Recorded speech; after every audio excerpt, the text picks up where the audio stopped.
What up? Yo! How we doing?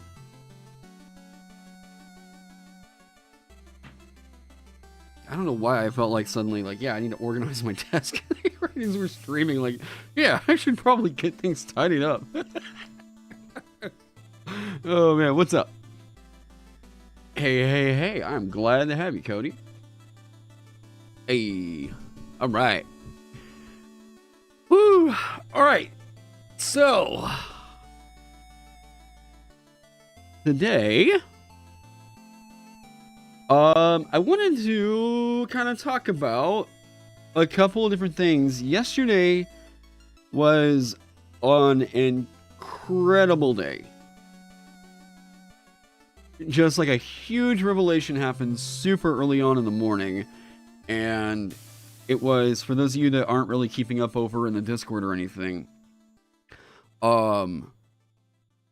it was addressing a major issue that I have, and that's that combat is something I keep constantly trying to address, because I think that it's, at least with like some of the TTRPGs I've played where it's individual initiative, it just feels like everything is kind of a slog, right? A player will wind up sitting there, taking their turn, and then like waiting for 20 minutes or something, right? So, as most of you know, I switched this up by going with a group role like combat initiative, right? Where it's like this group versus this group over here, boom, boom. It's like a what I'm calling a skirmish system, because I've heard it called that in the past, but I'm not totally sure that that's like quite right. I prefer the idea of calling it like a tandem initiative or something like that, you know? So anyways, the other factor of that is doing what like systems like Merkborg do, where the enemies are just kind of like assumed to hit, and it's on the players to prove, like they have like all the burden of proof for anything that they want to do, and therein the enemies are like, we are supposed to, you know, whatever. And because of that, because of all that, it means that with this, Vagabond can be run solo or as a group. And part of that has also been, I've been paying attention to like what's going on with the stat blocks and everything, right? In order for the stat blocks to work in a way to where they will work for the group and for solo, this is going to require a little bit of programming in a way. So there's a system called Rune that does this very well, but I can... Here, Rune. Boom. Spencer Campbell. It's really cool. If you want to check out like a solo TTRPG that's like very Dark Souls inspired, you should. This is fun, like for real. The thing that I like about Rune is that there is an AI in here that feels pretty dynamic, because you're rolling to see what the enemy does on their turn, and that's like, it's interesting, but I don't think that it would really work in terms of keeping a quick kind of combat, like what I'm going for, right? So because of that, I have figured out, and some of you that have watched my videos like in the past know how I kind of look at different roles in the game, right? Where your zone, rather. Your zone dictates like what you're doing in combat, or sorry, where you are on the battlefield in combat, right? So I can do all of that and build an AI for the monsters to be run in a way that will help out the the arbiter, or like the GM in the system, right? In running the monsters in a way that feels like they don't feel like the bad guy. You know what I mean? Where it's like, this is what this thing wants to do. So let me talk about what's going on. And we will talk about the action economy, because that got a major shift yesterday. And that major shift opened up so much territory that I think people will feel, once you see it, you might feel like, I'm not getting a lot of love out of this anymore, because I think you're used to getting a lot out of your turn. And I think you will be surprised just how much you will get out of your turn with this system right here. So this is a honey badger. This has been the fun one to kind of toy with here as I'm doing stats and everything. You will notice there's a few things kind of happening with its stat block right here that you don't normally see in like a 5e stat block, or like, yeah. And that is that very valuable channel. I've got to figure out something to do over there. So that is that there is I have not played Kingdom Death Monster. There is a zone detailed here. If you are familiar with the way that I've talked about it, you know, frontline, midline, backline. And this is the way that I kind of look at the way that you get certain features that define where you're supposed to be in combat, right? We are programming it into the AI for every stat block. Zone, frontline. What this is going to mean is that this is a creature that is going to use all of its speed to get to an available target and make melee attacks against it. If it's a frontliner, this means that it's going to hold its quick action to counter. Now, this is hinting at a bit of what's going to happen with the action economy here. With this, what this means is that this monster right here, since it is assumed to hit, and it tells you right here what it does with this quick action right here, this means that this is a thing that can be fought by a single player and run by a single player. Zones sound like they tend to be running the monsters and knowing what they are going to do. Yeah. So the DM can use this as an inspiration for, like, this is how this thing needs to perform in combat. Oh, it's zone. Okay, I need to run up, hit, and then pull back, right? If we look at the action economy, oh yeah, and we're gonna talk about Hunter today too. So, where do we go? Oh yeah, I haven't shown future yet. Could I place the zone info above the available actions? Yeah, it's listed as a trait. It tells you exactly what it does. Here you go.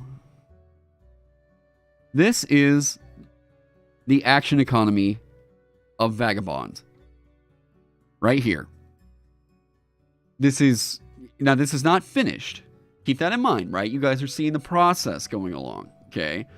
So, what's happening here is in Vagabond, every being that's in a combat gets a main action and a quick action, okay?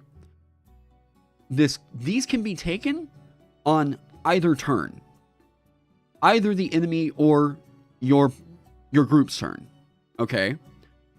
What this means is, I got rid of the ready action because you can hold off on your action until, whatever.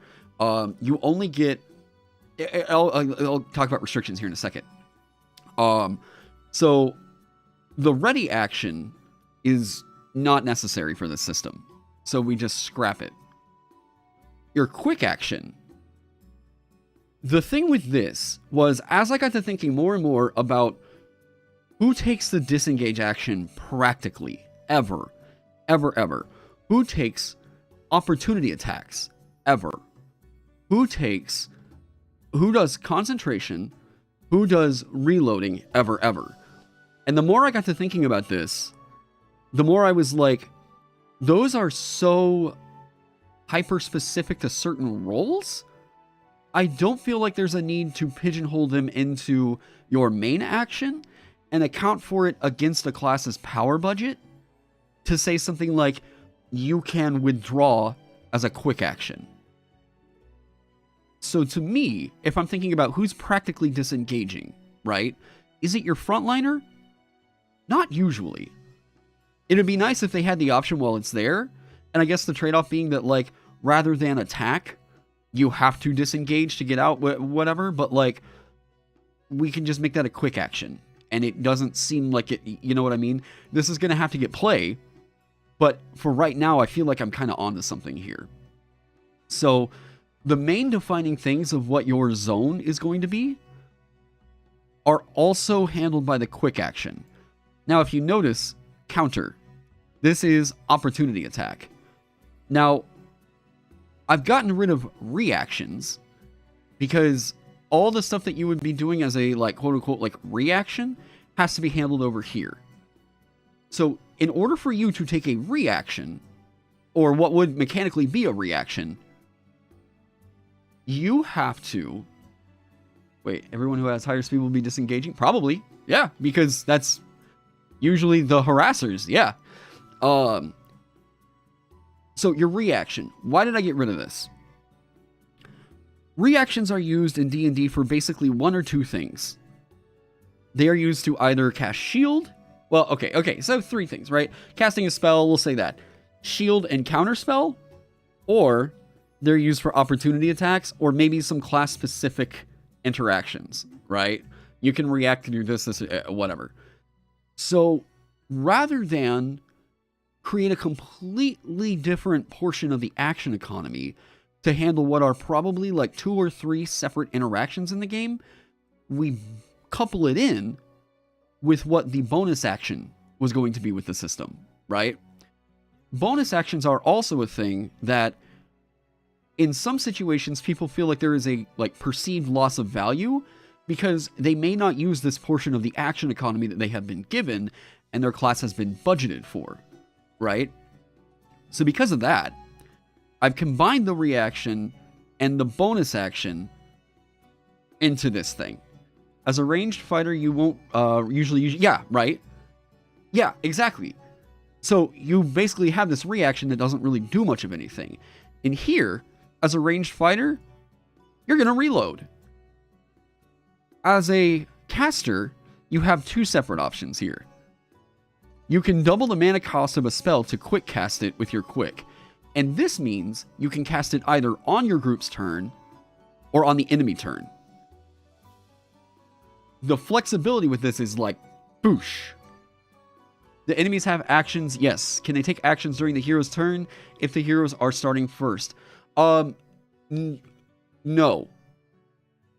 And initiative is going to be very important. And securing surprise is also going to be super fucking powerful here. A being can't take a main action until their group's first turn, but they can take a quick action if they aren't surprised. There you go. That should handle that kind of a hiccup, right? Where it's like, okay, well, initiative is going, but I'm missing out on this thing and I can't go first or whatever. Oh, but I can get a quick action. Part of this, I am looking at the worst, to me, the worst part of this could be this interaction right here with Sprint. This is something that you should probably only be able to do if your group or after your group's first turn. I'm still looking at that. Simple but smooth as butter on hot. So yeah, the action economy only consists of an action and a quick. Yes. Can an enemy take a quick action on the hero's turn before the heroes have their main action? Wait. Take a quick action on the hero's turn before the heroes have their main action. AKA, can an enemy use sprint? Aha. So that tells me right here, this needs to probably go. This right here probably needs to get clipped because of things like that. Sprint is going to be a big issue because of the way that positioning could work and like, you know, whatever.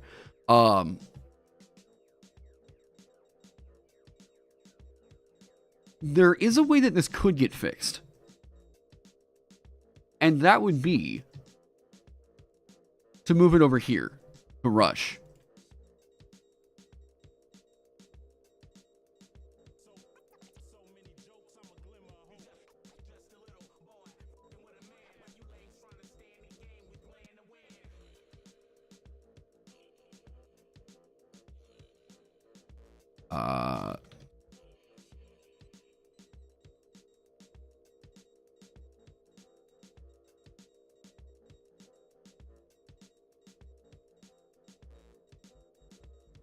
So if we do this, rush is either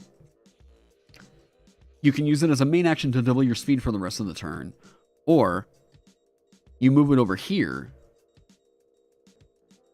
Just confirming you still get your movement on your turn, correct? Not just main and quick actions. Yeah. Yeah. There is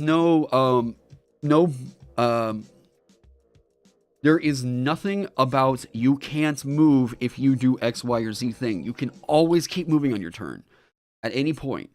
You run up, move, slash, whatever, cool.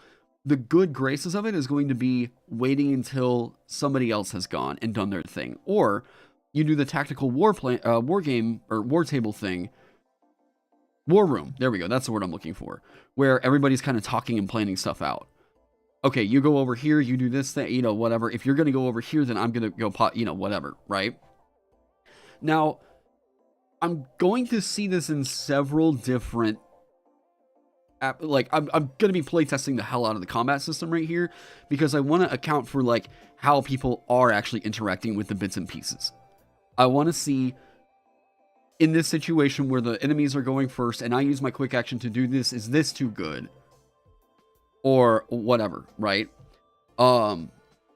You see what I mean? I would also think that there needs to be something stated in here specifically that says, after... What would it be? The thing is, rushing has to be done with the main action. If you move out of the way of a creature to use half your remaining speed,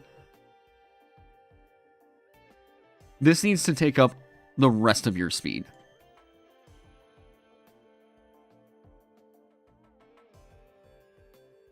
Like, if you're going to use this as on the enemy turn, and you can move up to half your remaining speed, this should state that, and you can't move for the rest of the round.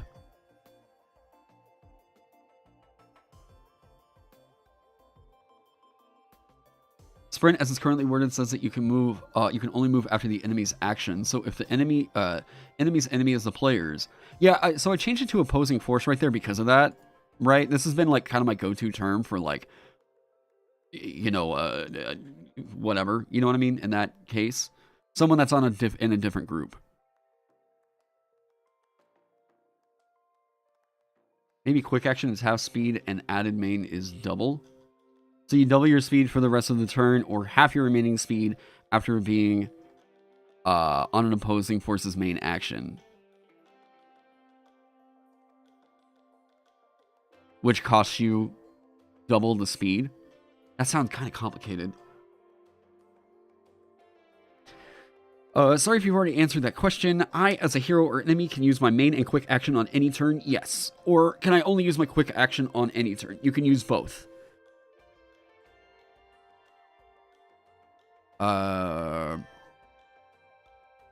Sorry, no? What?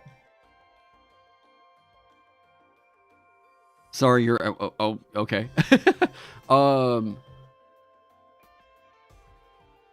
You think there can be an issue with stacking actions during a group's turn? Example, hero start first, enemy uses quick cast, but a hero uses a quick action counter. Enemy uses quick action, etc.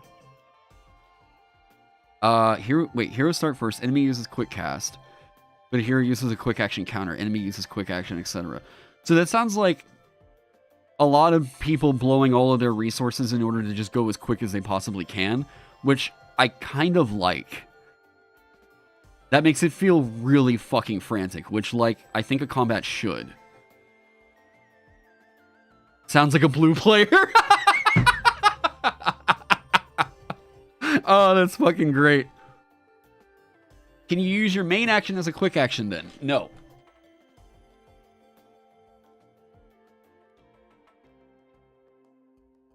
If it's a feature and not a bug, then you're fine with that. We're gonna... Well, yes, you...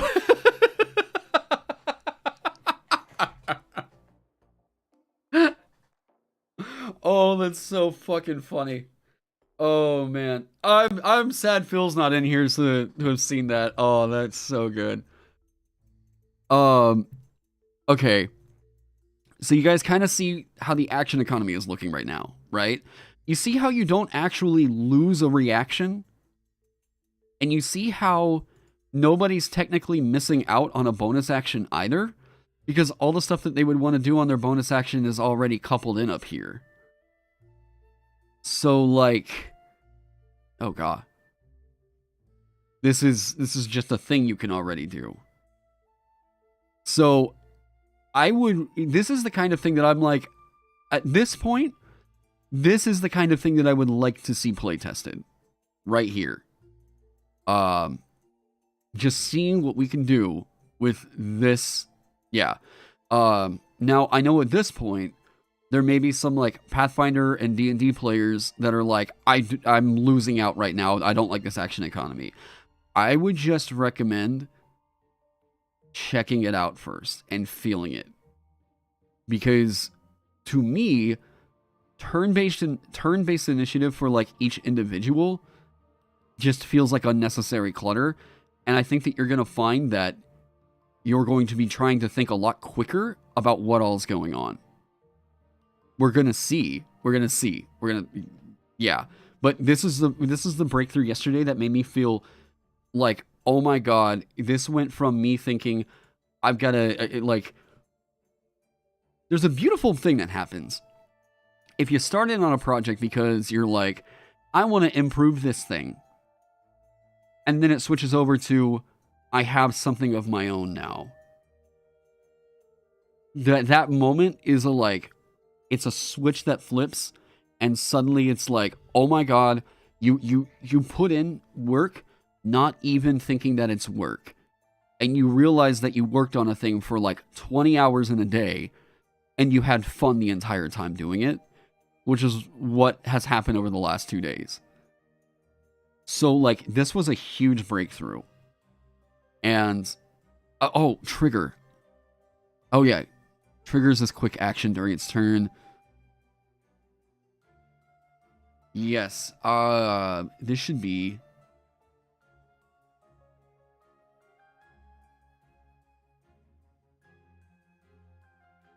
This needs a reword. That needs a rewording. But we'll figure that out. You said it before, but individual initiative discourages cooperative play in combat. I heavily believe so. I also believe that there is nothing wrong with like kind of talking about like, hey, what should I do this turn? Like between player to player. Because like you guys are supposed to be a team. And I think that because I've opened up the solo play thing, if there are people who don't feel, hey, what's up, flutes? If there are people who feel like, I'm just not really gelling with this group, I don't know, but I really like this game, then they have another method of playing in a way, right? One of it's melee. Okay, I was just making sure. Wait, why did I write? Yeah, okay. If there's clear guidelines in the rules saying, hey, once you, the GM, officially declares an action, that action won't change based on how other combatants react, it may really get things moving. Aha!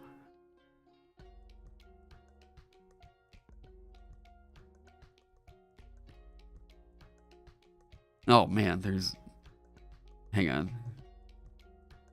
Now I feel like scrolling through this thing, it's like, what? Okay. I did cover that, actually. After this, I want to talk about what happened with skill tests. And, yeah. Group play. The Arbiter. The Arbiter has the task of keeping the story going in a reasonable manner and hopefully not disrupt cohesion. As such, after the Arbiter describes the result of a hero's actions... Oh, wait.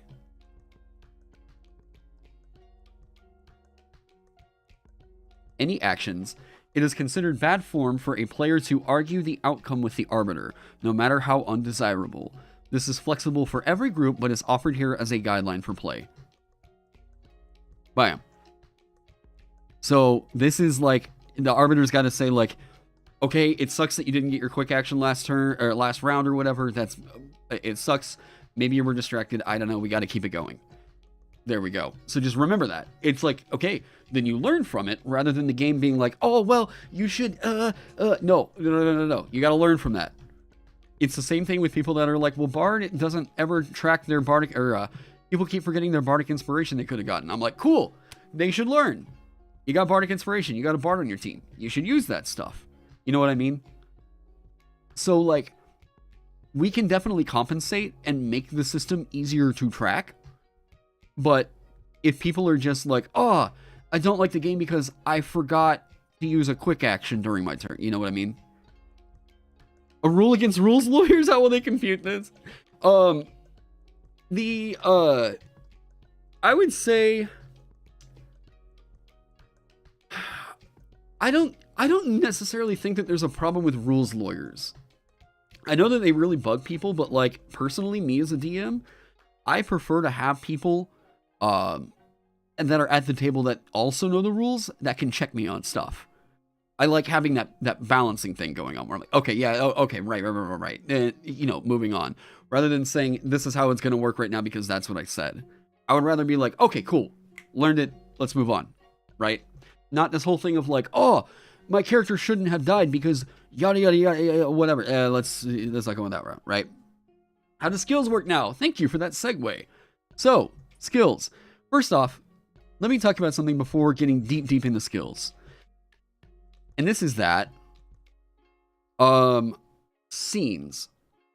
I have seen there are other TTRPGs that use this term, and to me it's like, it's so, I like the term scenes, and I prefer to give it a bit more mechanical oomph than some of the systems I have seen. I don't really know if there is a system out there that completely codified this super hardcore, but there's some that I was like, okay, this felt like there was a good idea here, but I hadn't seen it like hit a mechanical oomph, right? So that's why I've introduced this right here and tried to codify it a bit. Scenes. If the narration is focused on events of the story unfolding, a scene is occurring. You will subconsciously feel these shifts of narration in play anytime the story progresses. For the purposes of play, any scene that occurs encompasses at least 10 minutes of in-game time. Progress clocks. Here you're going to see the solo play combat engine start to churn. Okay? Progress clocks were created by John Harper for the Blades in the Dark role-playing game. Vagabond makes use of progress clocks for dynamic elements in exploration and combat. Solo play. The progress clock tracks the passage of time and will be your guide to when you need to rest. Tracking the progress clock and managing your resources is key to the intended solo play experience. Travel in between areas, interacting with major scenes of a dungeon. This will be, I'm going to flesh this out as to like, this is what encompasses a quote-unquote scene, right? Each time the heroes fail a skill test, this is a sketch that I wrote. The progress clock progresses on certain skill tests or whatever. I need to move this out of here, actually. And probably... Okay. Yes. Alright, so these are our progress clocks. Now, a progress clock. Let's say that an hour is going by, and I need to track 10 minutes of time. So, I have this progress clock right here that has 6 segments in it.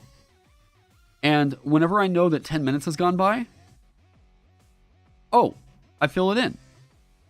If 20 minutes goes by, 30, 40, 50, 60, boom, and now we have a full clock, right? So that means an hour of time has gone by. Once you do that, you might track it on a different clock, right? Or you just have this one here ready to go. What this means is that the player, if we are doing dynamic elements of a dungeon, where like you need to, as soon as this adventure starts, start tracking, let's say like 6 different 6-segment clocks.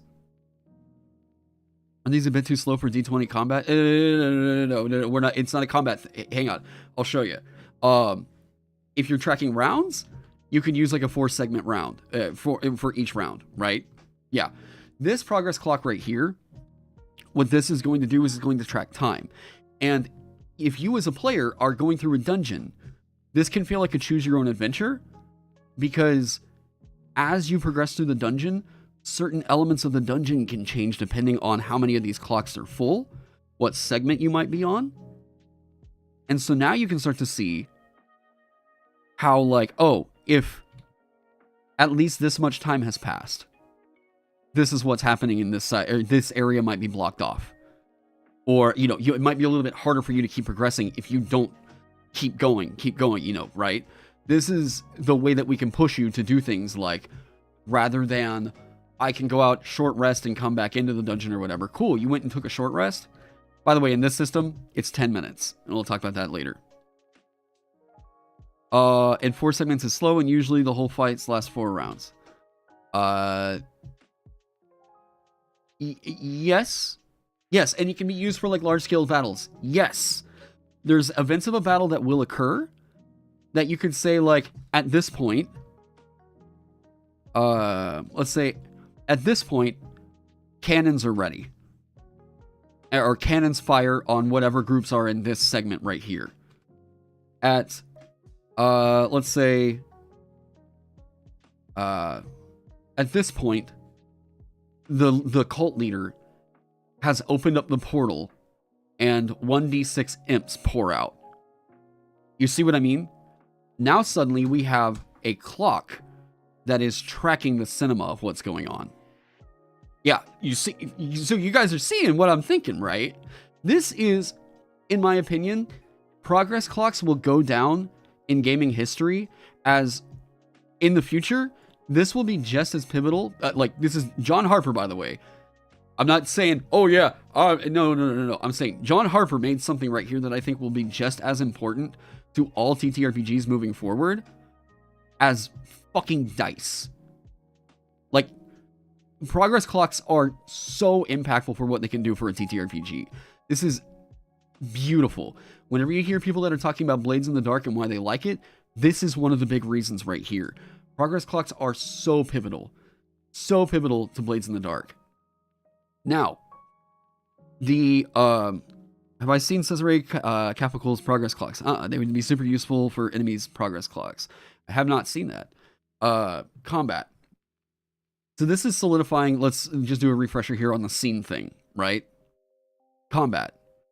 So because we all know that combat typically takes like a minute of in-game time, I needed something to kind of like solidify what a combat means to a scene. While a round of combat occurs around 10 seconds of time, the events immediately leading up to and following a combat scenario,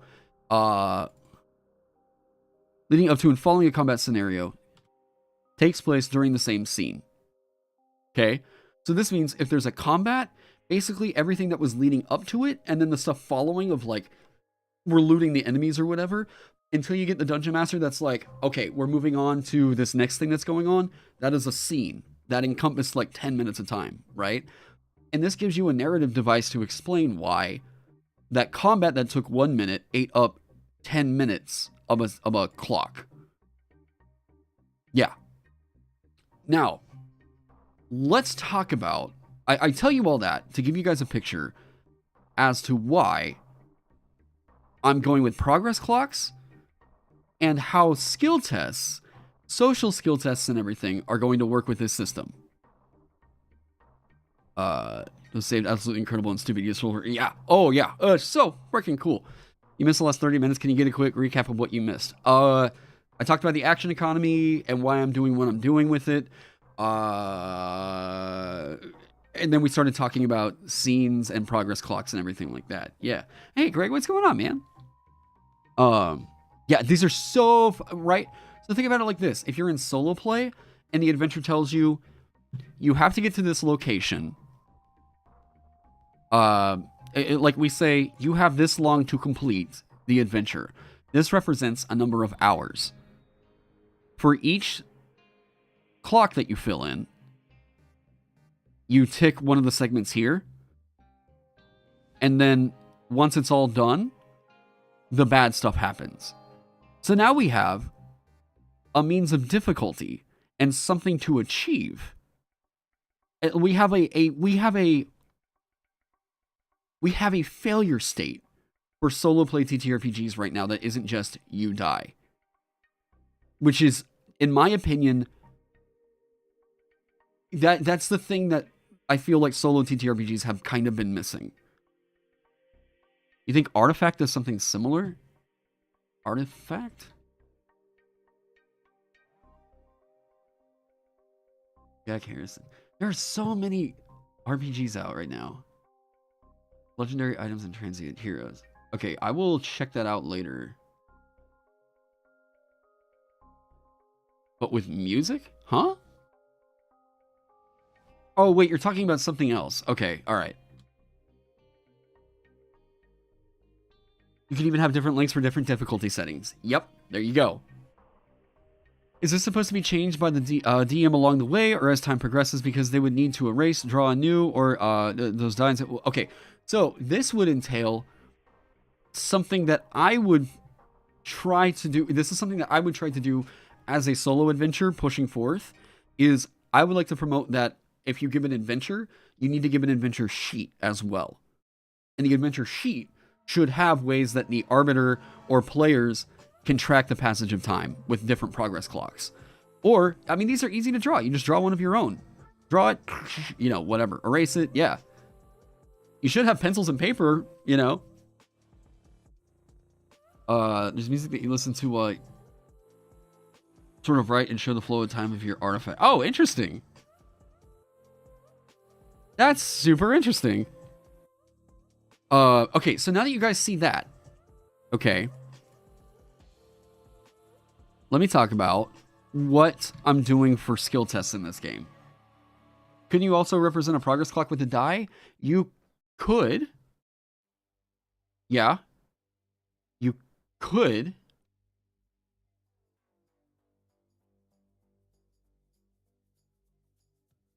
Yeah, you could.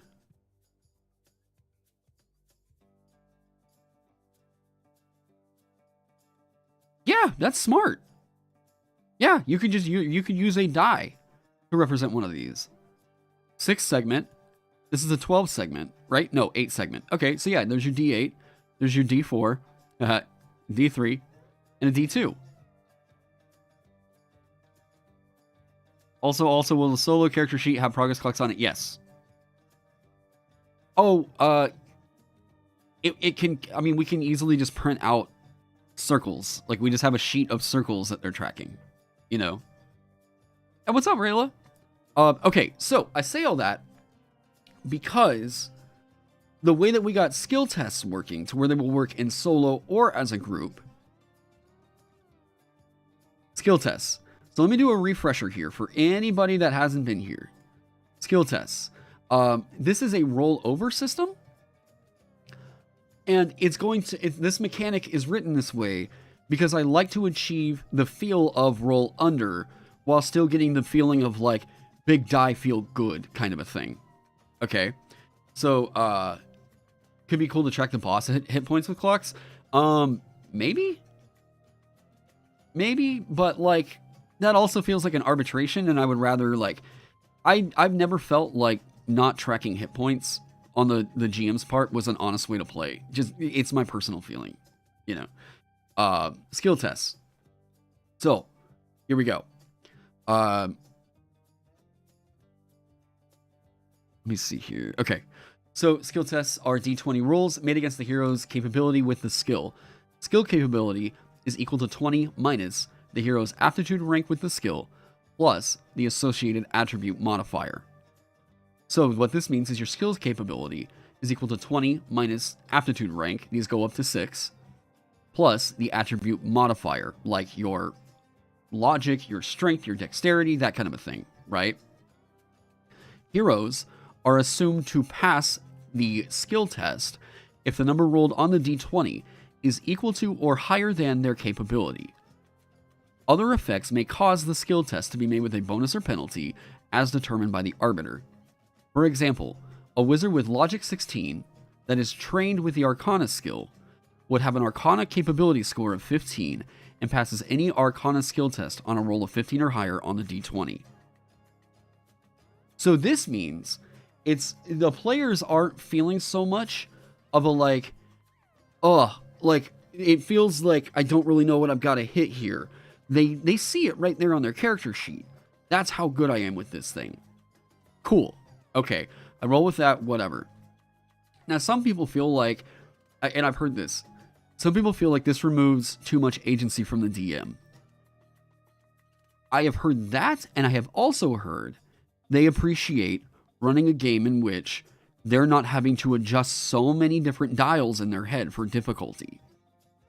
So, I think that this right here means that solo play is a thing we can do. And what this also means is we don't have to keep setting all these arbitrary test numbers inside of adventures for like doors or what the hell ever. We could do a thing like whenever they make this roll, they have a -2 penalty to the roll to like pick this lock or something like that. Have they not heard of systems with diceless GMs? Yes, right? So we're looking at what is hopefully going to be a somewhat diceless GM system here, except for the GM may have to roll different defense tests. But other than that, here you go. You know. So with that, let's get over to talk about how skill tests are going to function. All right. How does Amanda feel about this when I explained it to her? It seemed like a lot of it was kind of bringing in some. Hang on, let me turn that down a little bit. It seemed like, as I was explaining to her, that it clicked, but in a way, she just sort of felt like, some of the D&D stuff was kind of overruling, like, she was thinking a bit about, like, how D&D mechanics were still working, and it still wasn't totally making sense, but also, like, oh, no, I talked about Amanda here, yeah, no, you're good.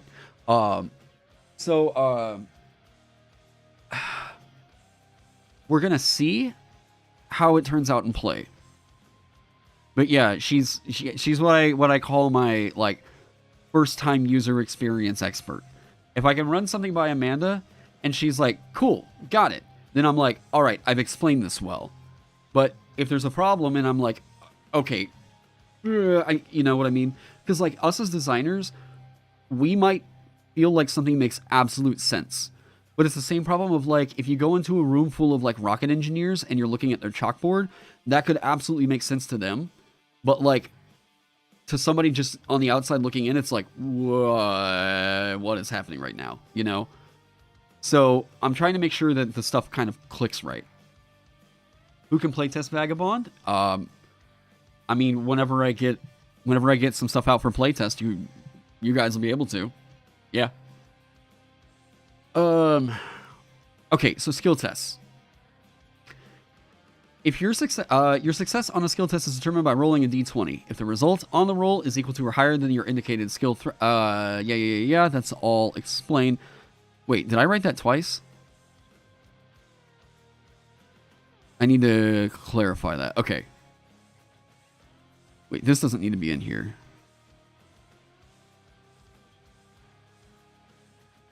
Hang on one sec.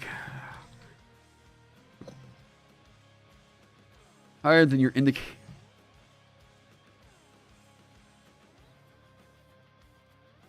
There we go.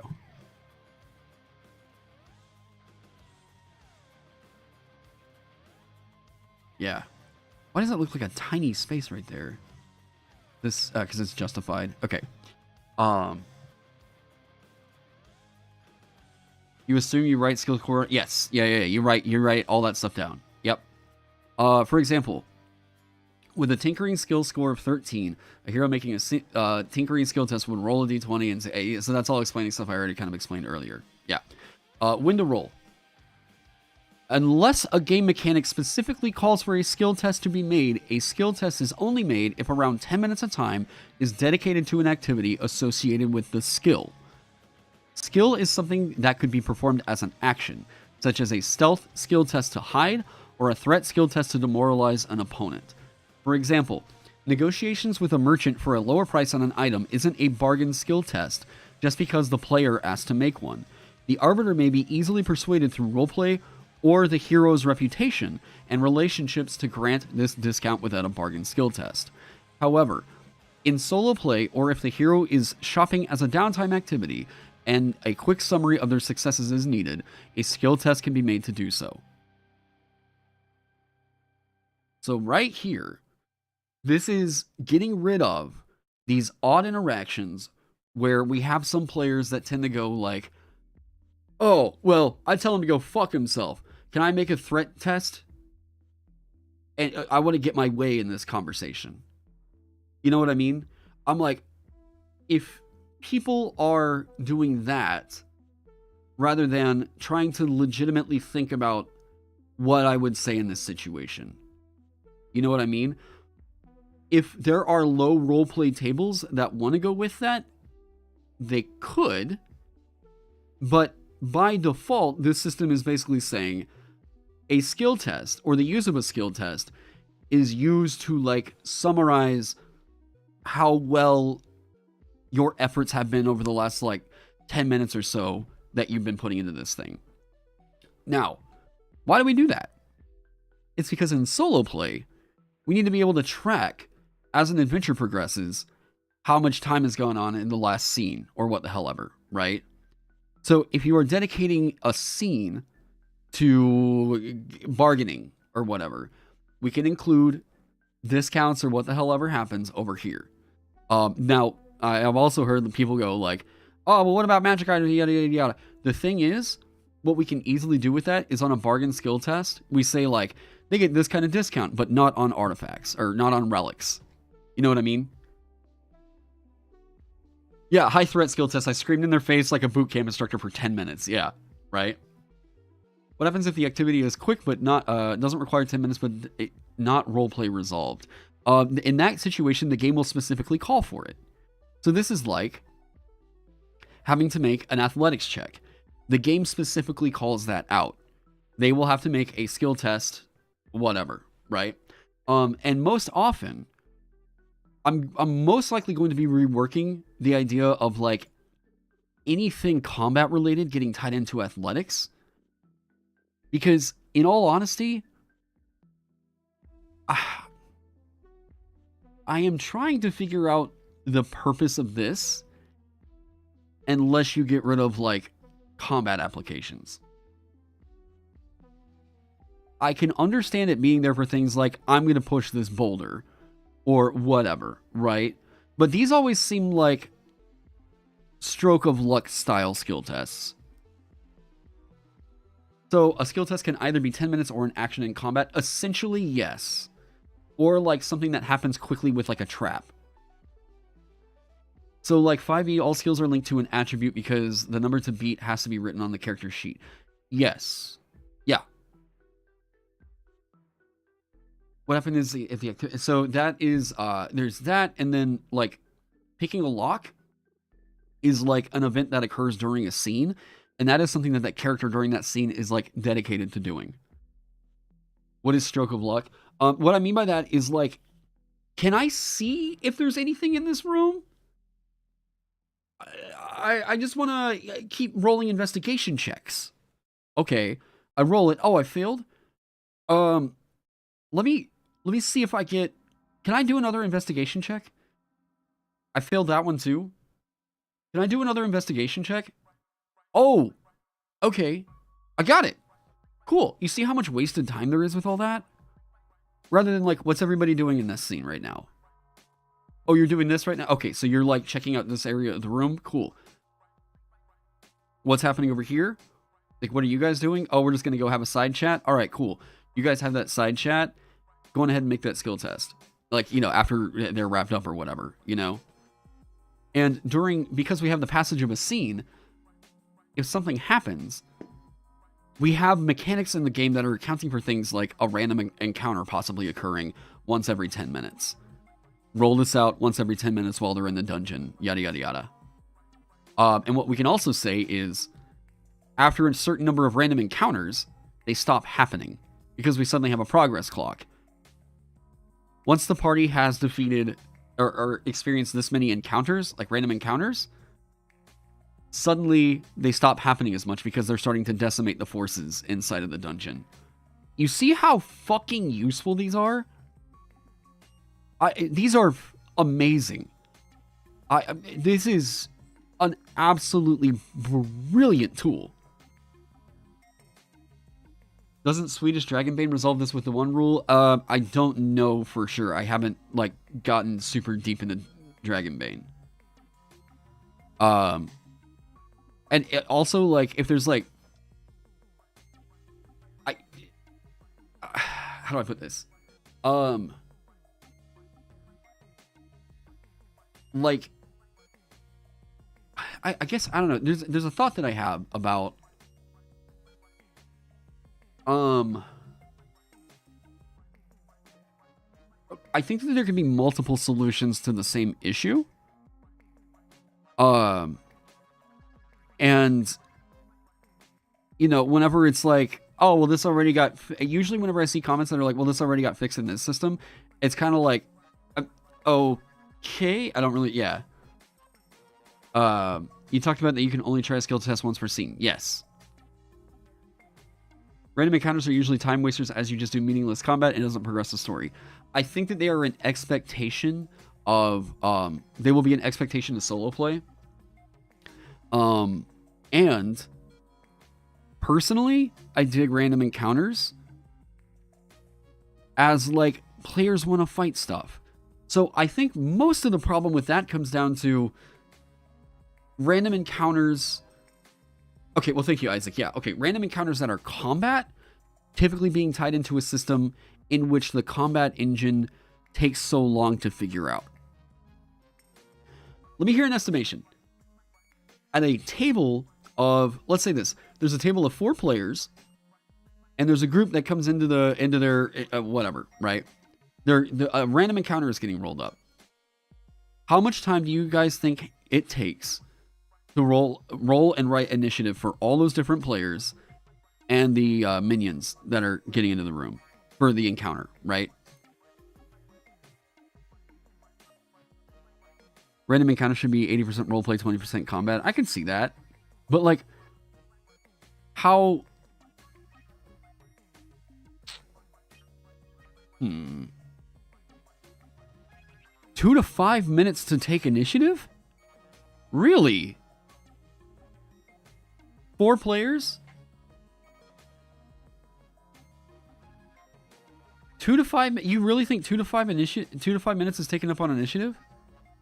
Okay, yeah, chatty groups, I can see that. Random encounters are part of the dungeon environment that is progressively generated, not planned. The risk of encounter pressures sitting on your... Yes. And short resting. Yeah, I mean, like, if we're like, well, the players are just going to short resting and overcome this issue. Okay, well, like, there's some risk to it. 15 seconds easy. And 3 minutes to get the map ready. Okay, that's... all right. Just have them roll before the session even starts. That's super funny. It can go faster in Roll20. Yeah, but you've got something automating that for you. And I'm not really planning on this automating it for everybody. Because all that needs to happen... Remember, in Vagabond, I talked about this, right? Since we have group versus group, it's just you flip a coin. And the DM should already have figured out the initiative for the PCs. So you're talking it takes some pre-prepping to do all that. You don't use initiative, it's a non-issue. So, like, I feel like initiative is way more of a burden. I feel like what may happen... I'm really curious to see how this works out. And this is one of the things I'm going to be playtesting the first time I have this up. I want to plan like a 10-room dungeon crawl. And intentionally 10-room, not 5-room, because we're stress testing to see how long it takes them to progress. Or like, how quick are we actually gaining any time of play by clipping some of this stuff out. Pokemon, instead of random encounters, is random engagements that you can choose to engage or not. Yeah. So I'm going to see if the initiative system and all that stuff feels organic, where it's like, this is what's going on right now, and there's not suddenly a matter of determining initiative, and then suddenly it feels like we're playing a different game. In D&D, I noticed that there is a big shift in the overall dynamic of the table whenever it goes from the roleplay and dungeon crawl aspects of it to combat. And rather than that, I would want this to feel like, if you play Darkest Dungeons, it should feel like suddenly it's like, oh crap, this thing happened and we're fighting. Or like, I don't know that, I guess Elden Ring is a decent example, but like, that almost feels just like so instantaneous that you can't help but have that switch. Or sorry, you can't help but there's like no need for the switch. Pokemon is okay. I would look at Pokemon battles as like, that's how it feels like in D&D. Is suddenly, this thing appears for like 2 to 5 minutes, and then the combat starts. Which is why, like, in Pokemon, it sucks so hard to walk through grass. You know, and then grinding. Right? It's like, oh, looking for an encounter or whatever. You know, yeah. ally, enemy, till everyone goes, yeah. See? Yeah. So, I did hear the announcement of DLC. Yeah, Shadow of the Erd Tree. Yeah. Ooh, fuck. And it's gonna be so good. You're talking about the new Pokemon? Oh, okay. Legends of Arceus started to resolve this issue. Yeah. I think the reason why Legends of Arceus felt so good to me, and I was like, yep, I could do with another Pokemon game like this, was because it was like, I felt more like I had an influence on, yeah. Oh, not just new DLC. They're not like new DLC. It's a whole new fucking expansion on the game. Yeah. Oh. Ooh. Yeah. Consequences, we'll get into that later on. Okay. But now you can see if you're performing a skill test, this should be not the kind of thing of like, if you're going around and looking around, I want to decouple the idea of literally anything your character does requires a skill test. That is the most extreme the most extreme side of it that I'm trying to like push away from. I think that if you are making a skill test of any type, it should require some time. Now, one of the things, oh shit, Marcus Kruger, hey, thank you so much for pledging $5 over on Patreon. Welcome. So what this means, there is a quote I love, and it's from Gravity Falls. And this is the quote that I thought of yesterday that I was like, I hate social skill tests, but I have to figure out how to make them work. Only a game designed by nerds would have charisma as a fantasy power. I thought about this way too goddamn hard yesterday. And it stuck with me. And I was like, it's actually an amazing piece of critique for, as I was thinking about all of these different, he says fantasy, I watched the episode, he says fantasy power, which I was like, huh, okay. So my idea on this was, if you look at all the other skill tests, it makes 100% sense that these are all going to require like 10 minutes of time doing, right? I'm recalling some lore, kind of trying to think back on whatever. Otherwise, the DM would just tell you, oh no, 100% you know this god, right? Not like, oh, I'm rolling to understand who Paylor is in the Forgotten Realms. Why would you? No. You know who this is. Of course. If they would already pass it, don't have them roll for it. You know what that stuff is, right? But if it's like, I am really racking my brain right now. Can I spend this like 10 minutes just trying to like, I don't know, look through a book to like kind of jog my memory or something like that? This is where we can like necessitate that a skill test is going to take place. But it felt really weird that like something like haggling was like, this would require like a 10-minute investment. But then I started to think about it and I was like, with everything tied into scenes, you're going to spend 10 minutes of time in that shop. And like the overall summary of what you're doing is like haggling to get a cheaper price makes sense right here. Not the kind of thing of like, I want a cheaper price on this thing and this is why you should give it to me. I'm going to be like, you can spend the next 10 minutes bargaining with this shopkeeper if you want, and we'll see what happens. That's what I would do. Because they're going to have to know that like they're going to spend time doing this thing. And if they keep harassing this shopkeeper, he's eventually going to get to the point where it's like, dude, I'm not selling you shit. Like, you got to get the fuck out of my store right now. You are freaking me out. And then if they're, and then people can be like, well, what about players that are going to like stab the G or what the hell? I'm like, no. I'm not going to account for players that are not willing to engage with like roleplay elements that the game is trying to allow for. You know what I mean? If it's like, we can always do the kind of thing of accounting for things like, how can a player potentially exploit this thing to get an advantage? Not, how can a player use this to be a complete fuckwad at their table? You know what I mean? How can they do this to, like, there are things that we can account for that it's like, if you're in solo play and you're doing the thing of like, aha, well, I just went on ahead and passed all these checks because I'm that good, and because he didn't give it to me, I stabbed him and I killed the merchant in order to get that relic that he had. And then when the city guards came, I just gave myself favor on everything. And I'm like, dude, you're just fucking playing yourself. It's like there's a game here, and a cool experience may be able to, you know, come from this if you engage with it in earnestness. So that's what I'm kind of like asking for, is like, I would say try to play this rather than being like, aha, whenever I play Monopoly, I just take all of the money from the banker. That's okay, I guess.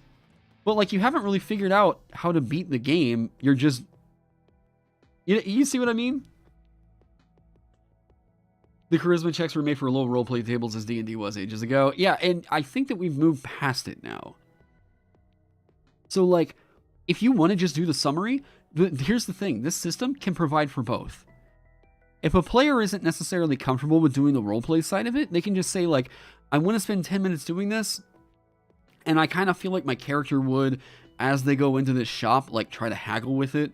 But, you know, you talk in session 1 and be like, I'm not necessarily comfortable with that side of it, but like, I would like to play a bit of a, you know, a bit of a huckster in a way. So like, I want to invest into bargain, and then like, I don't mind, I'll spend the 10 minutes just like doing the skill test, you know, just because I want to play that part out of the character. But like, role playing it, I'm not super comfortable with that. Once you accommodate for solo play, you actually start to accommodate for like low roleplay tables. Yeah, no system was Ringwad proof. Yes. If the players suck, you can't really rule your way into a better game. Yes. So we can account for these interactions in terms of like, okay, well, maybe we can design something that could potentially help that out, but we cannot asshole proof it. You know, we can try. That doesn't mean we'll succeed. But you know, you do what you can. Ooh. Because that's tracking with the lead, this is going over here. Actually, here. This needs to be down here, because this is going to be on the same spread, so they can see that over here. Should this go down below the... Aha. Neat. Oh, okay. So, does that kind of make sense for skill tests? Speaking of bargain, is the merchant going to be a spellcaster in Vagabond? Oh, man, that is a very good question.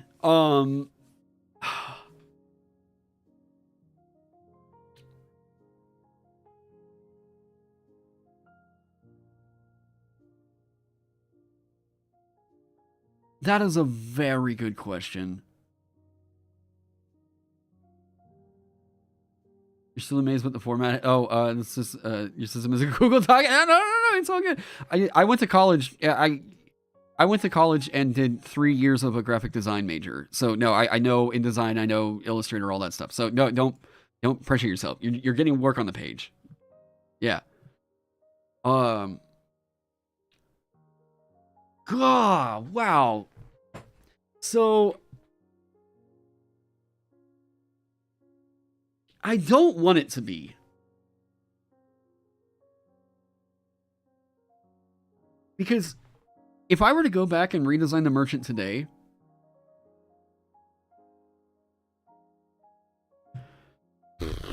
it almost feels weird that I'm like, it feels like I would rather you opt into spellcasting with it. And, I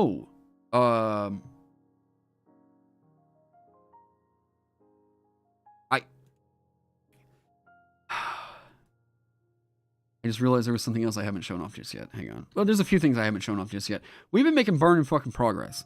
Yeah. What was the reason I made Merchant a Halfcaster? Okay, so the reason I did was... You know how... this was kind of a philosophy project here. The idea was that because material components have value, there must be a magical intrinsically magical property to how valuable we perceive a thing to be. You know what I mean? So, wait, actually, here we go. So because things like an expensive diamond exists, and like because of that, you can literally bring someone back from the dead. There's something magic about that. Now, the reason why I'm kind of pushing back against that is because material components don't play a huge thing right now in this system. That feels like a pretty D&D thing. And I haven't put them into here yet. So because of that narrative tie, the reason why I would kind of want it is because there are merchants that do things like enchant stuff. Yeah, it was like a charisma. Yeah. I would, because I am fleshing out several archetypes that are already kind of hitting the note, I would like to figure out a way to make a merchant that isn't a spellcaster for this system. Oh yeah, and just so you guys know, because I haven't updated you guys on this yet. Yes, it will be in the base game. I'm going to put the merchant in the base game. It'll drop with an expert that is the merchant. Yeah.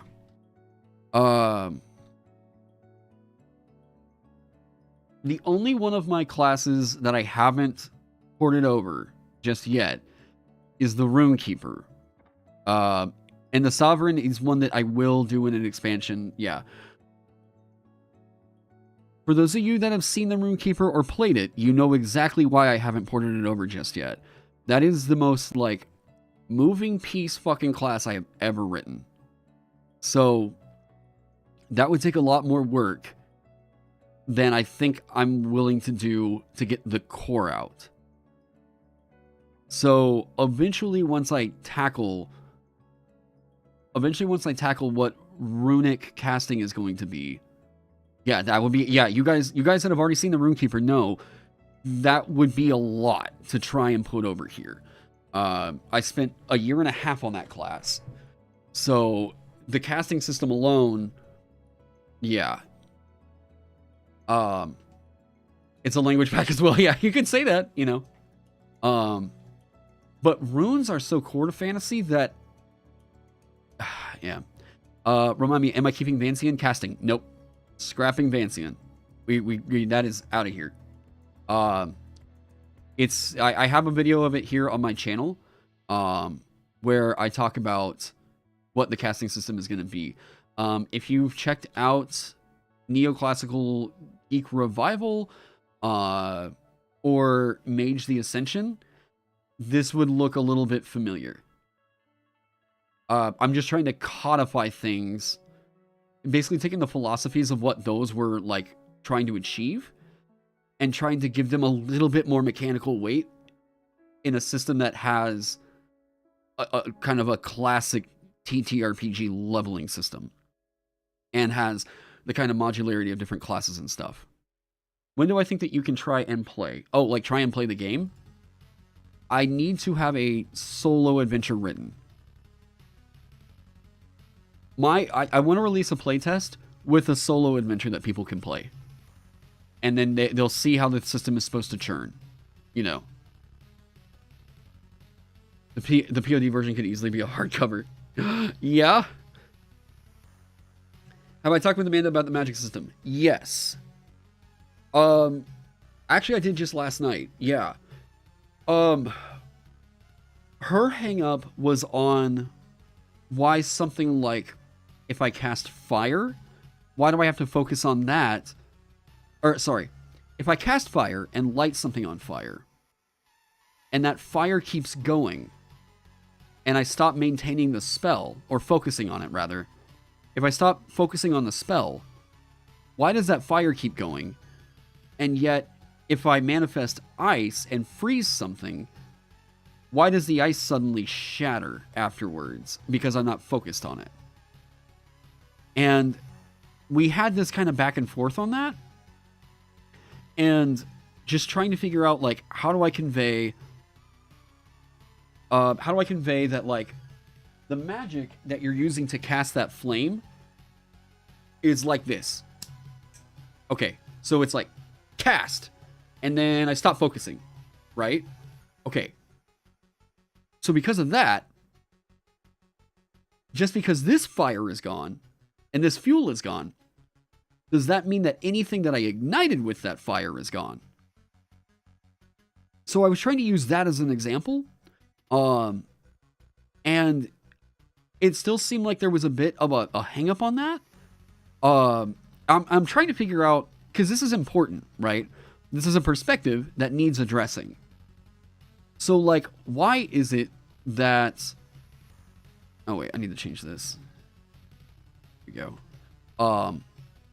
Why is it that some spells may be able to persist while some don't, and some do require focus and some don't, or whatever, right?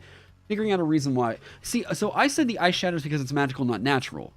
I also said that same thing, and it was like you drop focus and then the ice weakens and then whatever, right? And I was like, there also doesn't necessarily mean that, like, you can't freeze water with it. Maybe just make it so the ice doesn't go away. I feel like if you're manipulating the environment like that, it's fine. You know what I mean? You cast the thing, instantaneous, bam, right? Does the fire stay in the rain? I'm not for sure. I would think magical flame, probably. Frozen water stays frozen. Yeah, like, it freezes freestanding water. But, like, this is also a thing that, like, we can account for potentially in an effect. So kind of getting on that. One of the things that I kind of wanted to do was give these kickers a bit more of weight in the magic system. Oh yeah, by the way, trinkets. These are going to be fun. These are flavor picks for all your characters. I'm going to have trinket tables like D100. Roll this out. You know, you can your character gets a trinket, all that fun stuff. Yeah, these are just fun. Oh yeah, this is this dead rabbit with antlers that never rots is a homage to a character that Amanda played. It was a kobold that used it. It was a kobold druid that used a dead rabbit as its like druidic focus. Fucking hilarious. Okay, so I thought about this right here, and what I think this system will best do is to do things like buffs, debuffs, or whatever, is that those should probably be hardcore stated inside of the spells. Like, this spell is capable of casting the X condition or something, right? The things in here from all games I've had. Oh, like different homages to stuff?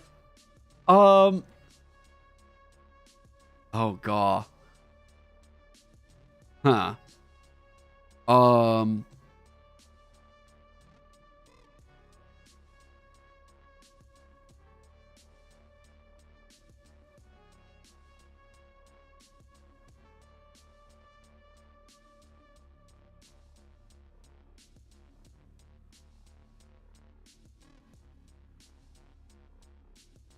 That would be Hammond.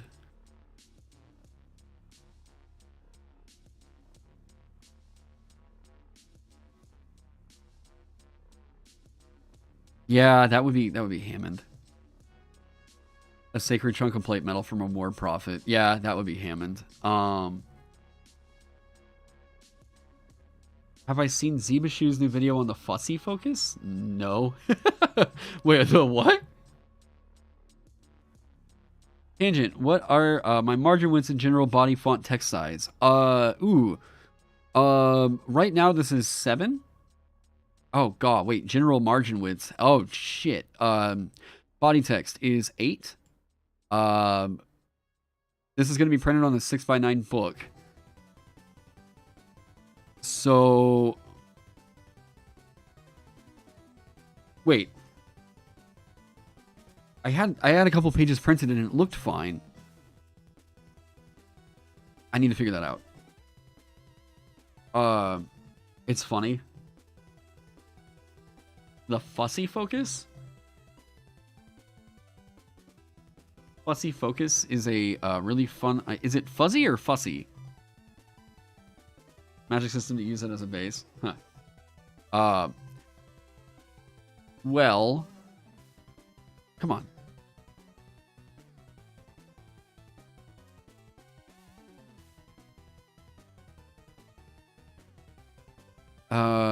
So you're drinking plate metal.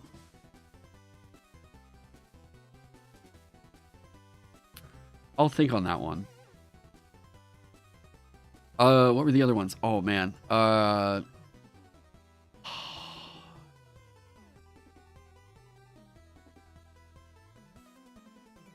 What if it was like...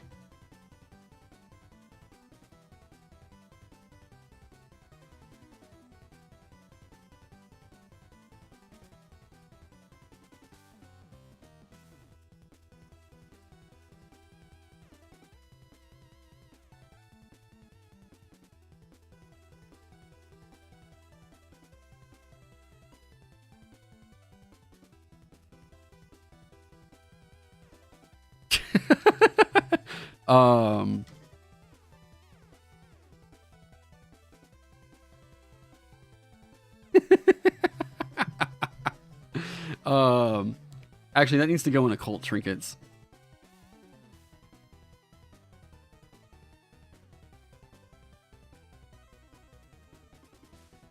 Yeah, that's a fun little homage. Yeah. Vic, nah! Oh. Okay, so you got, yeah, so I had posted this the other day. The different potions in this game. People apparently hate health potions in D&D. Like potions of healing. And I have tried to figure out what the bad feel for them is. Some people say action economy is the problem. I don't really agree with that. If you start... I have never felt like suddenly if you allow for a potion of healing to be consumed as a bonus action or administered as an action, that necessarily fixes the feel of health potions just don't generally feel good. The polymorph potion, yeah. Oh yeah, so this is the kind of like, just so you guys are aware of like, kind of the weird shit that I'm like, yeah, this is kind of the lack of control that the DM should have in a way, where like things can get a little bit like wild. Yeah, it's a curse. Yeah. So the polymorph potion is you roll a D100. Oh wait, here we go.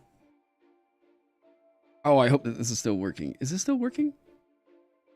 So you roll a D100. Yeah. 11. So we turn into a chicken. Oh, that sucks. Yeah, for 1 hour. Let's see what else we got. 30. Turned into an armadillo. It's just fun. Come on, like, this is just fun. Have I thought about Estus as health potions? Yes. Yep. These health potions... Oh yeah, I got screen dice. You kidding me? You ready for fireball? Boom! Haha. Yeah. So... The idea here... Oh, wait.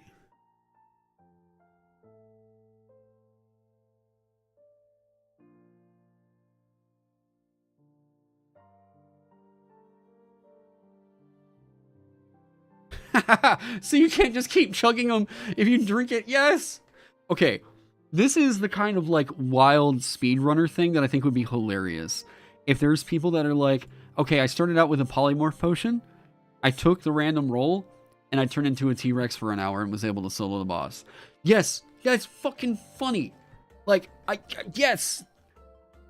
That. I love that. That's so, yes.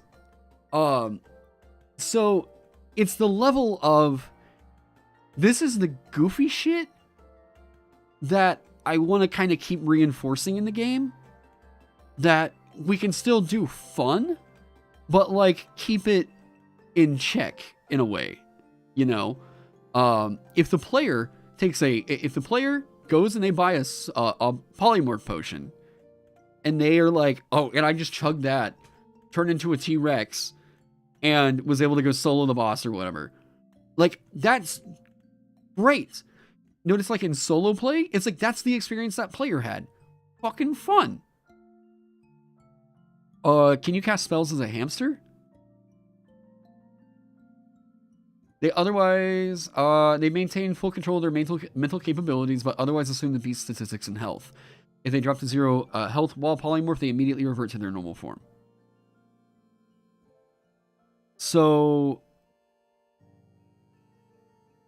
I don't see a reason why not.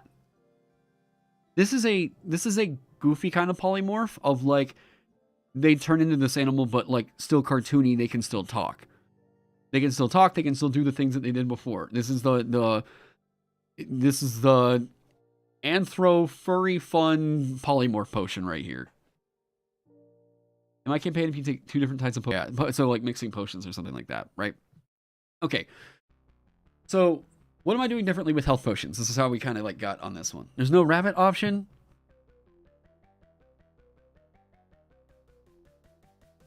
Okay, this will expand out into like a full D100 table.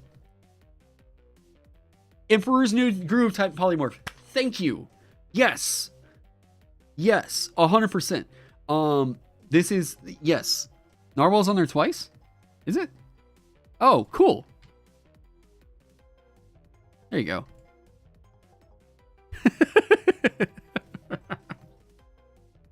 Oh, man. Wait, did I have mammoth on here? That might be more fun than just turn to elephant. You know, what is... The T-Rex is just the wacko one. Yeah. So, yeah, this is the fun... Yeah. Do I have a llama? It needs to have one.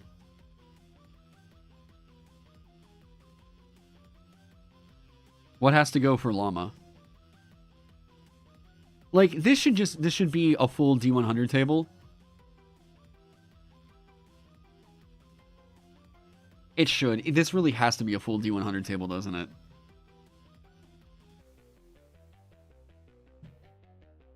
You like how specific Hunter Shark is? Well, and a part of that is because Hunter Shark feels pretty campaign setting agnostic.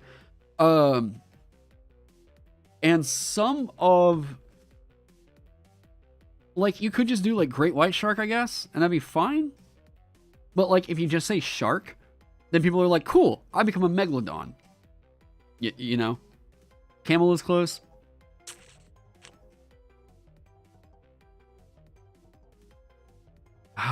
Okay. It does need a llama. Because, like, I tried to get some of the stuff from the polymorph fight from Stone and the Sword. Or Sword and the Stone. Here we go. Alright, so this will expand out. We'll have a llama.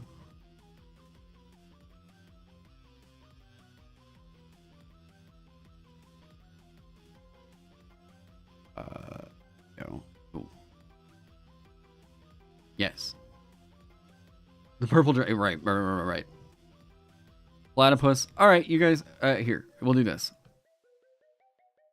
This is apparently what we're doing right now for the next 15 minutes. All right. Cat. Cool. Put a germ on there. That's... I don't know how we could possibly do that. It's funny.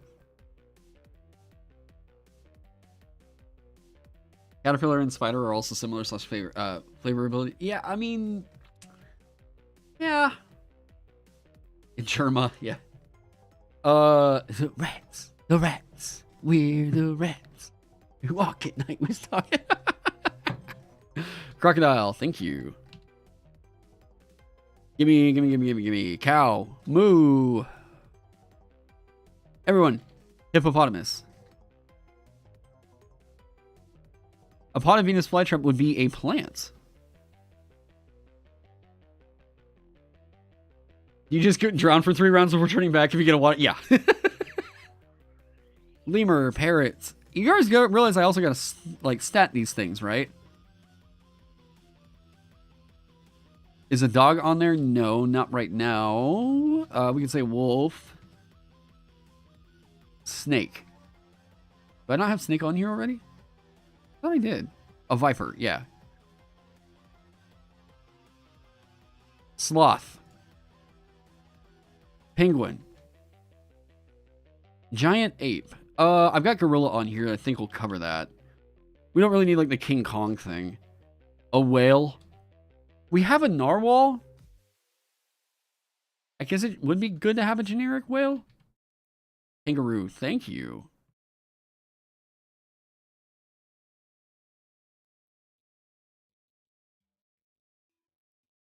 A seal. Yes. You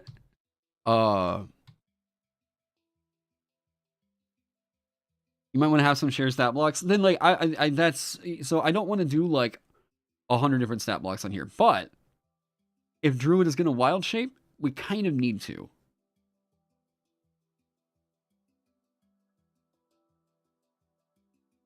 You don't think that you need a big, massive list of every animal? You can just add a statement that you can reflavor your result with different config. You could, but like rolling on a table is fun.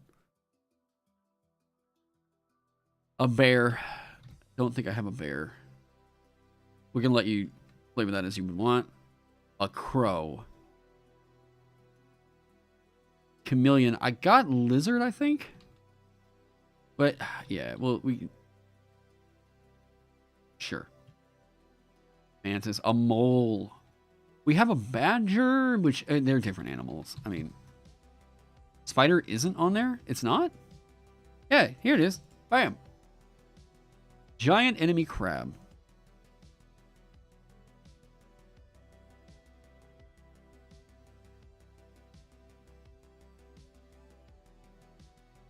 How about we have crab there, and then we have...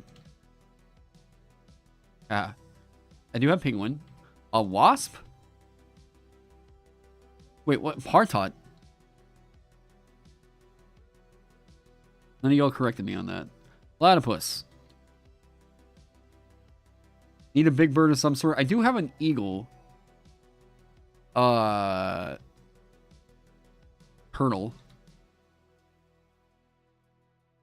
What's it? Vulture. And what's gonna be the axolotl?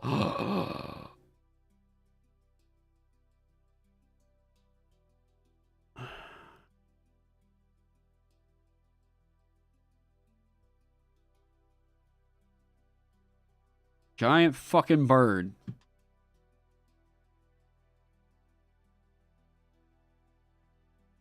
There you go.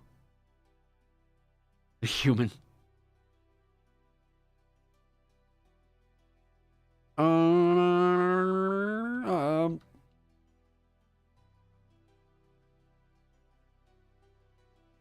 Rhino. Oh. What's that? 34. Hey, welcome, welcome. A griffin would be a cryptid. We have a hippo.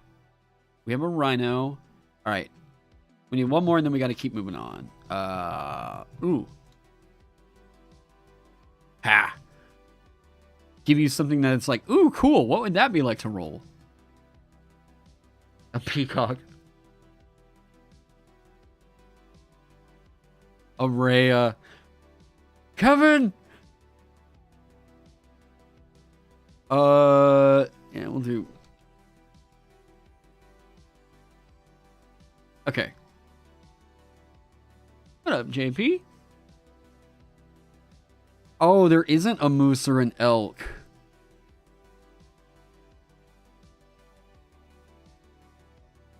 There isn't a moose or an elk.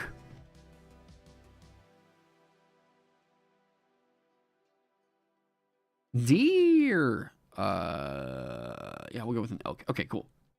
Why not make a generic stat block for each size? I know that there are a lot of people that want to push like in that direction. For like, well, yeah, why do we need a beast that has, you know, this stat blocker, whatever? I feel like if that's not adding bloat,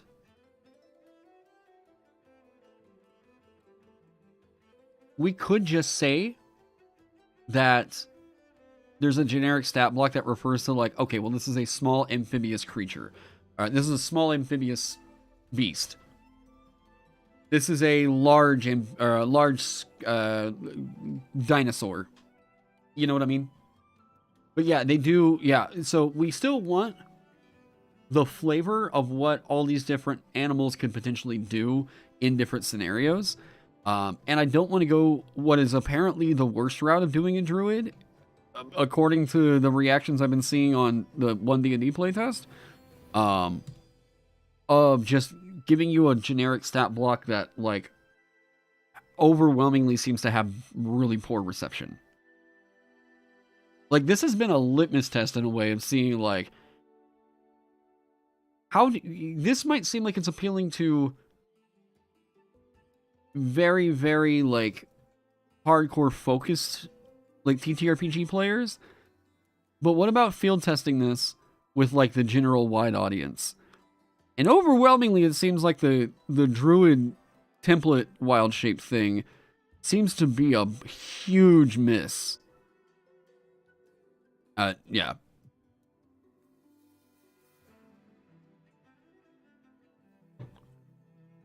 Okay. So, we went on this whole thing because I was talking about how health potions are going to work in this game. This is still just like, we'll see what's up with this. But what happens with this health potion right here is we can make health potions super fucking easy for you to craft. Like, I'm talking like the alchemist has a whole lot of potential here because of this specific health potion right here. The reason why health potions as a like class feature don't really work for like D&D is because it could potentially just be free healing unless there's a specific cost. And the crafting system of 5e is split over a bunch of different books. Now, I am moving away from the idea that a health potion should be free hit points. In this system, a being that consumes this potion can spend one of its hit dice to make a healing roll of the hit die, plus, this is going to say vitality.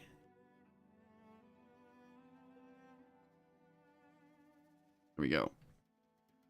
It's not particularly good either, yeah, but the thing is, it gets to be very good if you can make them basically for free. Now, especially potent health potions allow the consumer to spend additional hit dice for the healing. These are indicated by a plus. In this case, X equals the additional hit dice the consumer can spend. The consumer adds their vitality modifier to each of the adds go to each of the hit dice used for healing rolls. These healing rolls. There we go. Okay. Oh, yeah. So, with these health potions here, you see how suddenly, because if you consume this potion, and, like, you don't have any hit dice to spend, it's like you're just kind of wasting the potion. So, wait. Instead of X, use N, please? As a math nerd, it's killing me? What? People know what X is? Like, yeah. So, my thought on this is it's not going to be freebie heals. What you can do with this is you can absolutely get up a dying ally, but they have to have hit dice for you to do this. You can speed up their healing that they would have had for, like, they would have normally had, they would have taken a short rest for. You can speed that up as an action. Boom. You get this? Killer. You're getting one of the big nice perks of taking a short rest right here immediately as an action. That is already very, very good. And because of this, we can tie this in and actually like we can actually design archetypes around this potion right here. Imagine if sickness and disease reduced your hit dice. Woof.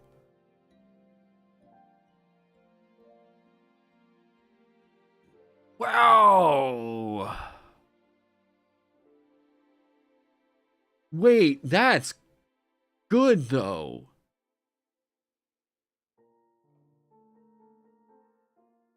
That's a really, really easy disease condition.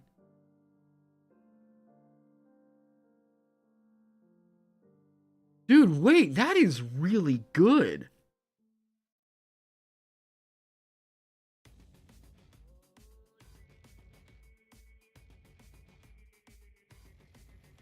Yeah, separates itself. Yeah.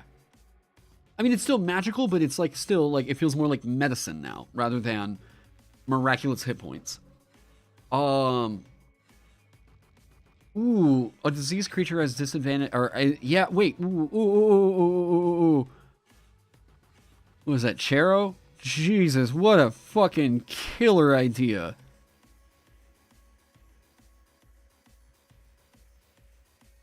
Hang on.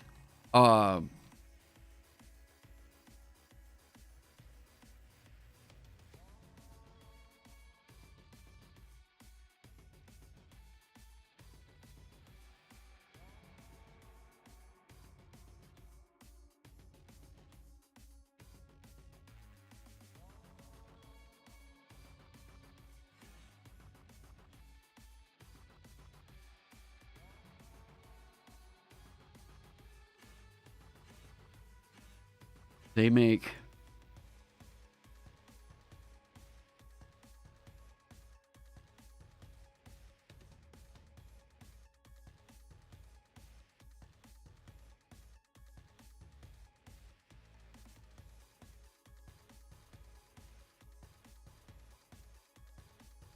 Let me just say... Wow! Hold up, that shit is really good.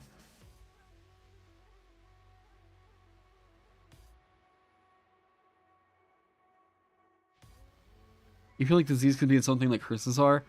Sure. And you can just kind of carry over...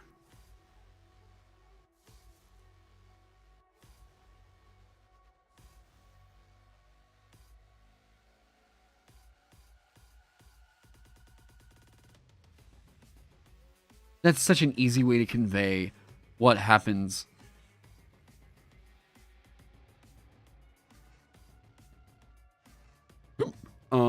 That's...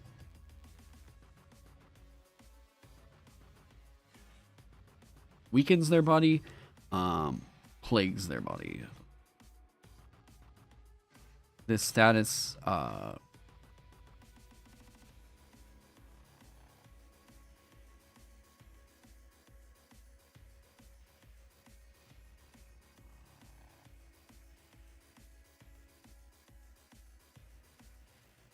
which...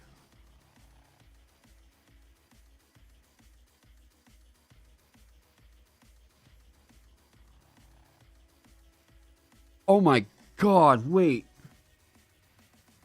That is really fucking scary in a game where we're talking about, like, hit dice being a big deal. You want to know what's going to make this really scary? Hang on, let me show you something. This is something I had in mind for Sorcerer that immediately is like, oh fuck, like, really good. Oh yeah, solo play. I want to talk about another revelation I had yesterday that I think you all are going to really like. With your quick action, you can spend one of your hit dice to regain 1d4 mana.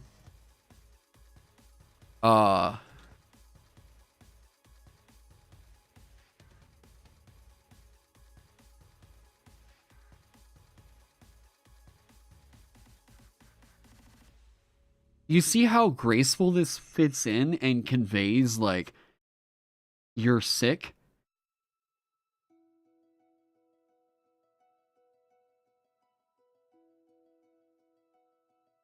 God, hit dice are so underutilized. Yeah, yeah. The party died because their hit points were really low to them not setting up camp properly during the rainy night and getting a cold.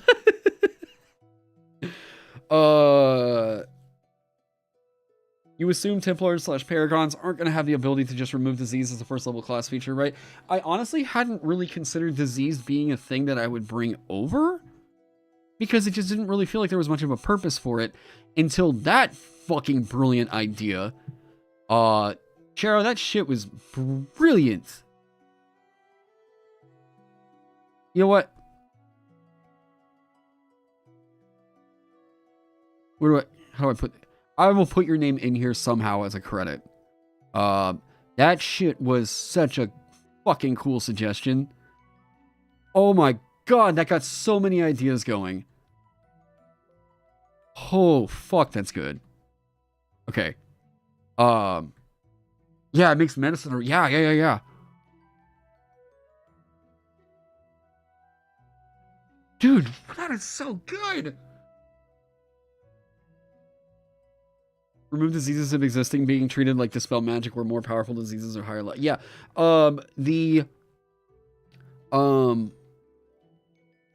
The thing I can do now is, boy,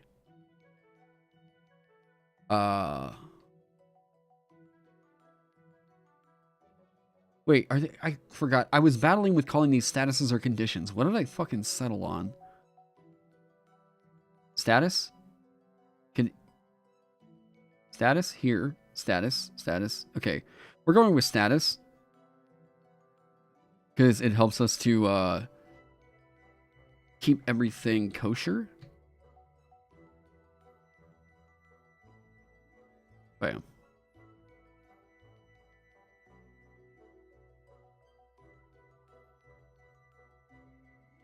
We need to figure all that stuff out. Okay. Yeah, treating it as... Hey, Amelia.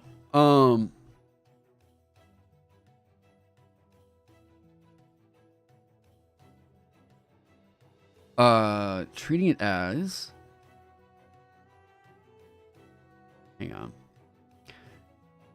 Essences... here we go. Okay.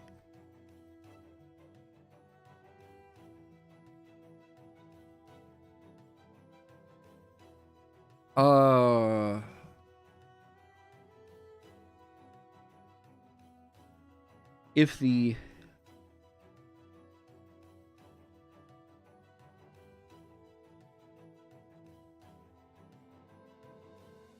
If the target is... Hang on, we'll go outside. Okay, she's begging me to go outside. One sec. Of a status that would end as the result successful endure. And this needs to say a past. You gotta hang on. Oh, well, oh, wait. Aw. She got her claws stuck in my sweater. Hang on. The target can... Hang on. I know. We'll go outside.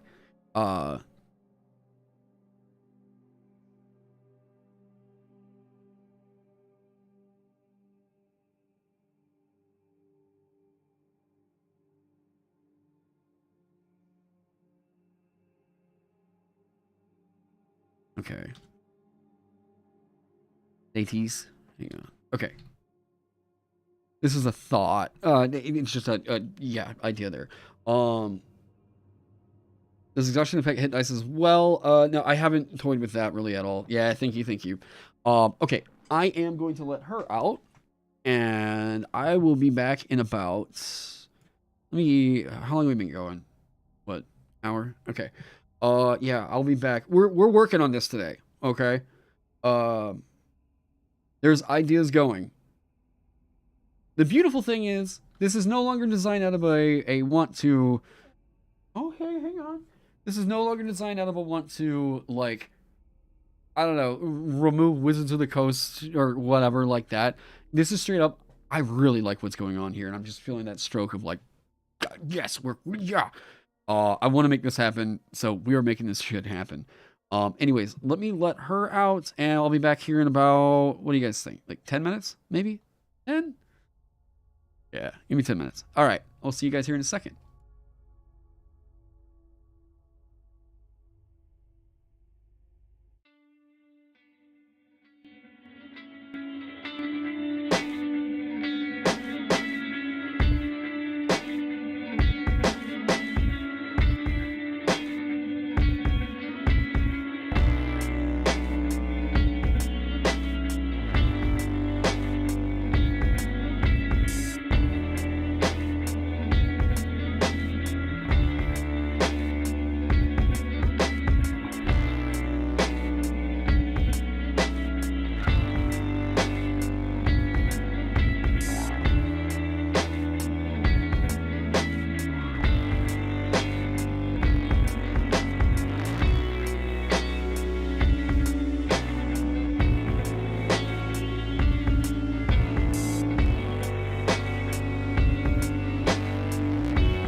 And that music cue for that return, huh? Wow, I timed that just right.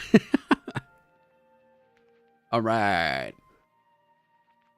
Oh. Oh my god. Okay. Yada-da. Let me get that. Okay, cool. Let me. I think this can go.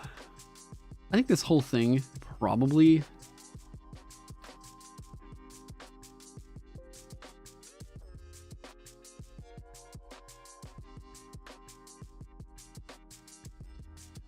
Well,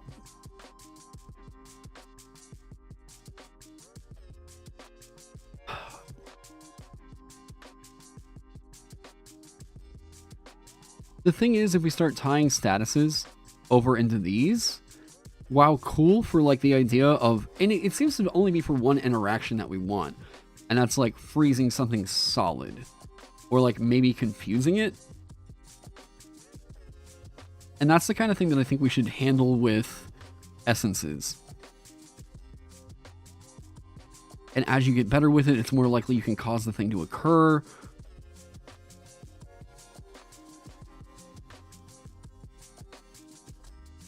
So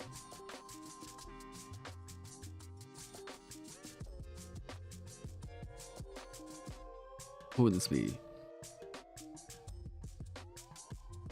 Sure.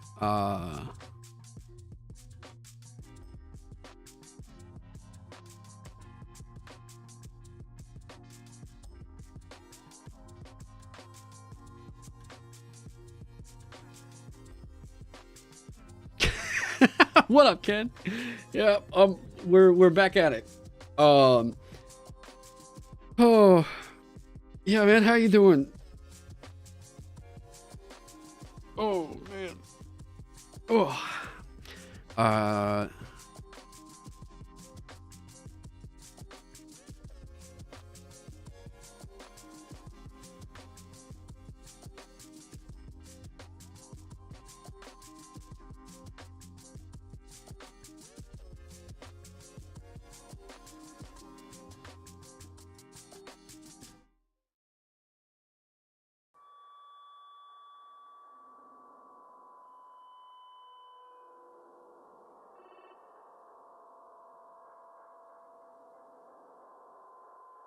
Here we go.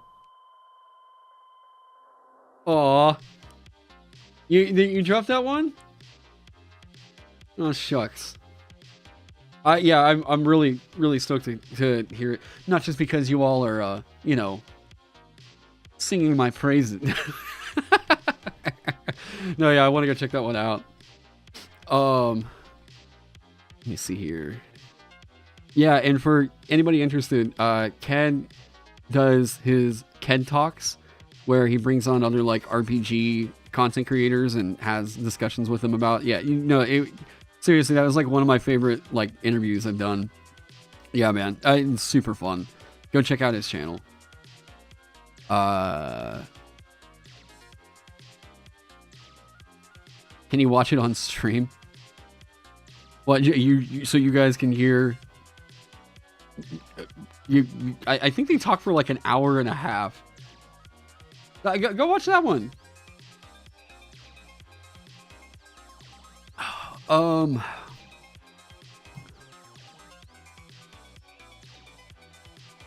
Yeah, no. Yeah, you guys go watch it. Send the views his way. Okay, so that was. Oh wait, this one needs to.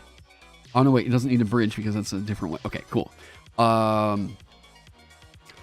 There was a thing I was going to show you guys. Because, okay, so we talked about... Let me think here. We talked about the skill test stuff. We talked about action economy. We have kind of gone through conditions and stuff. Does Cure need a damage type just for going against undead? You don't know if that's something in Vagabond. There's other ways for you to deal damage with other essences.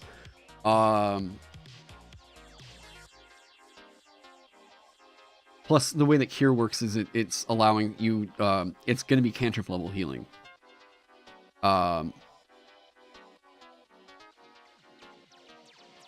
What is the way to go about with this? Oh, wait. Okay, shit. So we talked about what I'm thinking solo play-wise. We talked about the action economy. We talked about skill tests. We talked about scenes. We have talked about the statuses a little bit.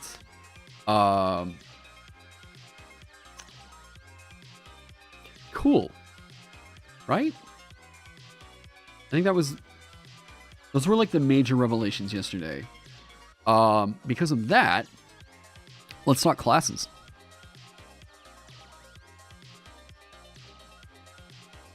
Why did I choose the term essence? You thought essences were the magical arts? Wait. The essences are like, that is like a magic oh, wait. Oh, I didn't tell you guys about this. Oh, okay. I can, if you remind me about that donut, I'll address it later. Let me tell you about this. Your future that you choose is now the way that you will level up. So, you, during character creation, choose when you gain levels. Because, rather, you choose how you gain levels. You're more than just who you've been, you're who you aspire to be. Your future has an impact on your ambitions, passions, and drive to adventure. Leveling up. Each time you fulfill an aspect of your destiny, you gain a character level. When this happens, increase one of your character's attribute scores by 1, or gain 1 aptitude rank with an armor, weapon, skill, or tool of your choice. You can't increase an aptitude above 20. Arbiter's Rule. This is a variant rule. Should your table choose not to engage with this leveling progression for your future, choose one of the fates detailed by the futures here. You gain the fate, and the Arbiter decides when you gain character levels. In this case, follow the other rules for leveling up. So, this is the way that you can solo play this game and design how you level up. Yep, focus, yeah. How does this work in a group? That is another thing I'm still trying to like kind of churn, where what I thought was, I don't want to do the thing where it's like, everybody, we have to complete this character arc or something like that. I don't really want to do that. What I'm thinking about for that is like, once one of you has completed a portion of your arc or whatever, if it's like the lowest one, you know, everybody could gain a level. I also, here we go. I also thought about like, some of these might just be like 4, you know? You like the idea that characters level up at different times? I'm gonna take a shot in the dark and guess you are a JRPG fan. Like, the thing is, doing that sort of an unequal progression tends to be hard to really, like, keep in check. Did I ever watch the debate between Matt Mercer and Brennan Lee Mulligan on XP versus Milestones? I haven't, no. My thought on this is, like, I have the idea here, and I want to see how I can actually mechanically make this work. Because I feel like there is such an interesting idea here. But it needs some boundaries, right? We need to set a couple of different, like, okay, well, how does this work while you're in a group? The moment that we start thinking about that, it feels a little bit fiddly. But what we could say is the Arbiter has, like, the final rule on this, right? Once the Arbiter feels that enough destinies have been fulfilled to complete, like, an arc or whatever, we say, like, group or party arcs or story arcs. Once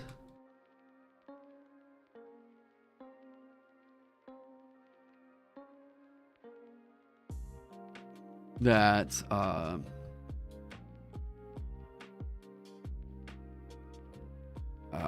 Destiny's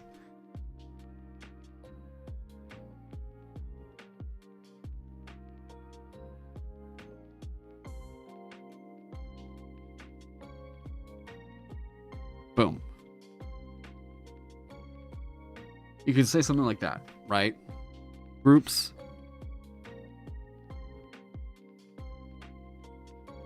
So solo, each time that you see what I mean. So you figure out like, okay, this is the kind of stuff I want to do to like fulfill my destiny and level all the way. You know, so now it's like, cool. If I level up to 10th level, I have quote unquote like won the game or whatever. So you see how I had mentioned a while ago that I feel like I may have actually figured out a victory condition for a TTRPG. It was this right here. So like you complete your destiny. You do everything that it was like spelled out for you to do in your story. You have completed that. You see what I mean? Would it feel good if everyone in a group got a benefit or leveled up when someone completed a part of their destiny? That's what I think could be really cool. And this could be like the arbiter. Yeah. And then you retire. Yeah. You do whatever, you know? I feel like this could be so fucking cool. I'm like, there is enough of an idea here that I'm like, this should be the way. And I love that this is at the end of it. You create your character, and then once you see your future, bam, this is how you level up. It feels like, it's just like, it feels like the movements of a song in character creation. You get your class, you get your past, and then your future is telling you, here, move forward. Here's how you refer to leveling and everything else. Oh.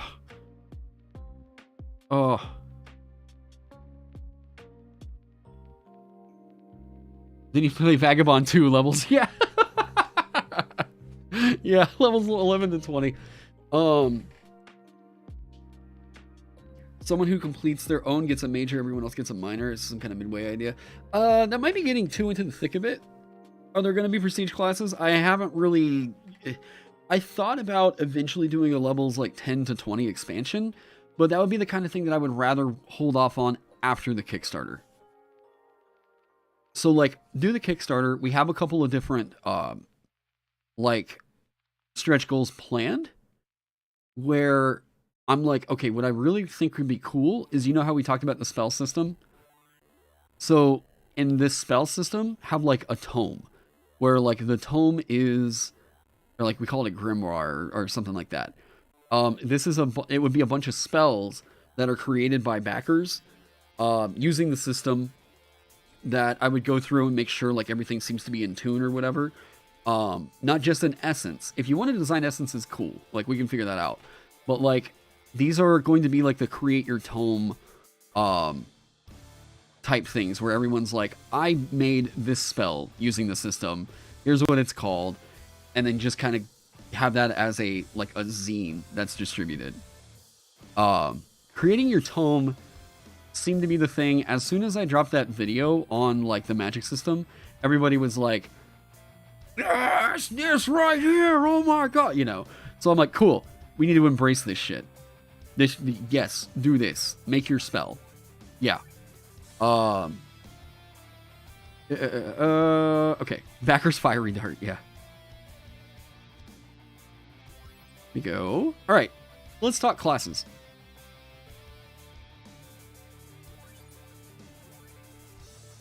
What I got done, or what I'm kind of thinking about right now. Oh, okay, cool. A lot of people are going to have questions about what the ranger adjacent thing is going to be like in this system.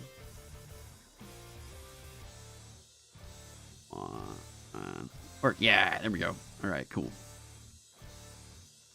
Do I have an idea for stretch goals yet? I've got some vague ideas. Not really anything set in stone. I'm also kind of watching Arcane Libraries Kickstarter because Kelsey is doing Shadow Dark. Yeah. So I'm kind of watching. Oh shit! Oh my god! Congratulations! Holy fuck! She had a $10,000 goal and has raised $125,000 on this thing. Fucking good on you. Oh my god. By the way, if you aren't subscribed to Arcane Library, Kelsey puts out... Kelsey is a fantastic voice for, like, old school Renaissance style games. And, like, their sort of philosophy applied to, like, D&D. To, like, with like, what can we take away from some of the OSR stuff that's a bit more practical? And, you know, like, oh, man. Go subscribe to the Arcane Library if you haven't already. Seriously, like, yeah. That, fucking congratulations. That's insane. This just went up, like, what, yesterday? But, like, to resounding praise from everybody that's seen it. When did this go up? Yeah, it launched 5 hours ago. Yeah, this is insane. Fucking awesome. I'm so fucking happy for Kelsey right now. Seriously, like, that's so fucking cool. Man. But I've been watching because I was like, if I do a Kickstarter, what might I be able to expect? So that has like 1,100 backers right now. And I'm like, okay, if that's the kind of number that's needed, and I've already priced out kind of like what I'm looking at for a book, I'm like, do I think I can hit it? That's always like the big worry. I'm like, my goal is, if you pledge, like, and it's a weird thing. I'm like, I can drop the system as black and white. If you drop the, okay, so here's what I think I do. I drop the system as black and white to anybody that, like, pledges at least $10. No, wait. That's not right. I drop a digital backer kit. Not even that. Let's go. I drop a digital preview kit that includes a solo adventure and some character sheets and the basic rules. And then if that's like for everybody to see. If you like the system and you want to back it because like whatever, killer. If I've got layout, art, and writing. Why do a Kickstarter? Woo! Logistics. Print. Yeah, creating the print book. To make sure that I don't starve while I'm writing this thing. Also, like, I would like to establish something more than just we do the Kickstarter and we do a one-time book. I would like it to be the kind of thing like Zweihander, where we establish a Kickstarter, and then, like, through that Kickstarter, I get in touch with a publisher, and then the publisher picks it up, and then it's they handle logistics, distribution, yada, yada, yada, right? I figured out, like, man, I'm telling you guys, I've thought so fucking far into what I want to do with this thing. I'm just, like, legit, yeah, so, oh, you can see my ass.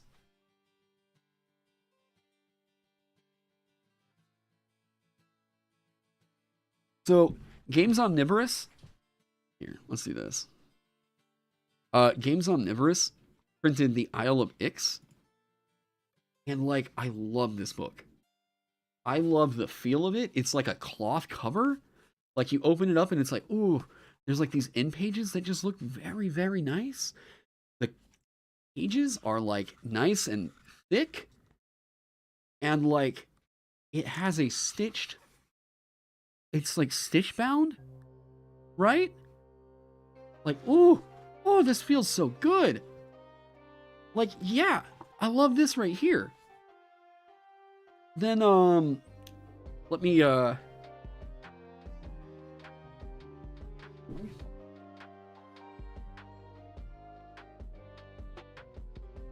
is the exact opposite of this right here. This is like, Amanda said this yesterday, and I fucking cracked up. If I'm hoping for a publisher picks it up, I 1000% hope it would be free. Yeah. Oh yeah. Hey, Free League, you want to talk? Let's talk. I'm on Team Free League any day of the week. All right. This to me, once you have felt a book like this and kind of held it in your hand, and you're like, oh, okay. This feels more like I could throw this out of a truck on the highway going like 120 miles an hour, and I'm going to be fairly confident this will survive. Amanda said this last night, and I was like, this 100% explains my issue with D&D book qualities. What she said is, this is a magazine that has been put in cardboard. And whenever I opened it up and started feeling the pages, I was like, oh my god, wait. It is. This is magazine stock. This is like, it might be glossy paper, but like it's thin. And it just, this isn't really what I want to go with. And it feels plastic. Yeah, right? It feels plastic. And this is clunky. You see how thin this is? This is a magazine. Like, I want, if I'm going to put this much work into it and do the testing and everything, I hope that people would get a book that doesn't literally, oh, Razor, hey, welcome. I hope that people don't get a book that will literally rot by sitting on the shelf. Have any of you taken a look at your D&D books that you haven't really used in a while and just checked out? Like, I have D&D books that are on my shelf that I bought, looked at, and I was like, okay, well, I've got that book now, and I put it back on my shelf, and they have damage. Like, they haven't been off my shelf, and they have damage. They wore from sitting on my shelf. What? You never owned a D&D book physically? Well, I mean, okay. Once you start to see what other, like, RPG people, like, the kind of stock that they put into their books, you start to realize that, like, oh, the D&D books are kind of cheap. Yeah, explain the feel of D&D. Yeah, they do. They feel like magazines. In some ways, I prefer. This is okay. I'm not just saying. I'm gonna get off of harping on. I'm just literally talking about using examples of the kind of print quality I want to use for my books. Okay, so as much as I don't like the vibe that WotC products put on my soul. Okay, like some of the older books. Here's the Rules Cyclopedia. This, despite being old, still feels put together. The page stock, the paper stock feels really good. It is stitch bound. It is stitch bound to where you won't have pages just flopping out. I have seen like people reporting about their D&D books just having pages fall out. Like, you know, and it's mass production, right? Mass production will suck. But like, the thing I want is I want a 6x9. Like, if the final book of Vagabond were this, like, listen to this.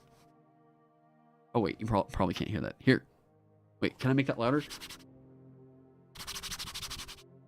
Maybe. Okay. Anyways, the feel of this book is like, it's cloth and it feels like I'm holding a fantasy book. I like that. I like that so much. Like, yeah. It feels good. I would rather people be able to buy a book like that for like $20 to $30 and get something that's going to last. Rather than go the route of like a mass production thing of, yeah. How will pets be handled in the action economy? That's all handled with a quick action command. Yeah. Oh, speaking of pets. Thank you for that segue. Okay. Oh yeah, what's up, Michael? So let's talk Hunter, and then remind me to go into Gadgeteer, because I've got some ideas going. Hit you with a leather-bound edition. Okay. Hunter. Now, I have expressed my issues with D&D's Hunter, or sorry, D&D's Ranger. D&D's Ranger never felt right to me. It always felt weird to look at it and see it's a spellcaster. I get that there is pre-established, like, oh, well, that's because that's what it was in the past and everything. And I'm like, cool. Well, I want to do my own thing. I don't necessarily want to root myself in on any of the preconceptions or traditions of D&D for the sake of it being a TTRPG. I don't want this to feel like, I don't want it to feel like a D&D clone, you know. So, you feel like Link from Breath of the Wild is more of a hunter than a Templar? I see Link as probably closer to a fighter than a hunter. But there's something about, like, Link is on this sacred quest. Like, he's literally part of the Triforce. Oh, spoilers for a fucking 35-year-old series. But, so, like, he's literally, like, the Triforce of courage. So I see Link as more of a Templar because of, like, he is on this sacred quest, you know? For my Samurai and Knight classmates, they just Champion as the name. I don't personally really like the name Champion, just as a personal thing. It doesn't really feel super evocative, you know? Yeah, he fights for the goddess Hylia. Right. Why people keep typing Aragorn? What? That's like the second or third time I've seen Aragorn. What's wrong with Aragorn? Actually, this needs to Lord of the Rings series, yeah. For the climbing, because he climbs and everything, he would be a ranger?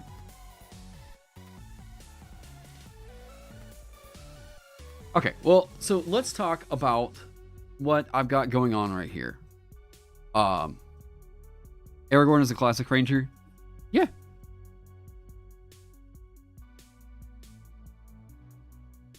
Thank you for the party. It's great knowledge about the... Yeah. Okay. So, talking about Hunter and what I personally have envisioned for this one. Do not think of a... Don't think of this Hunter as the nature paladin of D&D. Okay? Think of this Hunter as more roguish. This was always the way that I felt like the ranger should be conveyed, so that's what I'm gonna do here. Are hunters... What? Why would they be racist? Okay, moving on. So, with the hunter... they start out with the same hit die as the rogue. My view of a hunter should be that this is a midline or backline harasser. And I've always felt like, because video games convey this very, very well. And those of you that have seen my Ranger revision have basically seen what I'm planning on here. This needs to be a midliner. And it needs to be able to, like, if you want to do the dual wielding thing, you can. If you want to do the bows, you can. Scout, yeah, you can feel like Scout, right? So, with this one, you get the same hit die. You are a midliner, trained in armor. So this means light and shields. Trained with all finesse weapons and proficient with ranged weapons, proficient with dodge, skills. This should probably say, actually, hang on. Resolve. There we go. Skills expert with one of your choice. I might bring this one down. But this is expert with one of your choice from deceit, detection, finesse, investigation, lore, sleight, stealth, thievery, or threat. Trained with 2 of your choice from the same list. Okay. Tools. Proficient with either cook's kit or herbalism kit.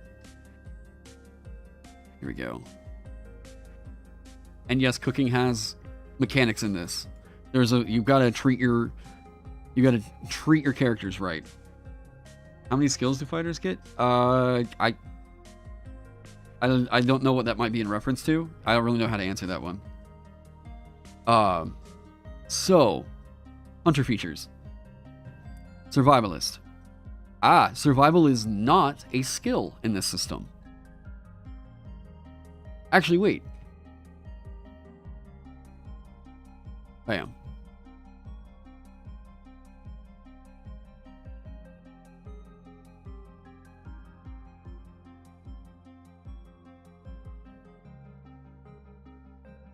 Or trained.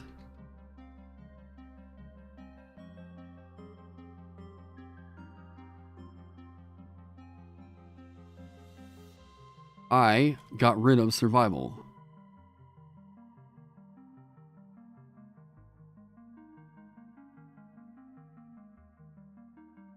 Reason being, survival is should survivalist be a backstory? I mean, maybe. It would feel weird if the ranger didn't get something quite like this, but I don't know. Yeah. So, survivalist. While you're maintaining at least a frugal lifestyle, while taking a long rest outdoors in nature, you gain the benefits of having maintained a comfortable lifestyle. So this is talking about fatigue removal, hit dice regaining, and all that stuff. Further, you can make a tracking skill test on your group's turn as a quick action. Notice it says on your group's turn as a quick action. And any tracking skill test you make to find bloodied beings is favored.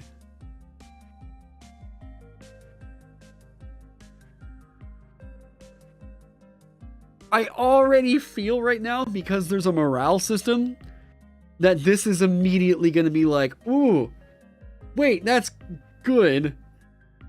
Would this be useful in a group setting? What do you mean? I mean, you're the group scout.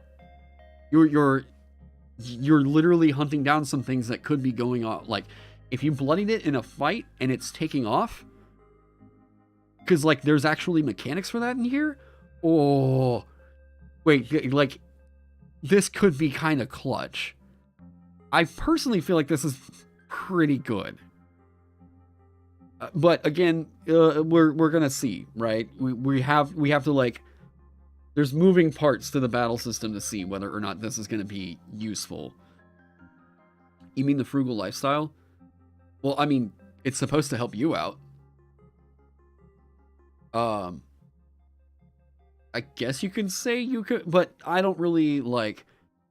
Part of my problem with the way that 5e's Ranger is conveyed is that it completely shuts down any need to do survival if you have a Ranger there, because like the DM just doesn't want to engage with any of those elements because the Ranger's just like, oh, I do this instead. Oh, okay, cool. It just shuts down a style of play rather than like gives you bonuses to like make it slightly easier. It's just, you can do this. Yeah. Does marking a creature give you favor even if it's not bloodied? On tracking it, we'll get there. Skill Monkey. I am most likely changing this name. I don't know what to, but it was my go-to for right now. Choose either one skill and a tool or 2 skills you have aptitude with from the Hunter aptitudes. Each aptitude rank you have with a chosen skill or tool reduces the number required to pass its skill test by 2 rather than 1. So it's going to feel a lot like expertise. The expression, yeah. Goodberry. That's also assuming Goodberry is going to be a thing in this. Hunter's Mark. This is what I'm thinking for Hunter's Mark. I think people are going to see one thing and be like, oh, that's so shit. Hang on. Well Wandered is kind of cute. Well Wandered is adorable. Well Wandered. Just in the alliteration. Oh, that's adorable.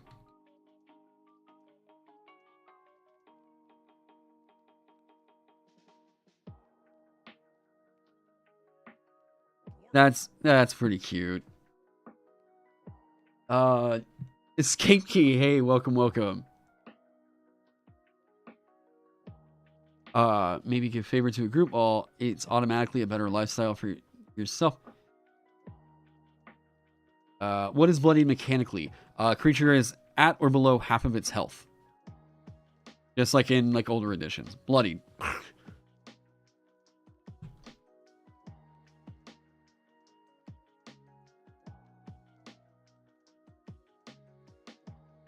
Oh, okay.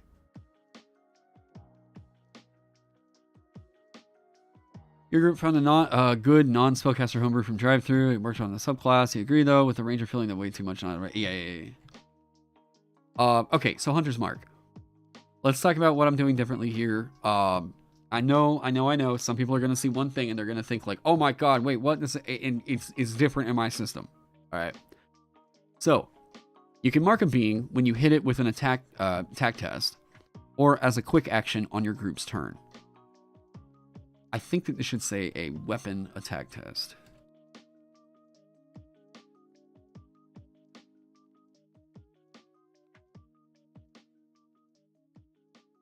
We can leave that for now. I don't want to like gate out potential brawler hunters if they want to.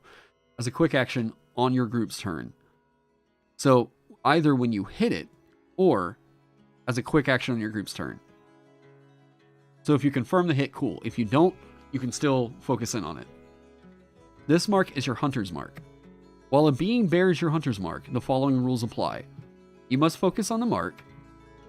The attack test required for you to score a critical hit on the being is 1 lower.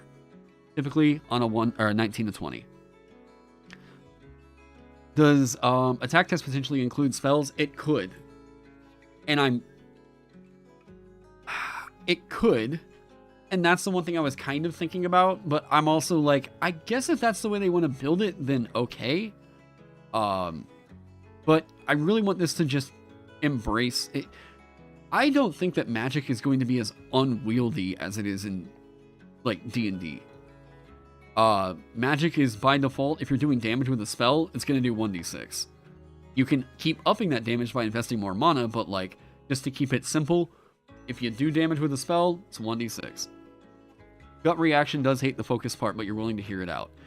You don't have to make concentration checks. Got rid of damage could potentially hurt the focus. I completely got rid of concentration checks. All this requires is that you have to keep using your quick action to maintain the focus.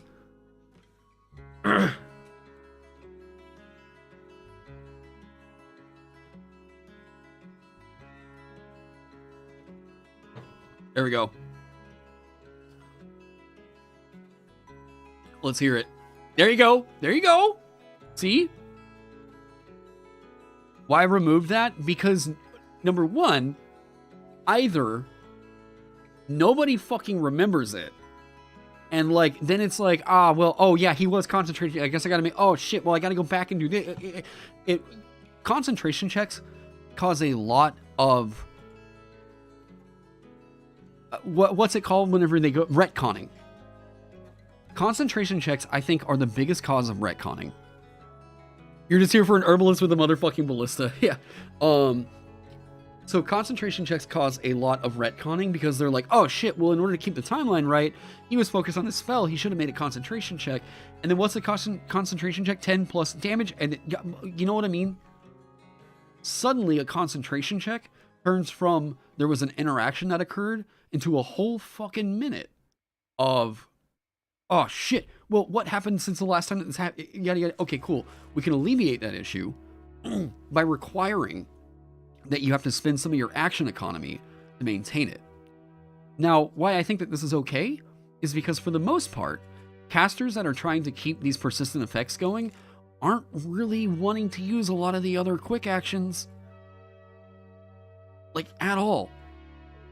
So, casters that didn't want to blow their turn doing a quick action cast have a quick action now that they are using to concentrate on spell casting. Now, there are other ways that you can end it. Someone's like, yeah.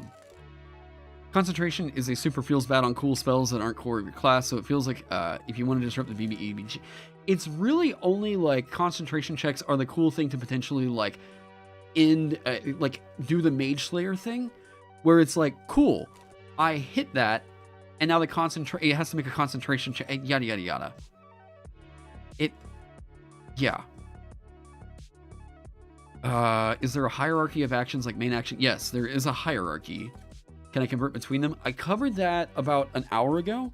But basically you have an main action, quick action. Is there a new way for other characters to interrupt concentration? Oh, like ending focus and stuff? So it is considered that while you are maintaining focus, unless you're subtle casting, you're still performing the gestures and incantations that are required to keep that spell cast. Because of that, let me get into something real quick. I probably should spell that out though. Concentrating all of one's mental prowess to the effort of maintaining some effect. While a being is focused, the following rules apply. At the start of its group's turn, it must use its quick action to focus. If it doesn't, the effect it focused on ends. It can't focus on another effect.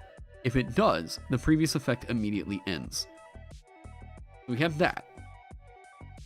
And that was, hang on. Oh, okay. The idea being here, you love the grow, yeah. I would say this should probably be spelled out.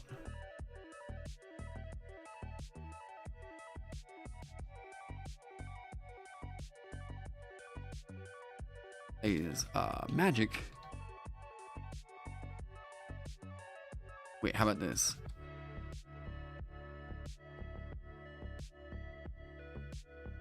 There we go.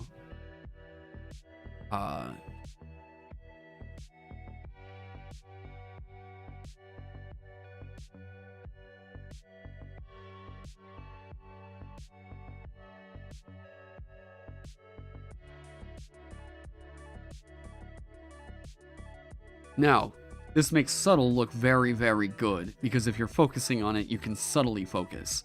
So the other thing that I introduced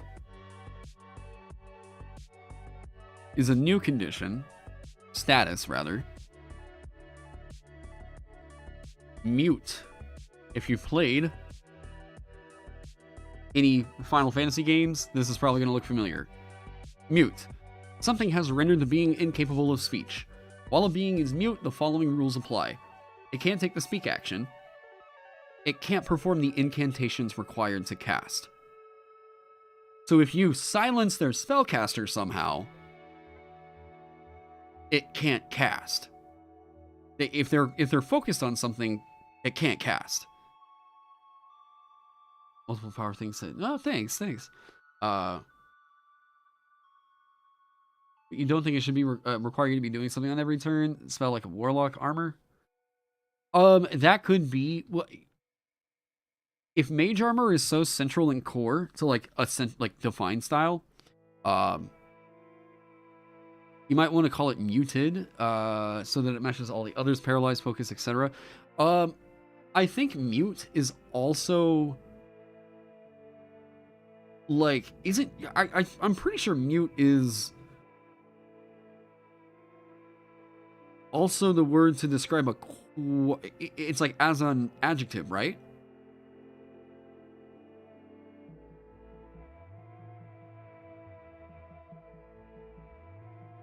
Is it not? Mute is an adjective? Okay, I thought it was. It can go both ways. Nice. I thought about silenced, but if my layout designer heart loves the fact that it's just 4 letters,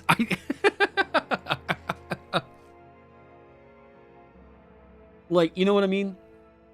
Yeah. Ayo. Yeah. Mute is an adjective, but if something else made you that way, you've been muted. Really? Is that how that works?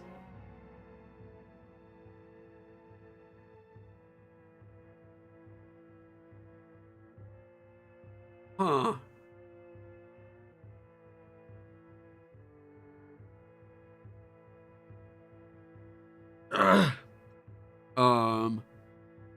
I'm reading some complaint from non-speaking folk about the term mute, but I can't remember the full context of using the term.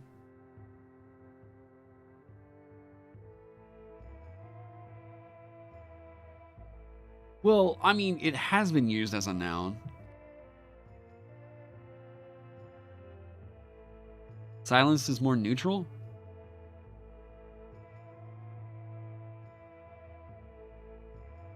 Huh.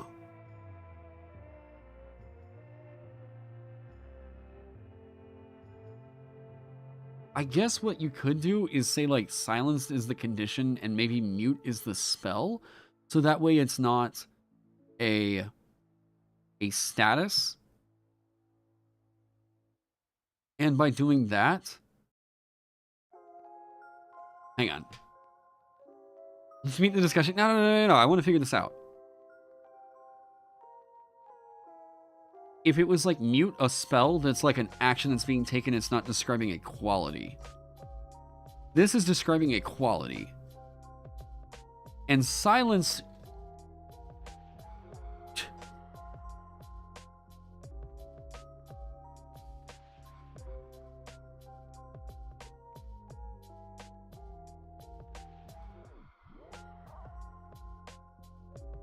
Yeah, I think that this should be fine. Oh god, what are they barking at? What's even coming in today? Oh, I think that's their dog food.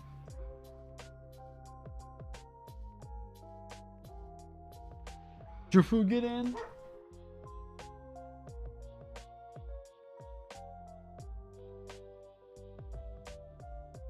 Is that gonna... Come on, please work, please work, please work. Go blue. Yes, thank you. All right. Yeah, mute could be an essence. I mean, I'm fine with changing it. I will miss out on like not having the 4, like a 4-letter word for that, because it was just like, it's gonna make all the text layout so much better. But like, I'd rather that not be used to ascribe a quality and seem like it's gamifying that. And silenced is fine. Like, that's going to be neutral. Okay. But if you're over here doing it as a spell, it's not ascribed as a quality.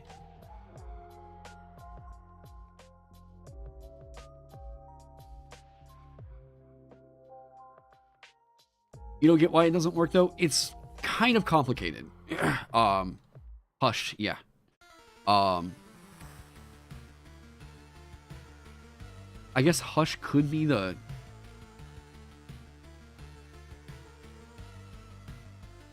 But mute just sounds so fantasy.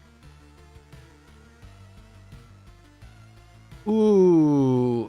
And it could be one of the, like, sonic damage type. Ooh. Or, like...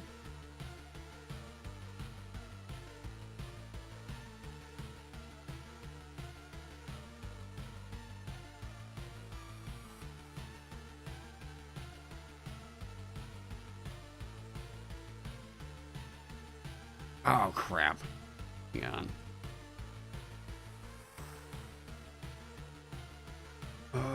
Here we go.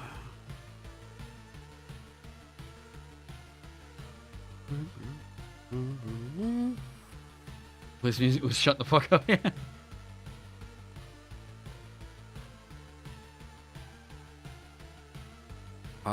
Wild caster.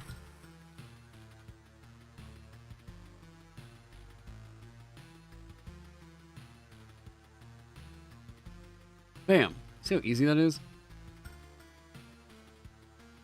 Wait. Ooh. Or must pass.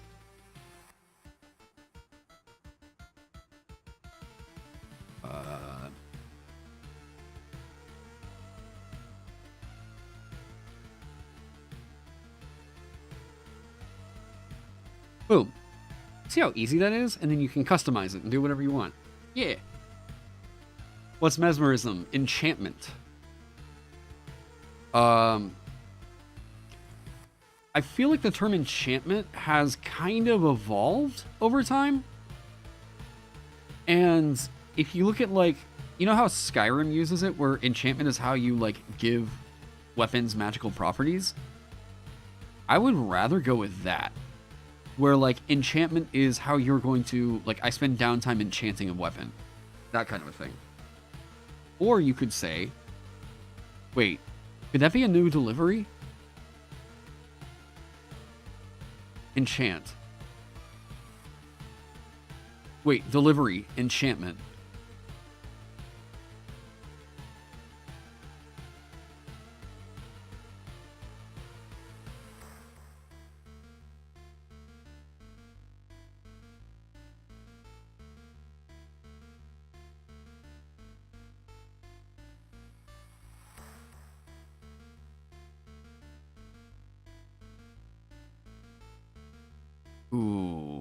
Ooh.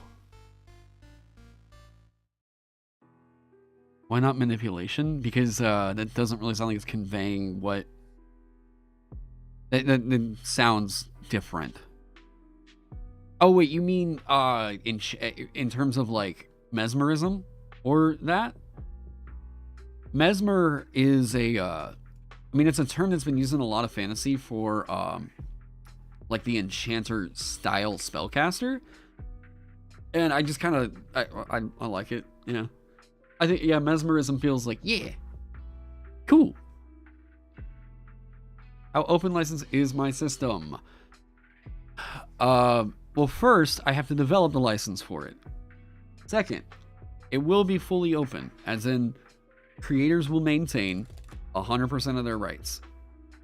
I have to develop that license, though, so that's going to take time. So yeah, for right now, everything is still, like, everything's still protected. It's the whole reason I registered my LLC and everything. So, like, it's, bamboozlement is an alternative. So this is still closed, but it will, I will develop it with an open license. I intend on having the game available on a website completely for free. And if people want to, like, support it and get the book, I want to make that available too. It does feel very, yeah. Okay. Yeah, you can use these streams as, yeah. Why not use the orc license when you, like, if I like it when it's released? If it is, then I guess, yeah, but also, like, I have seen, first off, can you tell me why I should use the orc license? Like, I'm always going to ask that question. Yeah. AR, can you tell me why I should use the orc license? Let's hear it. Will there be mechanics for tracking and trouble? Yes, there will be. There, in fact, there kind of already are.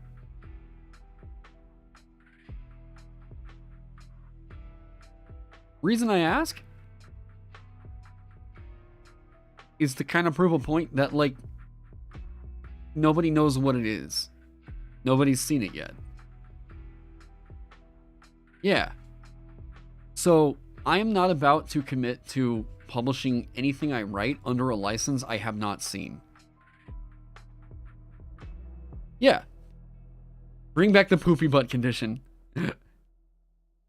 It'll do essentially what you want it to do, protect creators. You have no way of knowing that. They have not released anything, and I've been in the Discord where it is basically the reason I stopped kind of engaging with that Discord about 2 weeks ago is because it became overwhelmingly a discussion about whether or not it's going to be pro or anti NFT. And I mean like overwhelmingly, to the point where I was like, I don't really care to engage with this community anymore. I'm gonna do my own thing. So like, yeah. You're only speaking from speculation, but like, I don't really like, so handling a legal license like that, where I'm talking about a game that like, this is something I, really like to make my like nest egg from. I have no reason to want to rush and support something I have not actually seen any of the legalese behind it. It's just, I don't recommend that anybody does that. Everybody should, ooh, wait, this is actually how I should be representing this table. Hang on. I can distinguish it so it's easier to reference. Yes, okay. I don't recommend that any creator actually publish under or commit to publishing under anything until they have actually seen the legalese. I think that Paizo is a great company, but I also don't. I can't go off of hopes and wishes. Let me see here.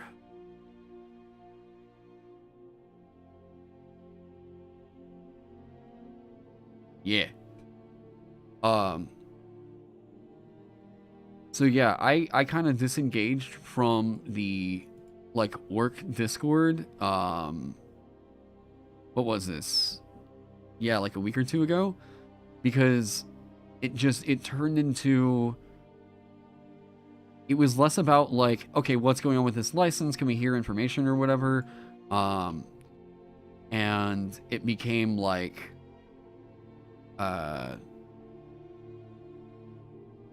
it just kind of became just not really something I'd want to really keep continuing on. Yeah, you know what I mean? Why I'm considering proprietary over hoping for orc. Because I have more control over the type of license I would use. I mean, I don't think that because anybody designs a system that they should be beholden to making their game completely open. I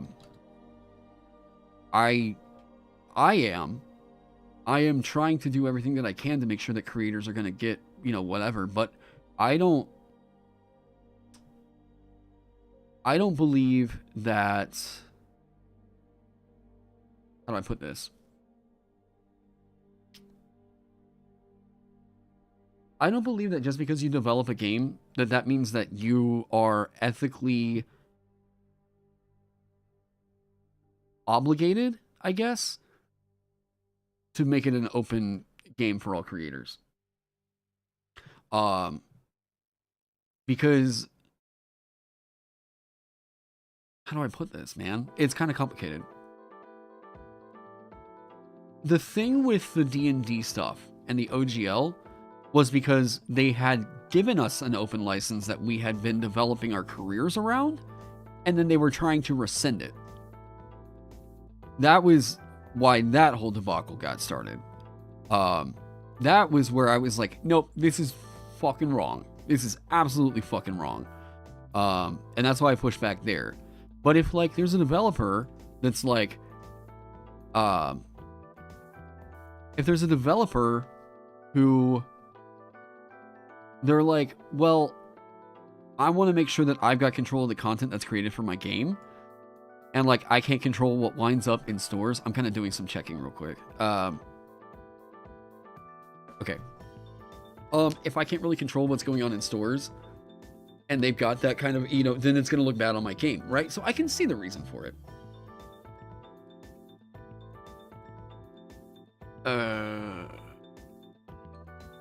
We'll dive into politics like rabid dogs. You mentioned not wanting to let everything you make public. then I'd push back against them. I'd be like, cool, well, I've got a reason for it. Like, you know, I mean, I was one of the guys that was like, okay. I was the dude that dropped the leak. Like, I was the dude that caused all the debacle from the last 3 months. So trust me, I'm used to being in that position. Now,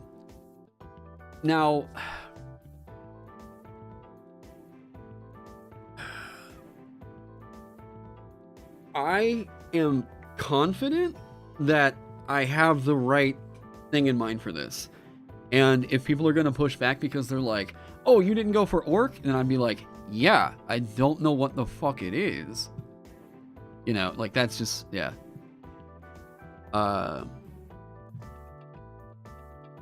You think light shields are like parrying shields, so them being higher than light armor makes sense? Yep. Oh, yeah, some people were asking about that in the Discord. Yeah, so a medium shield is... You need to be trained with a light shield in order to, like, parry with it. Mainly referring to chat, making the entire chat look like a presidential debate. I don't think it has. Oh, I think chat's been good. Are you guys good? I think we're good. I think we're okay. There's being a fan of Paizo and Pathfinder, and then there's simping. I just... And I don't know that I would go so far as to actually call it simping, but it's more so like a... There's a lot of hype built around it, because I understand that people were like, yeah, fuck WotC. I get it. But like, I appreciate the zeal, but I'm also rooted very much in, like, I get why people would or would not use an open license. So my rage against the machine was based on people had developed a career that a mega corporation was trying to make not a career anymore. And they had no right to do that. We knew that they didn't, which is why I fought back. And, like, yeah. What about Rogue not being able to wear light armor? At the moment, it's only capable.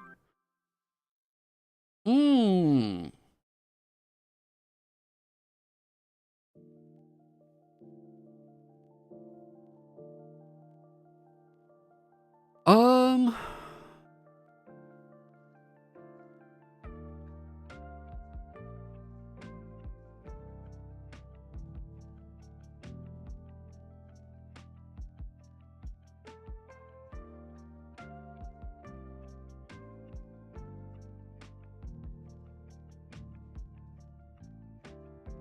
Now the question here is, should light shields go above medium armor?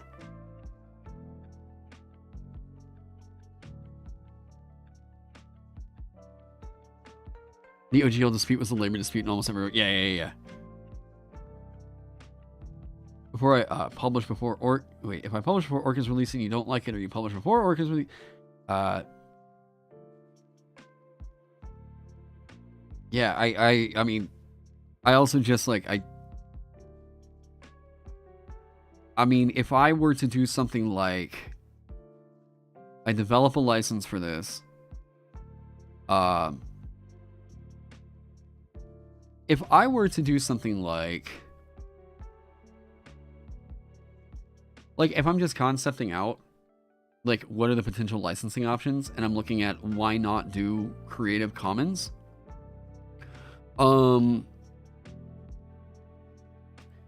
the only worry that I have is somebody essentially just taking the mechanics and representing it as their own system. This is all, like... So these are all the kinds of things that, like, I have already been planning out, talking with lawyers and all that other stuff. Light armor, light shield, medium shield, heavy armor, tower shield. Oh, wait, this needs to say great shields. Did I make it one word? No, I think it's separated, right? It is separated.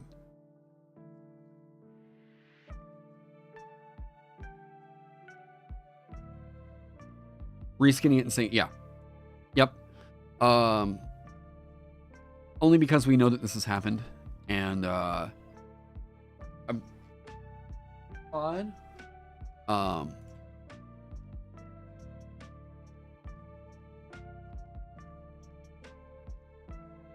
That needs to go over there. I know I'm doing layout work at the same time that I'm doing everything else, but yeah.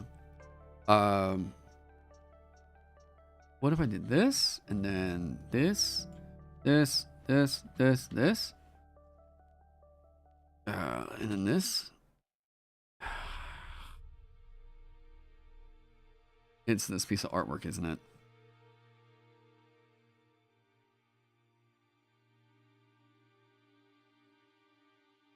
Okay.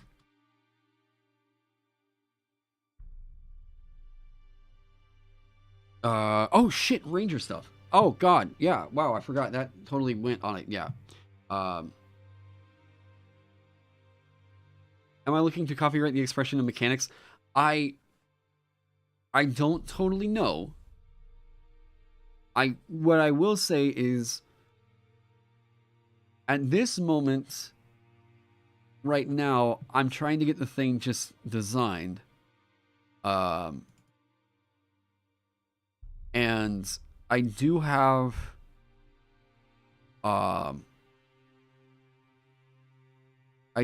legal consultation in mind, is all I'll say. Oh shit, yes, thank you. Okay, God. Okay, that just got me right back on it. Okay, so remember focus. Yep, cool, we good. Yes, alright. Dungeons of Aether is on today. Can't wait to see the songs in the stream playlist. I'll check it out. Okay. Oh god, another thing I'm trying to figure out. All the quotes I've been using and references to characters in the iconics, I don't know if 100% I can put them in the book. I'm checking that out legally. I did put a disclaimer at the very beginning, but like I don't know that that's exactly the kind of thing that I can actually. I don't know. Essentially what I mean is if money gets made off of it, I don't know that I can. But the reason why I'm like, God, I've got to figure out a reason to make that work is because I want to keep this quote in so goddamn bad. God damn it, I want this to be printed in the books.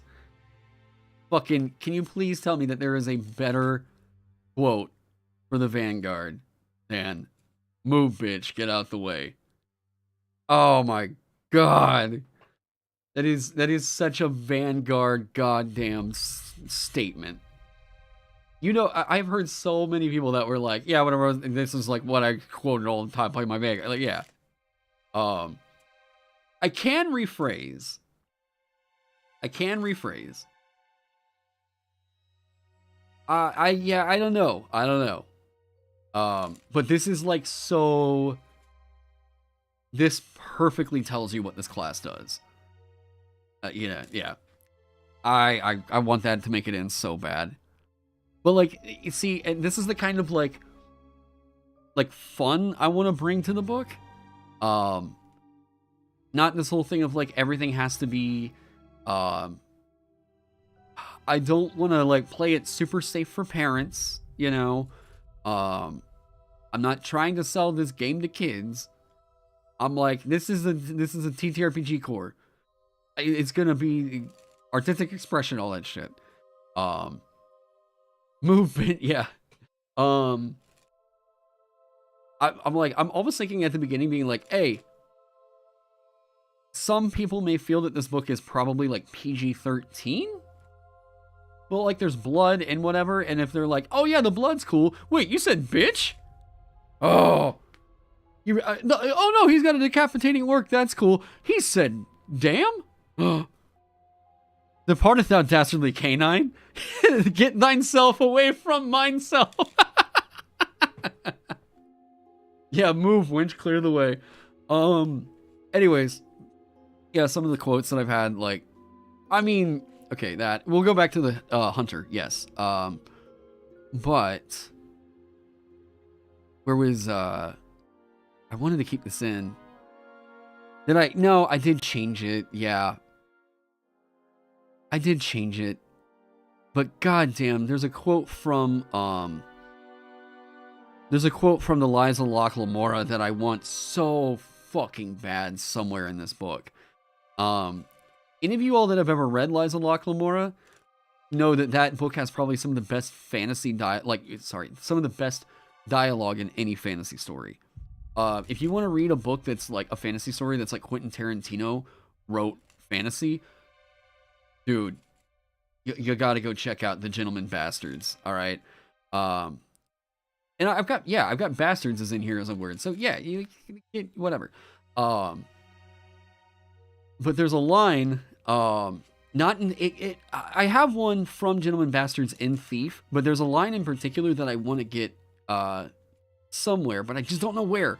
And it's just the way that Locke Lamora delivers the line, "Nice bird, asshole."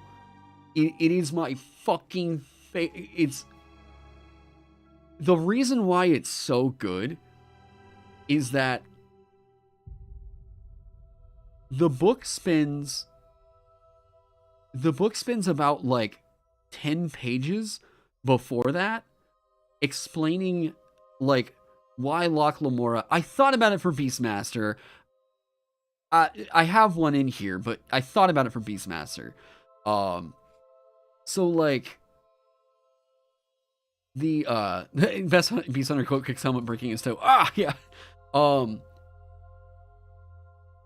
the reason why this is such a good quote is because before that, you hear this line of like why, who this person is that Locke Lamora is saying this about, and like why this person is to be so fucking like, you do not screw with this guy.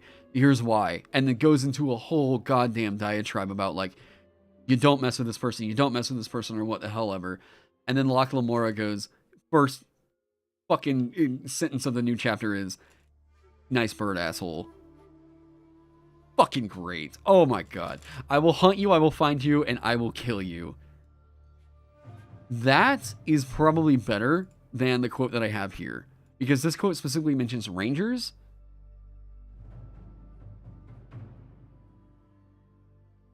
How does this quote go?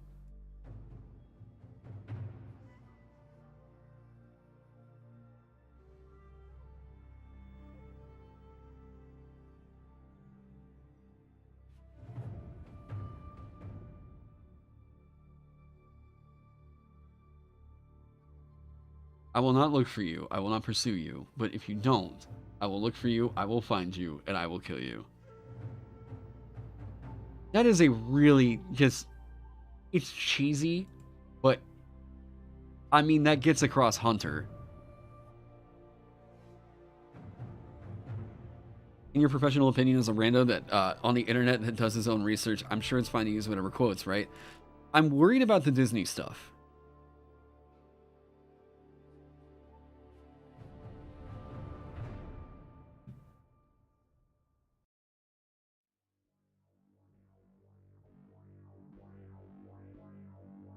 Does it just need to be this?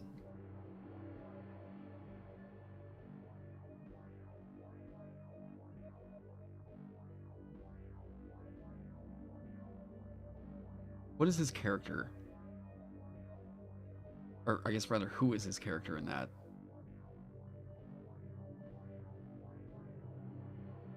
I guess I can just say Liam Neeson, and it, yeah, but it's a character?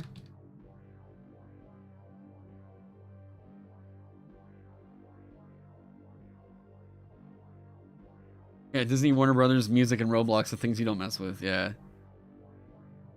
You see, if you're like, well, you can't use Disney in this stuff, can't put any of the Star Wars characters in here. Not even as like a reference. Or like a, yeah, here's that character. If we completely leave Disney out of it. Oh. Liam. Wait, sorry. Liam Neeson.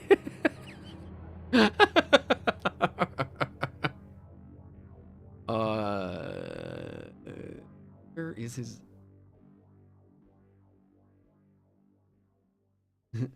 Liam Neeson.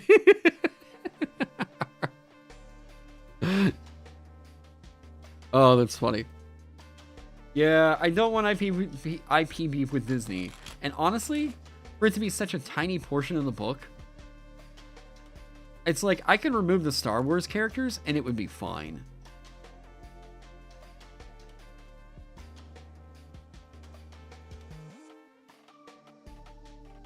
Yeah.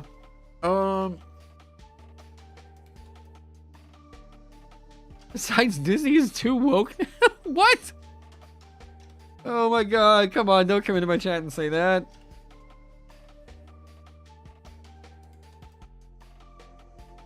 Oh.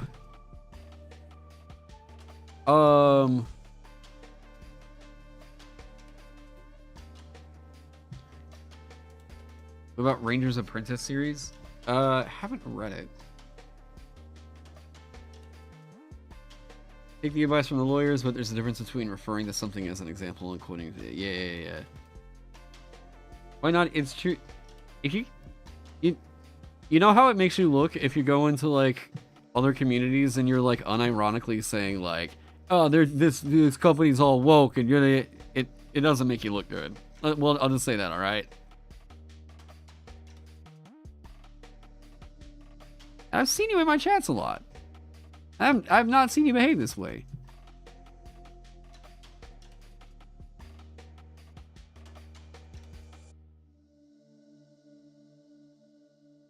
Yeah, don't.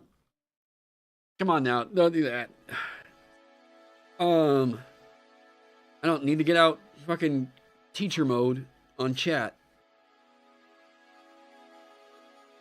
God, am I? No, we smell good. What does that smell? I don't know. Oh, I got Gardettos. Oh god. How do traps interact with hunters, Mark? Can you play a trapping character? Okay.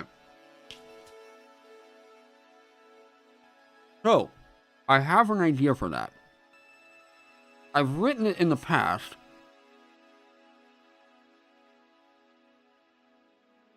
Hang on.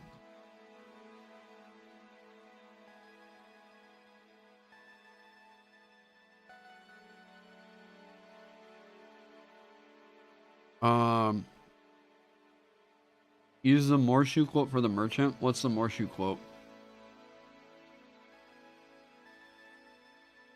Who's Morshu?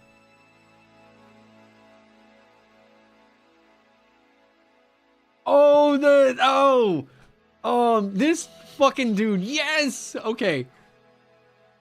Lamp oil, ropes, bombs. You want it? It's yours, my friend. As long as you have enough rupees. Yeah. Come back when you're a little richer. Yeah.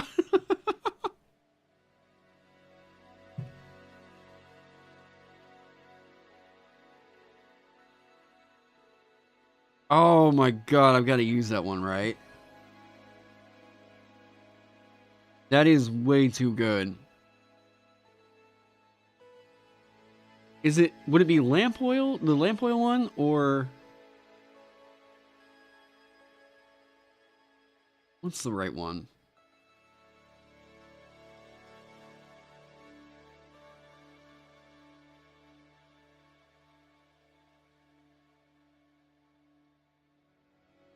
The lamp oil one. Come back richer.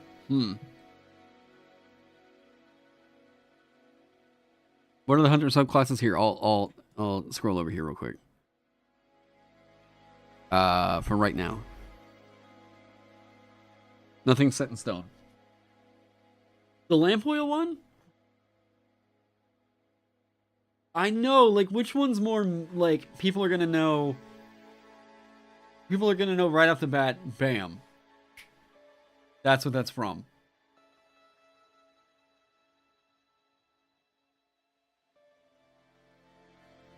I think it's gotta be the lamp oil one. The Resident Evil 4 one.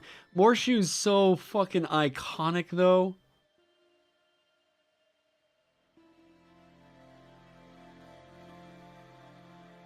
Gah. The lamp one is more memed.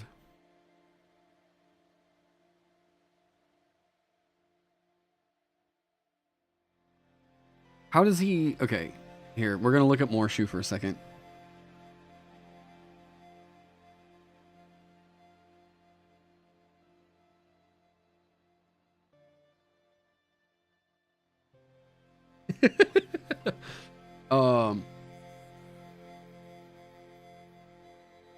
Lamp. Well, no, it's not just because he mentions an item that like another class uses. It's literally he's a greedy merchant who is just known for being such a weird character. Yeah, the original Morshu. Oh God. Yeah. Okay. It was the stop. It was the first one that came up whenever I looked it up on YouTube. Hey, oh wait, this music can stop. Yeah, this is the where the source is from. Lamp oil, rope, bombs. You want it?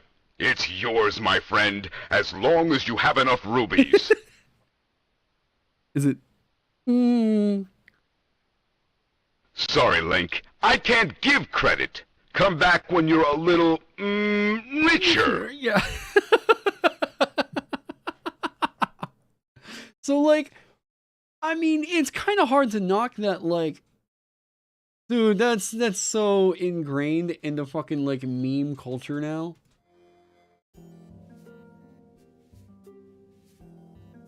It's crunchy, yes. The 4K version is a fucking nightmare. Vagabond, yeah, maybe.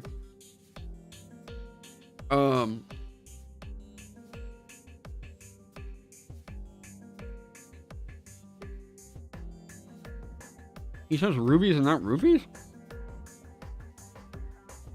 Oakledge is a merchant, yep.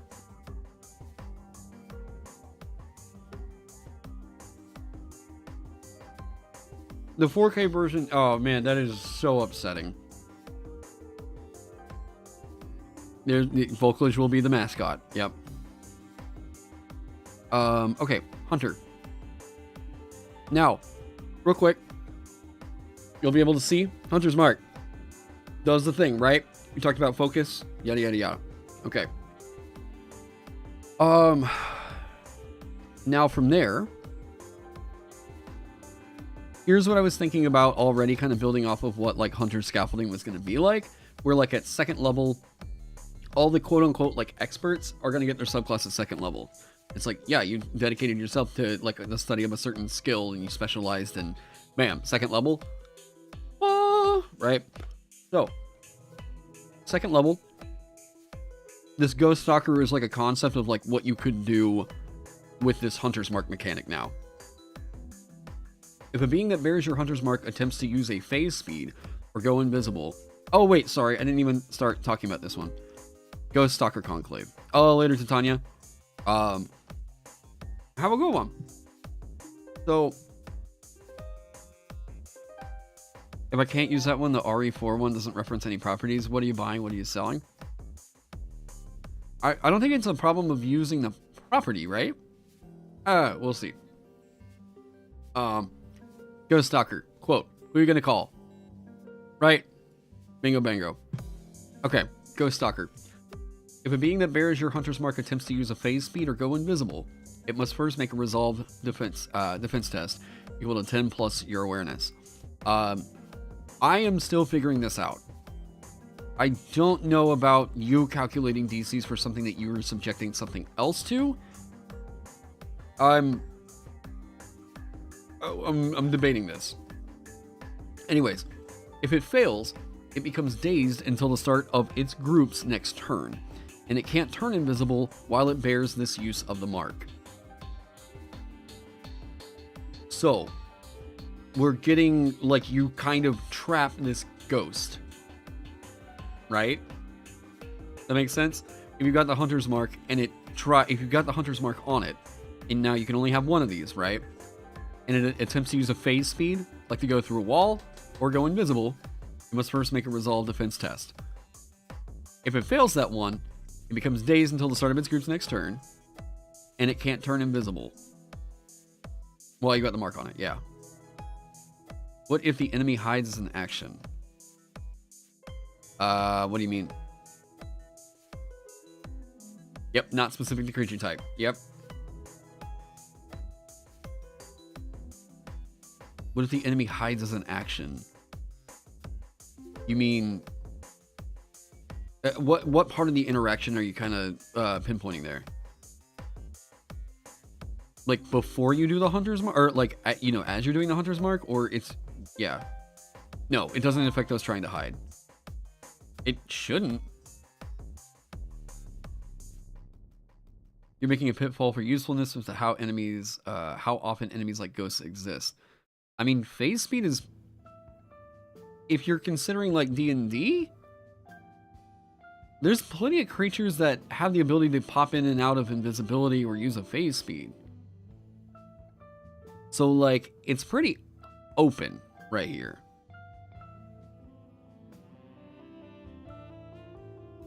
And this is just one feature, right? So I'm thinking about, there's something like this. There's also spellcasters that could potentially cause themselves to go invisible and everything. But trying to also think about like what else they could get in here is what just got messed up. Aha. What would be the name of this? I don't know. What's the duration of Hunter's Mark? Good question. Oh, thank you. Thank you. Aha. In this case,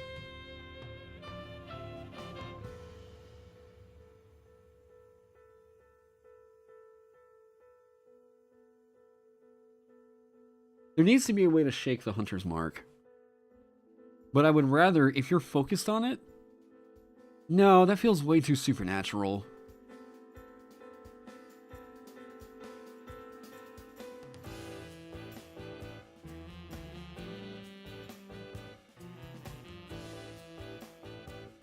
What would this be? Does daze cause their ability to... Oh, okay. I guess you should want to know what daze is like. Hang on. You think adding the phasing feature from the Ghost Slayer Blood Hunter would work in here? Do you want only original ideas?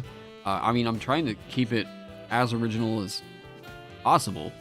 I don't know what will or won't be impossible to do that with. But...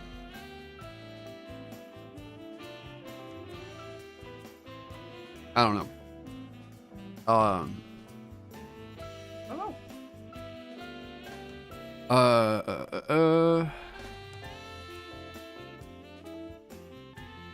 The back door is open.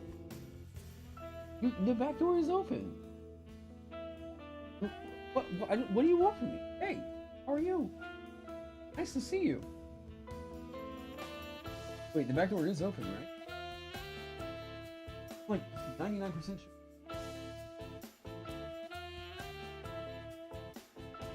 Will there be a dev update on all the classes soon? I've got to get the I've got to get some stuff written. There's a few I can talk about today. Let me get on days real quick. Boom.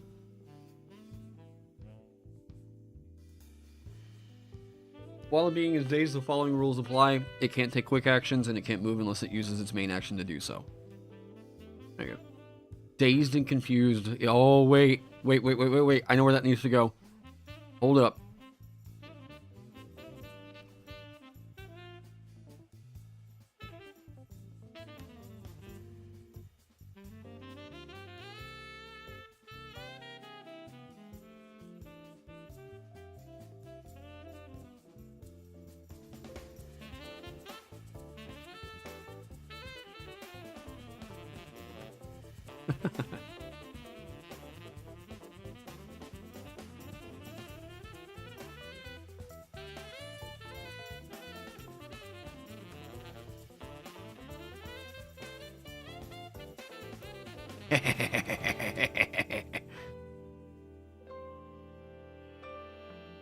Oh, it's yeah. Insane in the Rain music is great.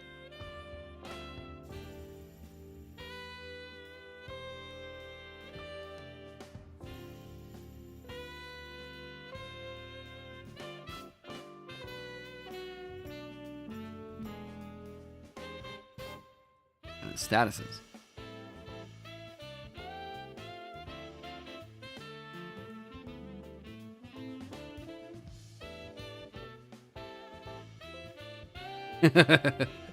Wait a minute. I'm not just gonna do the obvious Led Zeppelin quote. Oh wait.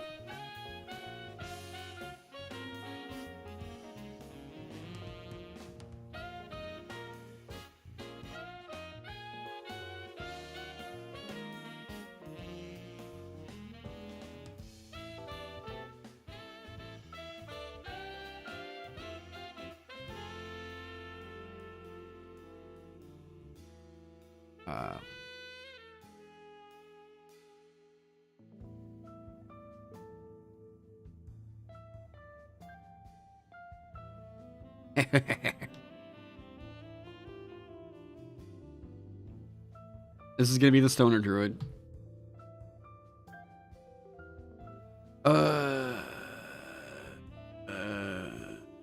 Okay. Turn off your mind, relax, and float downstream. What is that from? Alright, have I considered reaching Wintry D&D after releasing a play? Oh, Wintry's already aware of this. Yeah. Wintry and I talk?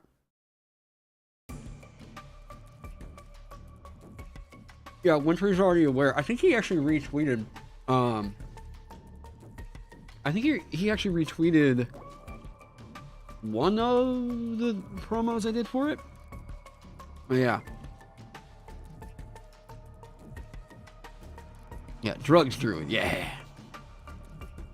Yeah, drugs and zombies. Come on now. Okay. So that was all basically on the hunter that I kind of made so far. But also note, I made this literally this morning before stream. I woke up at like 6 o'clock and I was immediately like, yep, time to get to work. So, this is what I've got so far. Just kind of like throwing stuff on the page. Oh, I am doing this. I am doing this. I am doing this.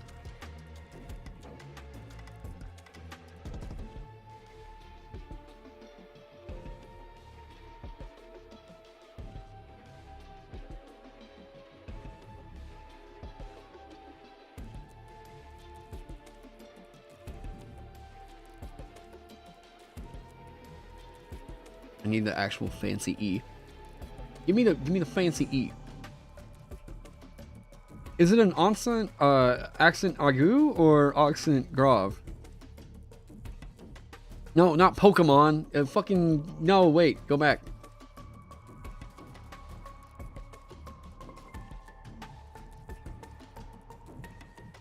I think it's an aigu, right? It is an aigu. Okay.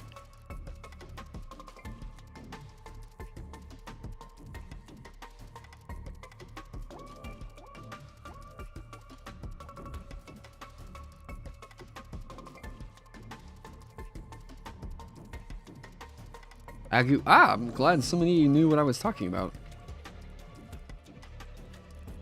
Thought we had a bunch of uncivilized Americans in here. Ever thought about making an aggro status effect to make a true tank, or is that 2JRPG? It is probably 2JRPG, and I already have aggro tank kind of figured out. If you've checked out my Vanguard class, you should know, like, you should see basically what I've got cooking. I have a subclass that rewards finishing setups, like finishing a hunt or killing a marked target. Not immediately. It sounds kind of interesting as maybe like a bounty hunter concept. Maybe. Uncultured Philistines, not we. Yes, you all very, very cultured.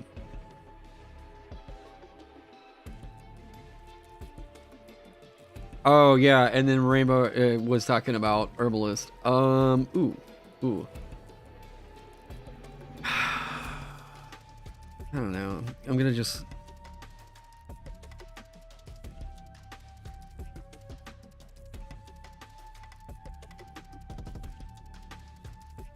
That's not gonna go in the fucking book. I just. Oh, come on.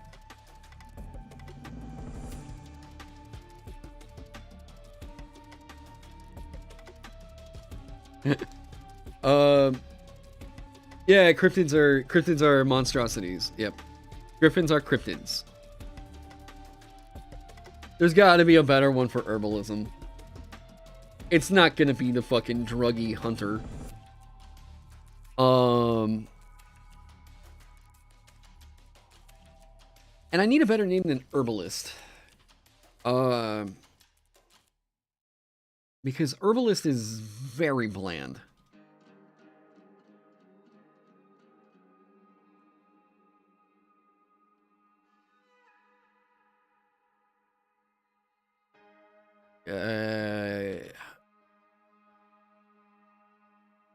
Plant man.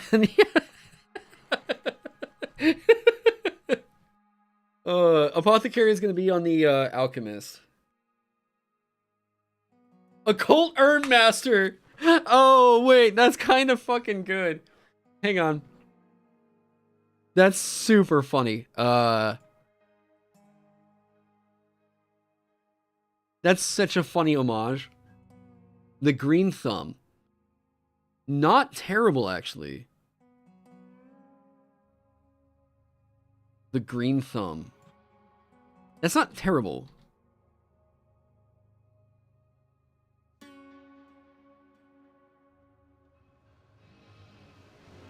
Cultivator, maybe. Hey, man, what's going on? I haven't seen you online in a hot second. The Spice Master.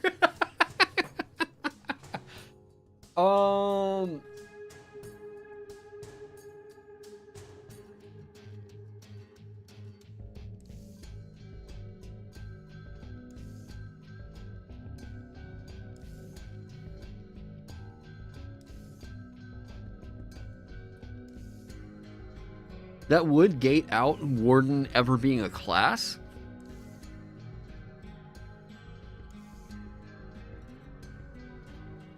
The farmer. Botanist. I guess botanist kind of makes sense.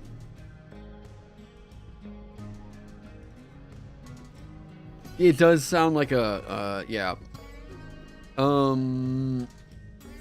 Bean Daddy.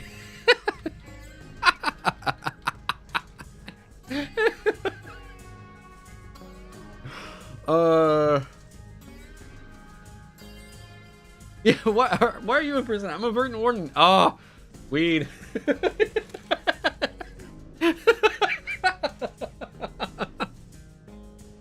Oh, that's funny.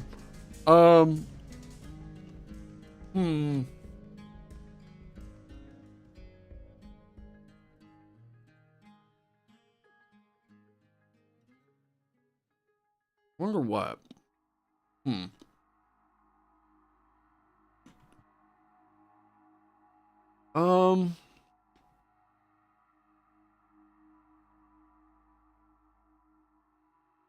What? No. I like Herb Master.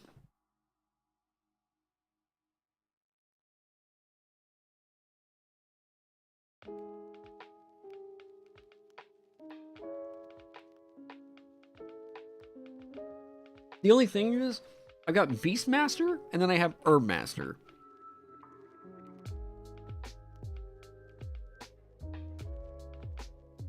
Flora Forest. Floralist? Okay. Root Caller. Root Caller is kind of cool. Well, everyone's saying Cultivator.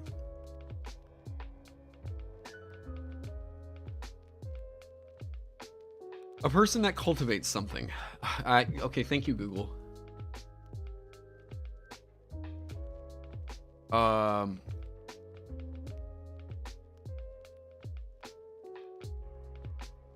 It doesn't really describe A cultivator.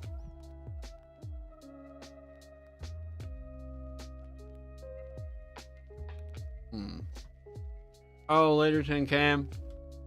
We'll see you when you get out. I wish you luck. The Green Knight. Wait.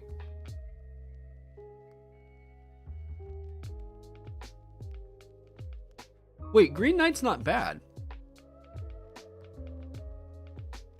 It has a precedent.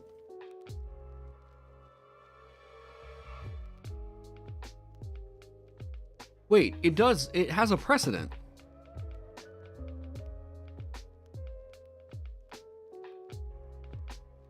The Green Brother.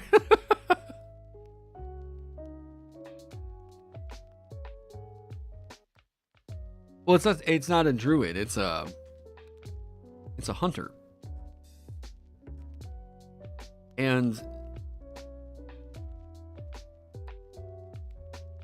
Green Knight, yeah, Sir Gawain and the Green Knight. It has a precedent.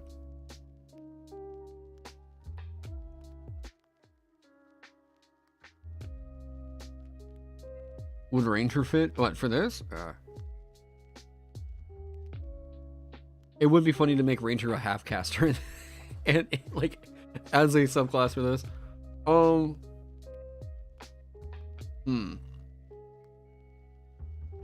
I kind of like Green Knight. This has a precedent in like folklore, but only problem is not really as a mediciner. Okay.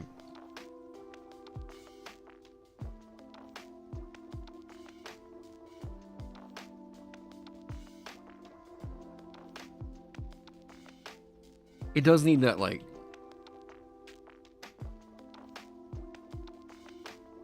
It does need to have this, like, occult or master little homage to Merkborg in here. This is...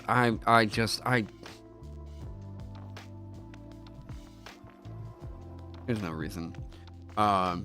Green Arrow. Herb Doctor. Okay.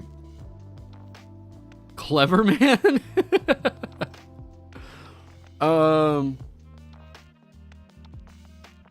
Okay. So, someone had asked about this earlier, and I don't mind the Woodsman.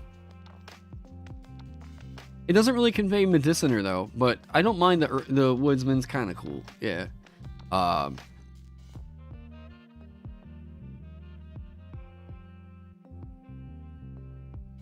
Woodsman. It's simple.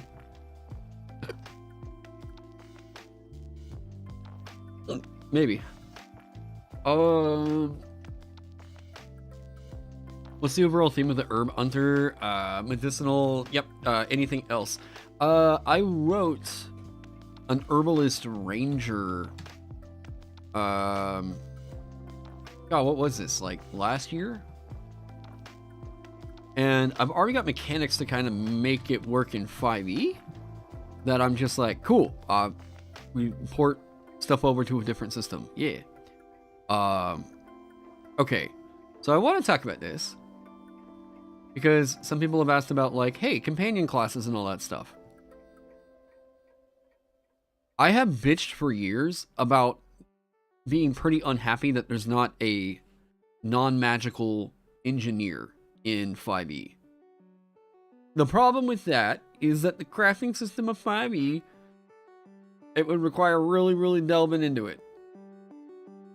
And doing something that I think would be much more mechanically complex than what typical 5e classes are like. I just decided to never really deal with it in 5e. It just felt like meh, whatever. However, I do feel like because of the way that the action economy and solidified crafting in here is working, that I can make a gadgeteer. And Barony super inspired me on this one. Alright. So starting out, Gadgeteer, this is going to be an expert if you're wanting to use 5e terminology, right?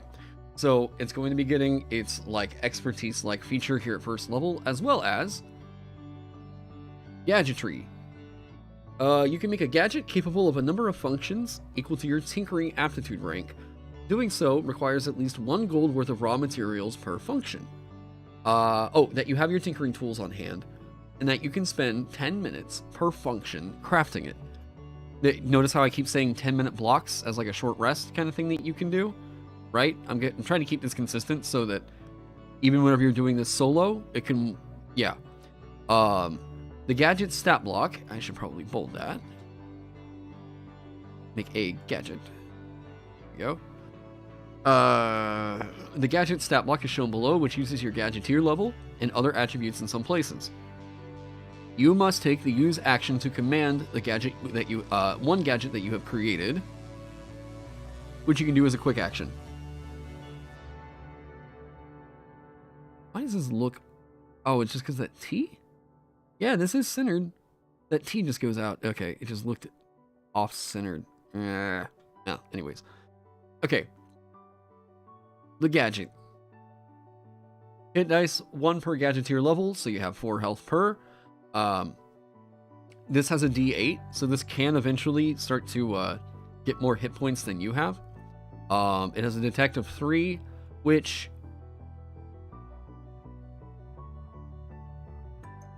I can potentially get rid of, but I want to keep that in here for right now. Speed, 30 feet, load of 2 if you want this thing to help you out and carry stuff for you. There you go. Defenses are all listed right here. Senses, yada yada. Protection, yada yada. Statuses, yada yada. Burden. The gadget occupies 3 load. If you're carrying this thing around, it's going to occupy 3 load. Turret. The gadget functions as a hand crossbow with reload 6. Slam. You can command it to go in and slam something, and it's going to deal 1d2 plus your logic modifier blunt. Just how good did you make the thing? Yeah, there you go. Turret. Range 60 feet. Attack test plus logic. Yes. Okay. 1d4 plus lodge, ammo, damage type. So remember, in this system, you can get different types of ammo to change the damage type. Damage types in this system for ranged weapons are handled by the ammunition, not the weapon itself. So if you want to go and get a bunch of incendiary rounds and just keep loading them up in this thing, you can. I thought a couple times about making it function as a pistol, because that just sounded so funny to me. Like, yeah, cool, this little gadget's just a fucking Glock. I do like kind of rooting it in that it's a hand crossbow. You know? So, like, you know that this is a little walking hand crossbow that you can command as a quick action to, like, attack! And it shoots off. This feels way more engineer already to me. It's a turret. You've got a little turret. I thought this was fun.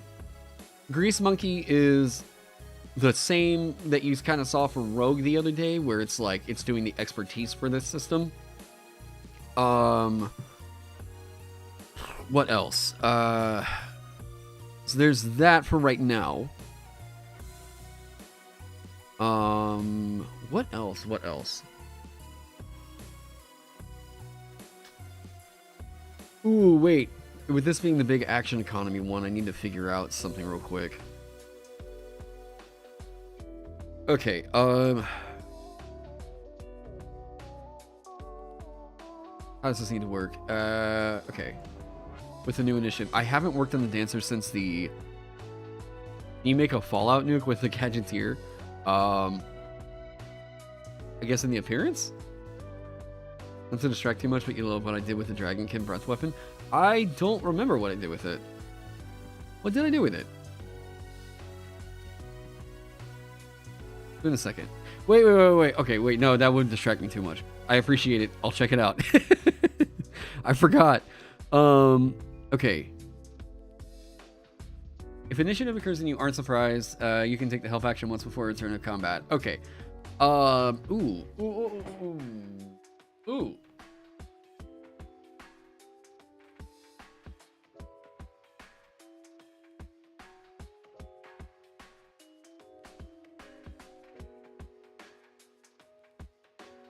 Okay.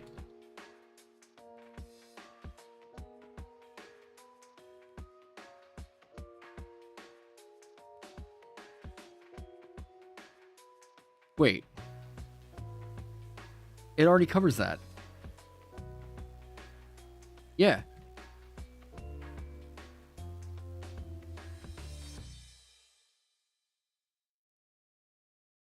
Yeah.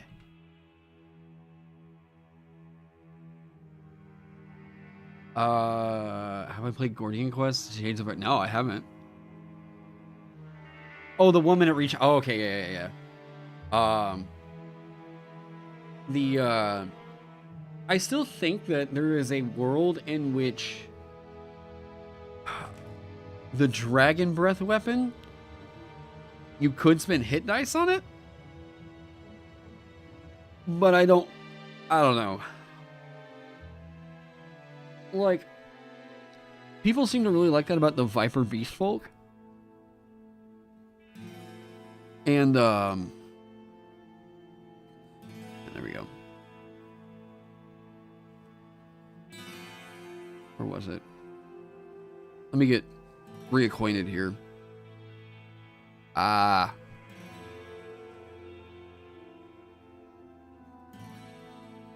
Energy in a 15-foot cone. Beings in the area must make a dodge defense test.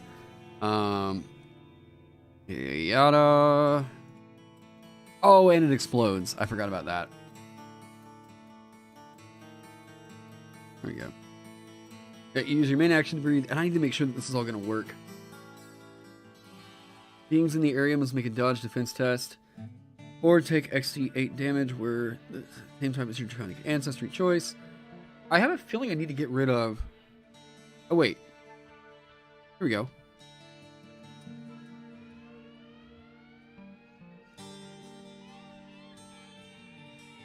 Yes.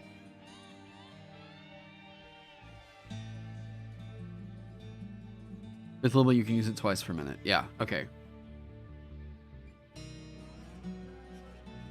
If I wanted to leave Warden on the table, how does your Green Sentinel or Green Guard work? Like, how do we have, like, or how do we get... Wait, are you asking if I want to... Wait, what? Oh, does the Barbarian enhance explode? Yes. Yep, Barbarian's got explosions. Just so it can enhance all explodes. That would make the Barbarian Dragonkin sick. Wait, oh, does it enhance explode? Oh.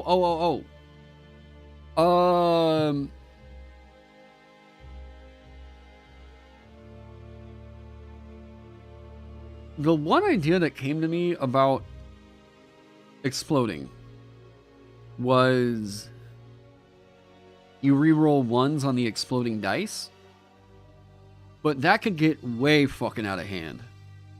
That would basically mean your dice explode 50% of the time. And because, like, your damage rolls using strength explode. If you're rolling D2s, this starts to bog some stuff down.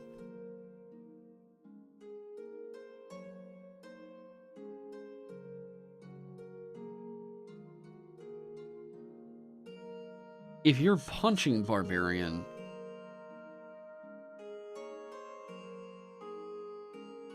this can't be a D2.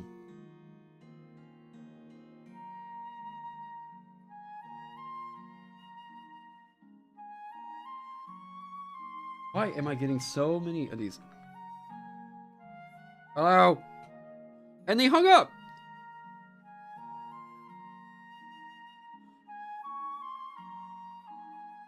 Hmm?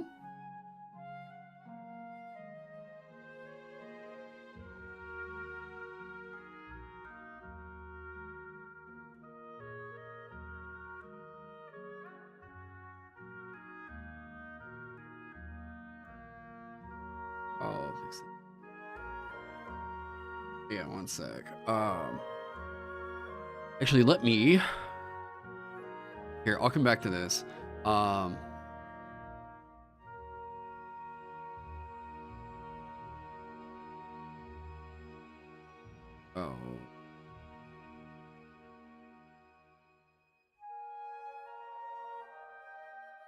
I need to make a phone call. I've been streaming for 3.5 hours. We are still gonna be working. Yeah, it's only 1 o'clock. Yeah. Let me take a break, get a pee, do all that good business. And then I'll come back and fix this because this needs addressing. I don't know that we can do that because of unarmed.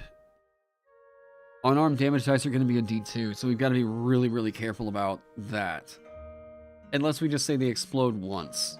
Yes, explode.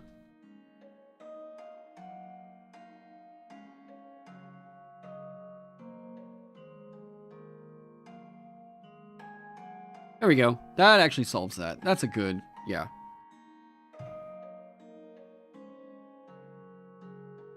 There we go. A certain times per minute, we can just have it like, bam. You do the damage. Hey, oh god, I can barely read your name. I'm so sorry. I can't. MC? Well, thank you. Thank you so much for supporting me on Patreon. Let me kind of get up, walk around, get some water, all that good business. And then, well, that would have been fun. It would have been cool if it was like, oh yeah, fucking crazy. But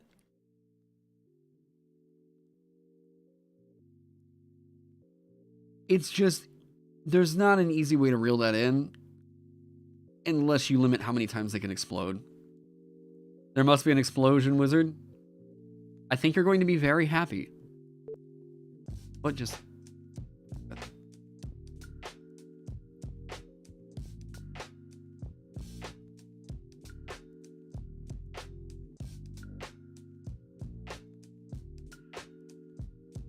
Where are we at?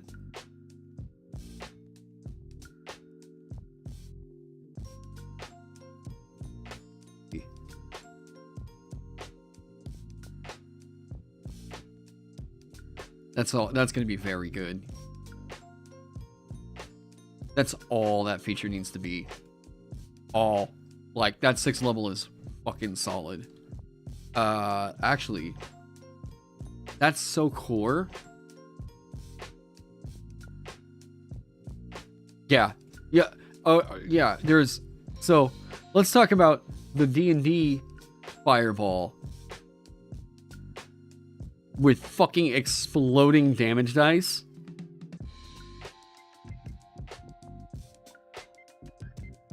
Yeah. I'm going. All right. Give me a second. I'll be back. Okay. See you all here in just a little bit.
Aww. Aww. There we go.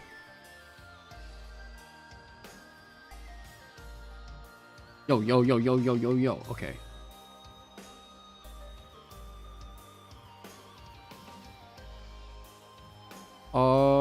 I think crit and exploding.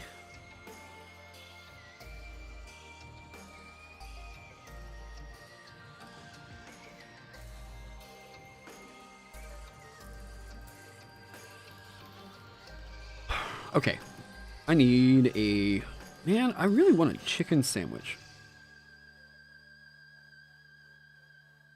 I want a...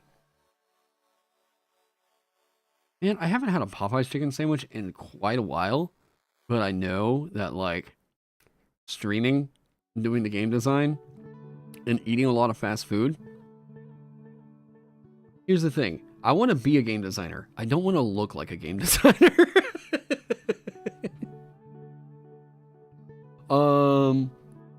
Bojangles?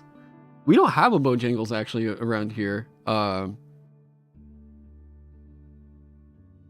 I'm doing the spicy chicken sandwich.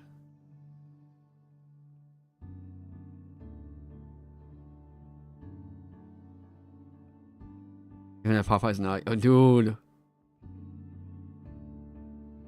Alright. Wait, what? Why is a Popeye's chicken sandwich costing $20? Excuse me? DoorDash. Oh, they're doing that. You can add 36 cents to your order in order to save $10. Yeah, okay. I'll get an apple pie, apparently. Sweet. I should make like the reverse of exploding. No, it was like the same. It was like a meal. It was, yeah, it was like a meal. Hey. All right, Gardettos, get out of here. Go. Somewhere else for you to be. Okay. One D10 cantrip normal 5.78 includes crit. Oh, you're talking about damage calculation? Sent me something relevant on Discord. You sent me. What is this? Is this safe? Look what has finally opened in the UK. Papa. That is absolutely bonkers. Congratulations. But now I have a few pieces of advice for you, okay? Number one is the most important one. Do not, under any circumstances, and I do repeat, do not eat a Popeye's biscuit with no drink. I know you think it's a gun problem in America, but that Popeye's biscuit will kill you faster. Number two, if the place don't have good customer service, that's gonna be the best chicken you ever had. So all right? And then last but not least, this is not no UK cuisine, okay? When they say it's spicy, it's hot. Yeah. Oh, that's funny. Oh man. That's so fucking good. Oh,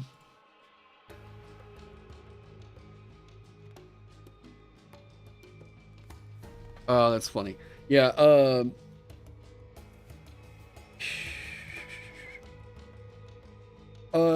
okay.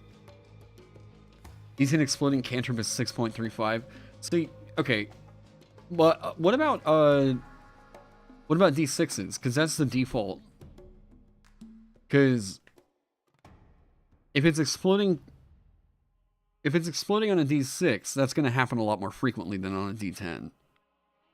This is a weird thing when it comes to exploding dice, is like, because there's lower, like, it's because all the damage for spells is calculated with D10s.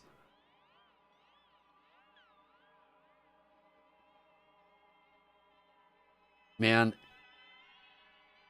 This has to be the first level feature for the evoker, right?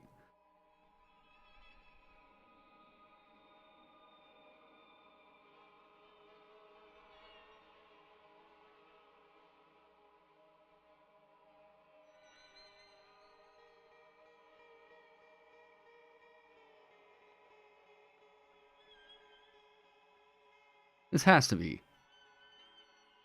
Yeah, this has to be.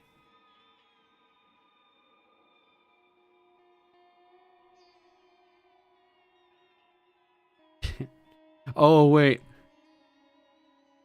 Anyways, I started blasting. Yeah. What's the whole quote? Is it just so anyway I started blasting?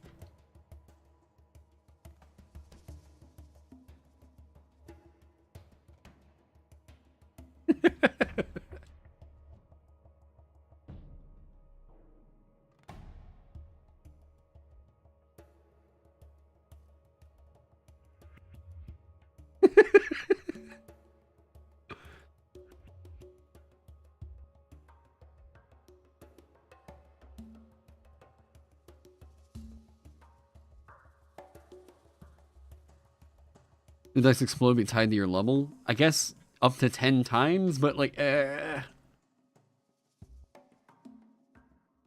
up to 5 times would be...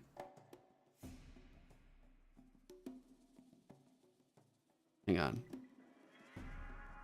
We don't want to cause something that has to track.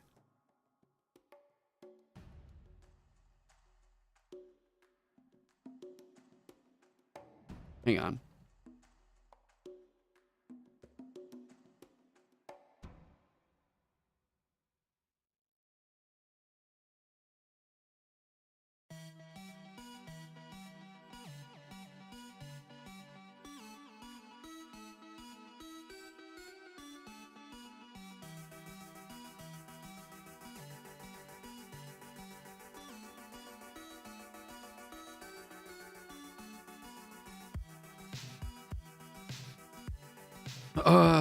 Hang on.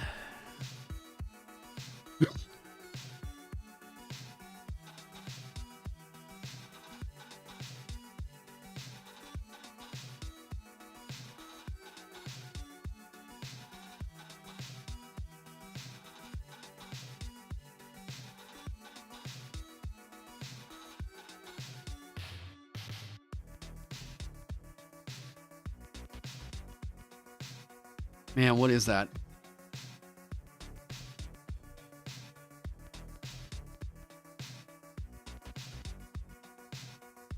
Oh, you can tie it to proficiency with the essence. Oh!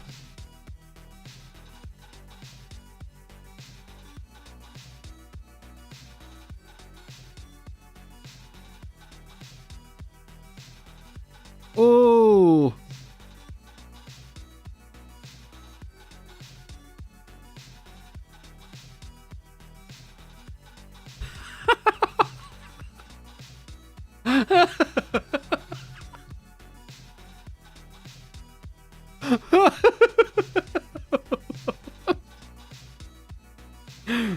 If you cast a spell that deals damage, the damage dice explode up to a number of times equal to your aptitude rank with that essence.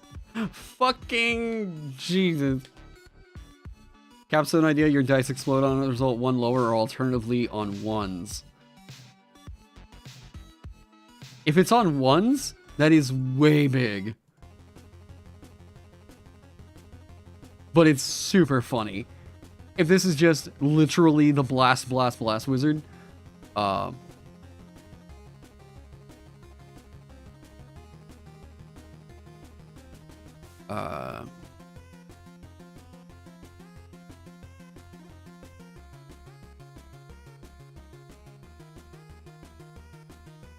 that is huge.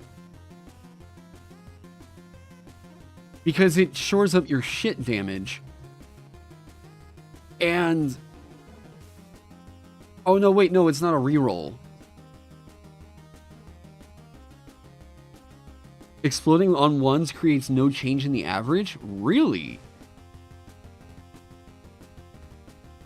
But I wonder...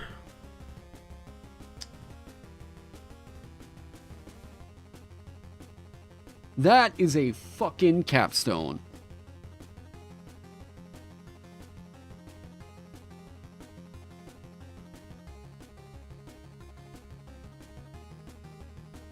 Oh, wait.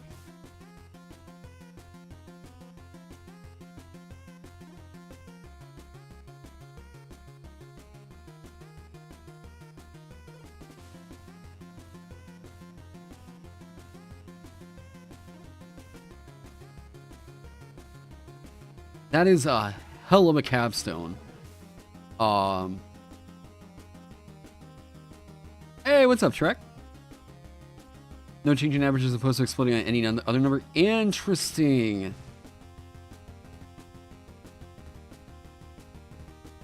God. Okay.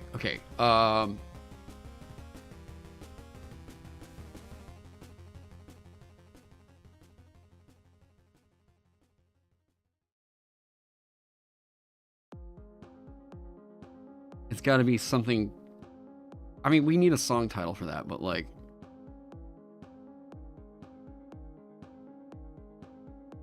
Symphony of Destruction feels way more barred. Just because it says symphony. It is an art. That is a hell of a capstone name, though. We're doing dice math? In chat, apparently they are.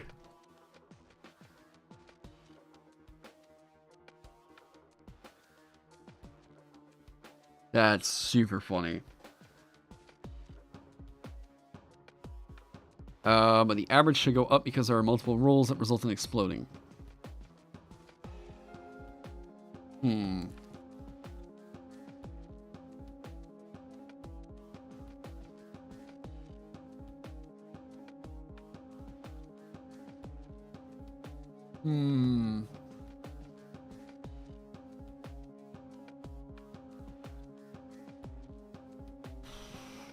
Alright, hang on. I'm looking at the Shadow Dark Kickstarter. Boosh! What? Whoa! Whoa! Jesus fucking Christ! Kelsey! Holy shit! $100,000. Okay, what's the biggest support tier?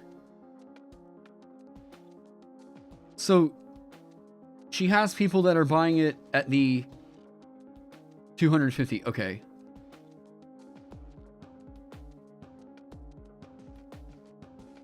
Whoa! Hot fucking damn. Wow!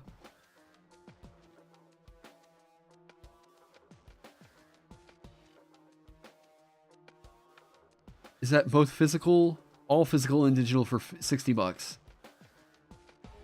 That's for the book, GM screen, 3 adventures, and then maybe character sheets and some maps. What all's in it? Okay, RPG core. You got it priced at 330 pages. I would love to figure out. I've got to talk to Kelsey and see. I need to link that. Boop, boop. There you go. I need to talk to Kelsey and see.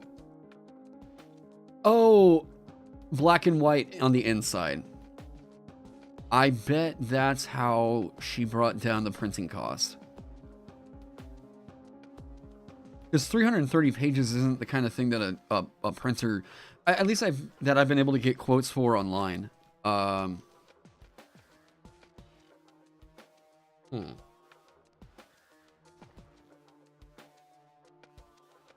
Yeah, black and white on the inside.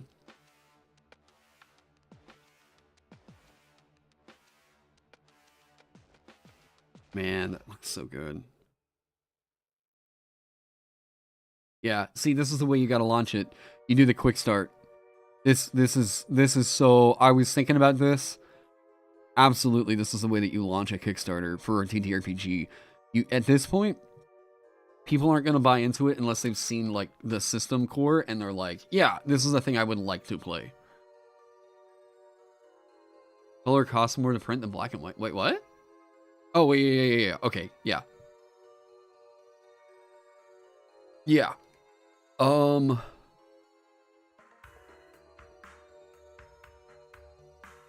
Yeah, get the GM screen. Interesting that it's like, I guess 8.5 by 11. Yeah, I just mean these folds right here. Yeah, I know the whole thing's like, yeah.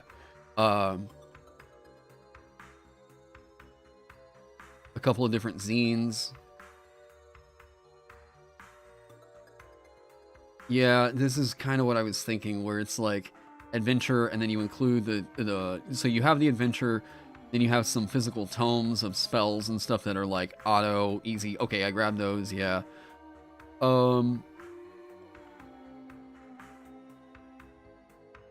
It's Perilous Adventures. This is a 4th to 6th level adventure. Okay. Man, this is all stuff she's definitely had written for a hot second, too. Mini adventures. Ooh, cool. Yeah, these are the characters. Okay.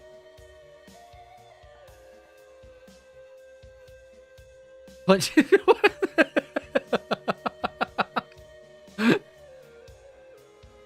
Pledge today and get a free holographic Steam bad stick. Aww. Man, okay, and then you get for 55. That's just digital, right? PDF, yeah. But it's everything in this. Okay, $55 for everything that you're seeing in here. Yeah. $60 for just the physical. And then the premium. Okay. We're doing some studying. This is a crazy successful Kickstarter.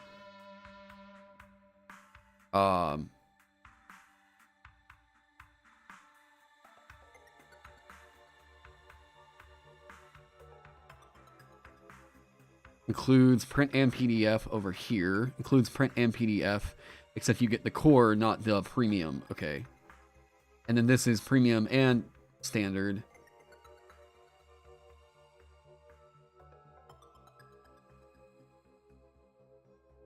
And the group set. This is such a smart idea. This is so fucking smart. I saw Dungeon Crawl Classics was doing this now, and I'm like, I agree. Yep, get core rulebooks for like everyone at the table. That's such a smart idea. And it does. There's not a retail tier.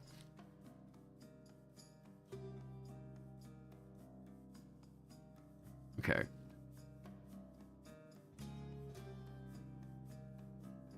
Arousing stuff. That's fun.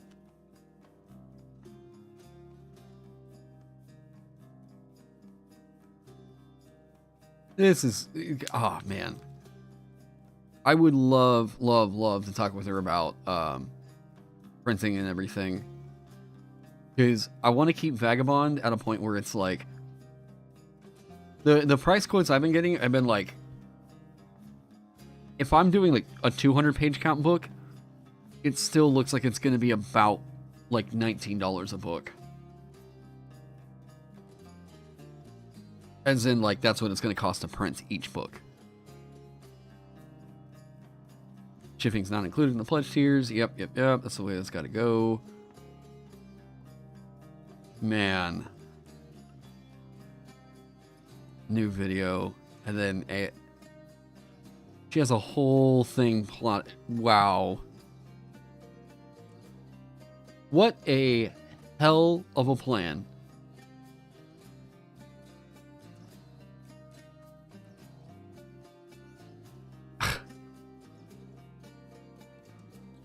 Oh, this was last year. She had it ready to go last year.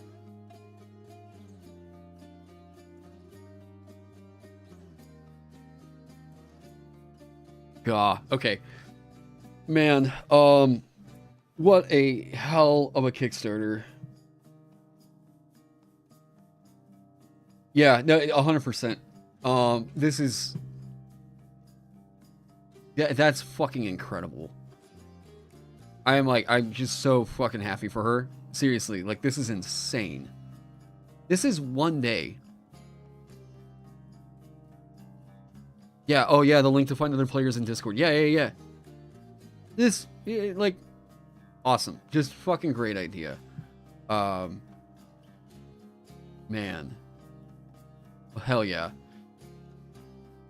Hell yeah. Just run out of stretch goals in a day. Yeah, no, that's fucking nutty. I hope she's just having like the greatest fucking day in the world right now. Man.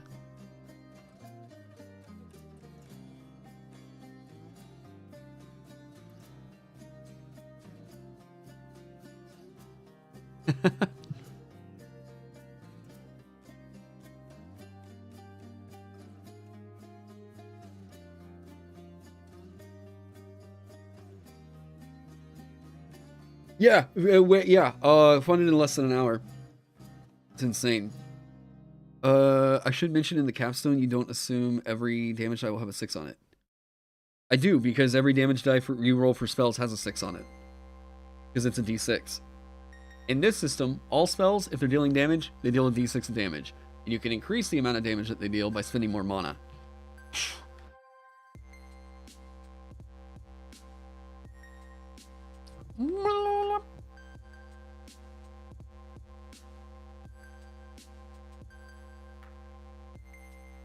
See, we thought about all this. We thought about this stuff. You know, I took a... Wait, it's already here? Or it's on the way, rather? Like, very close? We might have some Popeyes. Fire with fire.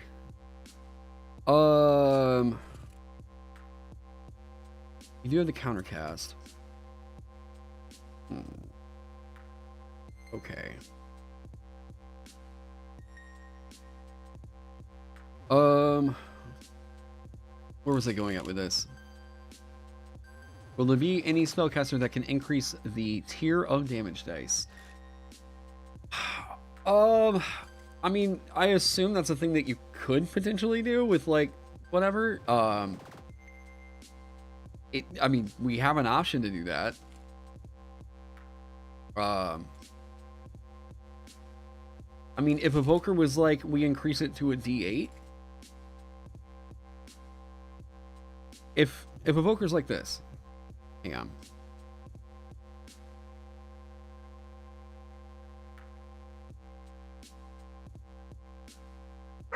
Oh.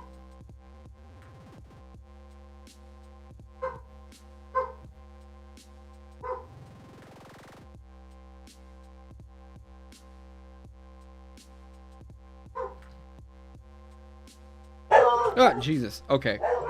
All right, guys. Jesus Christ. Oh, hang on. I'm gonna go get my Popeyes. Hang on.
Okay.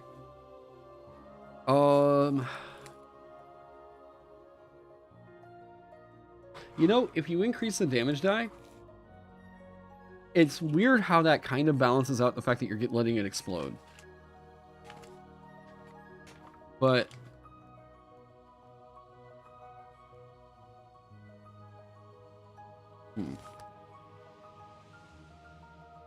oh my god. I just like immediately smelled it and my mouth was watering.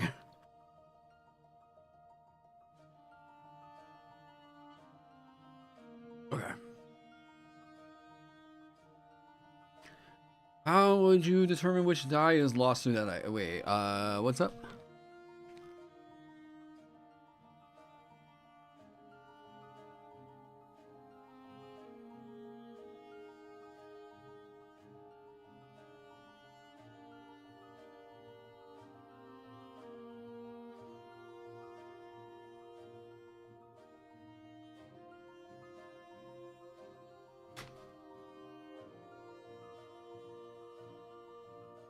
Which die is lost, though? Wait, what?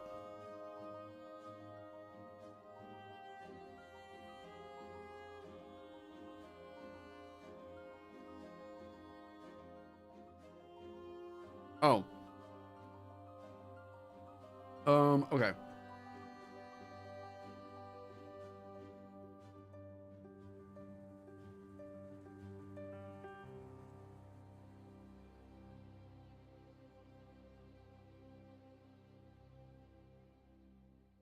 Hmm.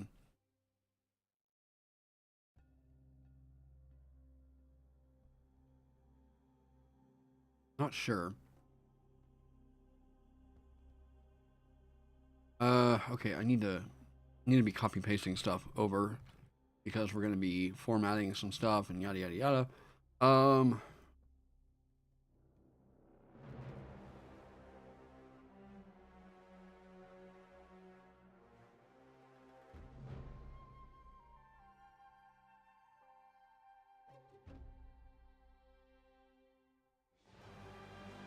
Okay.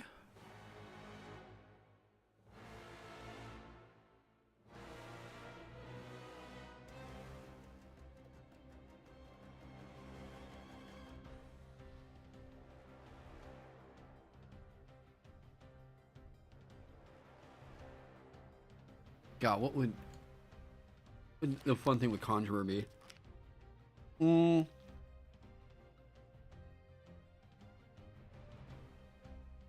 Um, exploding dice gun does carry over to the next die a number of times equal to your aptitude rank with the essence, right? I am.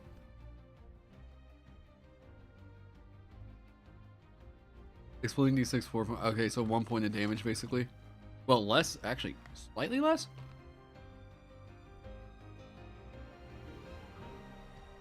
Hmm.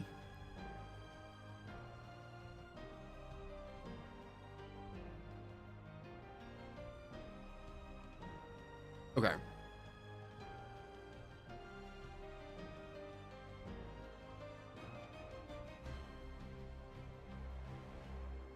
I still haven't figured out really what summoning is going to be like. Um.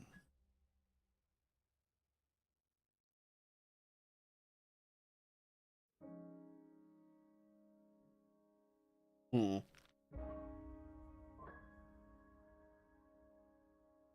Warm. Ooh. That was a cool sound for a spell.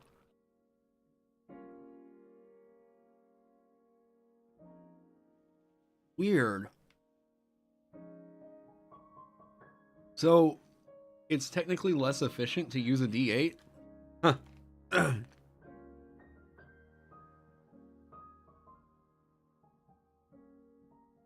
Like, is that on the 1 or 8?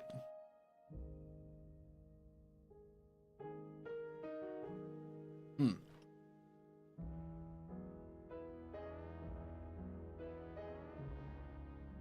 Oh man, this one's hot.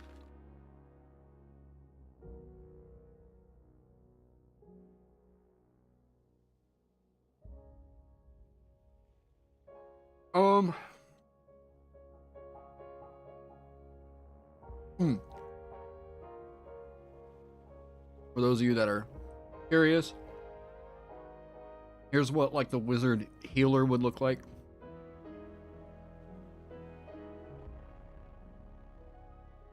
Right?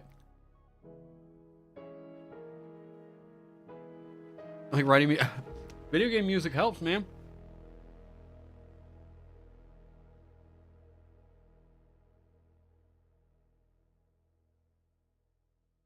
Oh,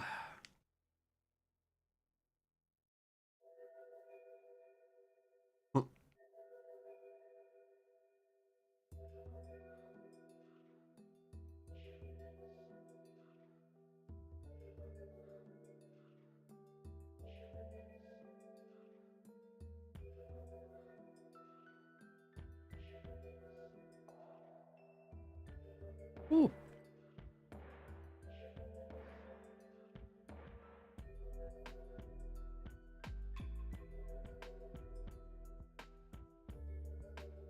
I'm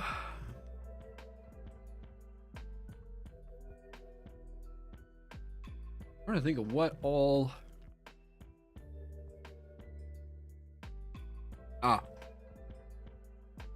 Some people were asking how I was going to make Vanguard work. Here's kind of a quick idea. Okay, so just giving you an idea, so like how heavy armor is going to be affected.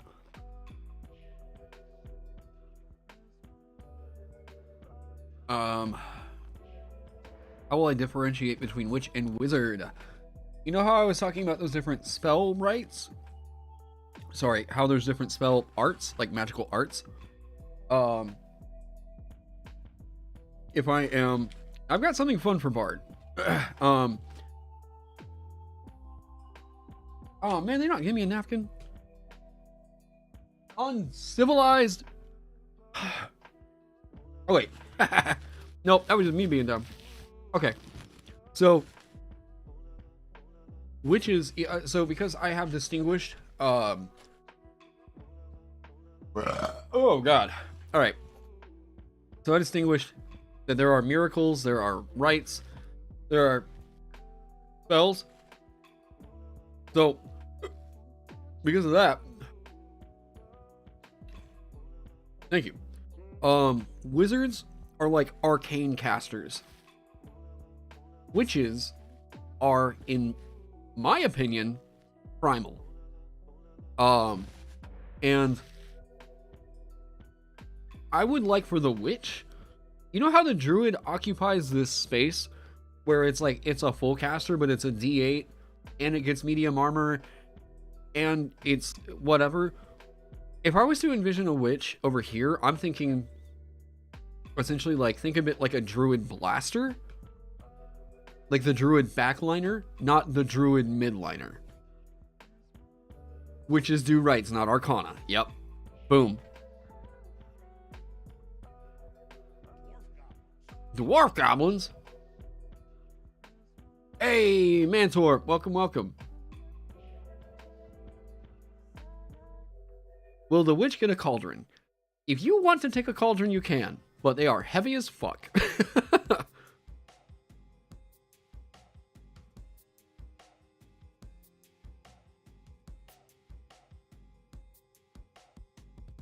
We could do. Oh, I need to figure this out too. Because prep isn't a thing anymore. Ooh, hang on. Ooh.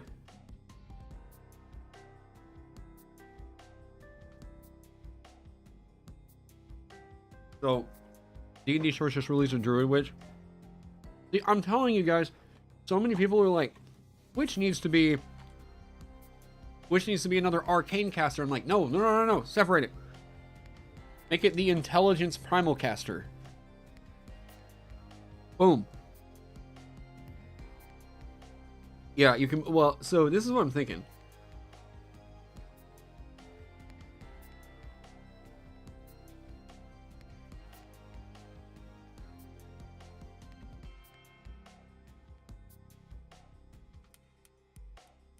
Wait. We don't need to.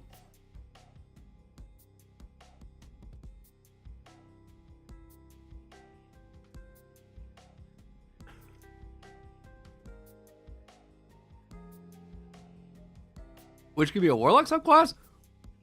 What? That goes completely against warlock narrative.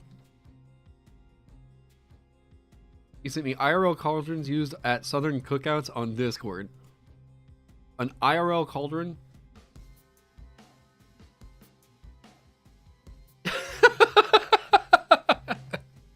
It's a big fucking pot. It'll be heavy.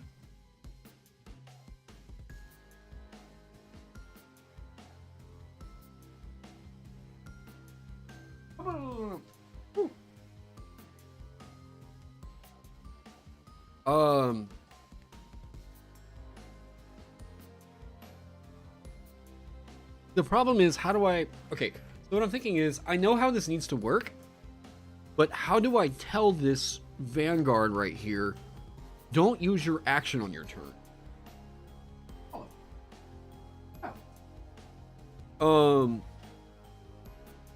Huh.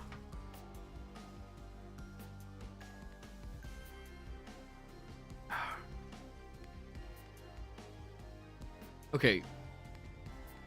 What needs...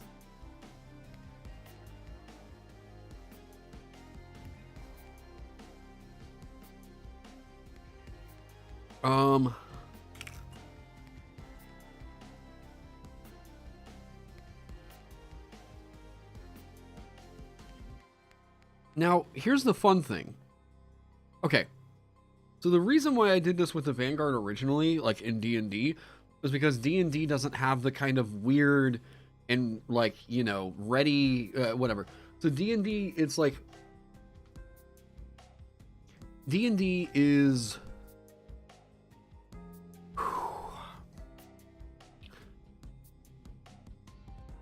I had to design the Vanguard in the way that I did because of D&D's action economy. I don't have to do that here. So this would be like if the system was functioning like a not even a turn-based initiative, but we've freed up a lot of the quick and action stuff.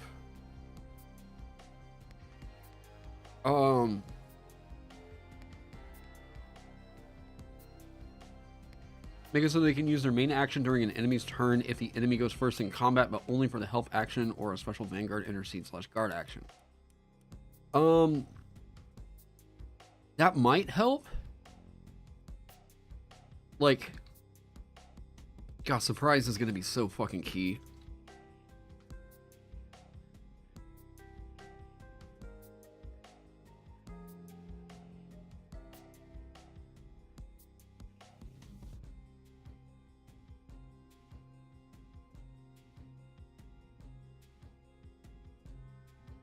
I don't even think... Hang on. What if it's quick action?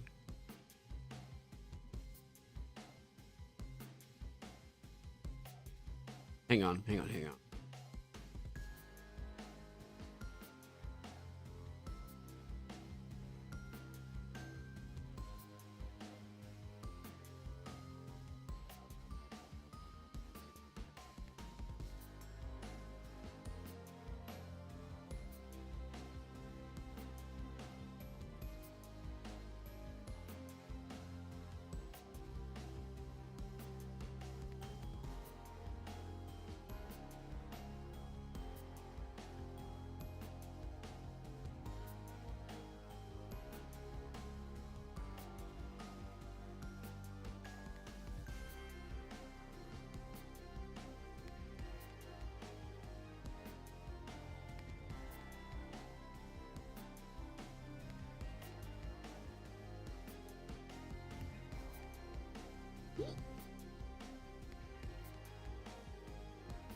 If I remember right, I got rid of sprint.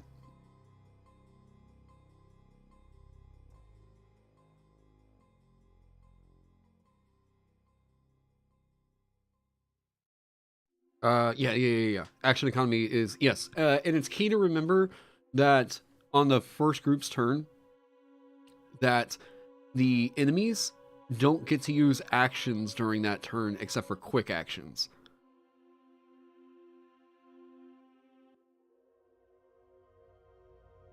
um...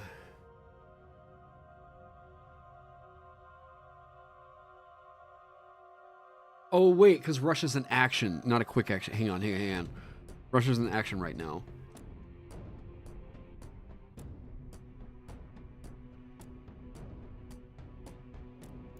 Matter, bud.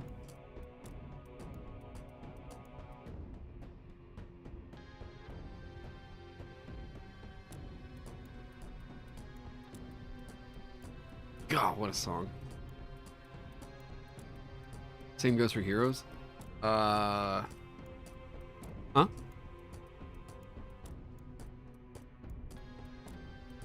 Does that allow for cool tactics like the Power Rangers turn from explosion as a whole party? Yes. Okay.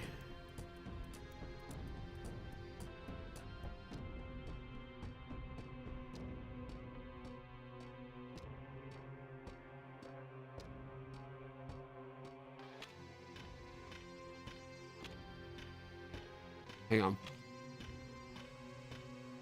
I'm trying to see the battlefield in my head for this. Okay.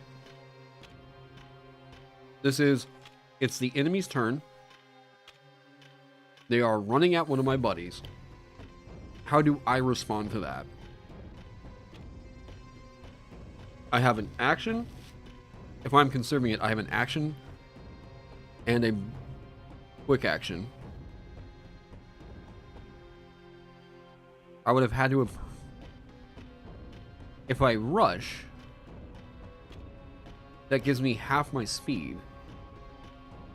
So rush would need to double the speed.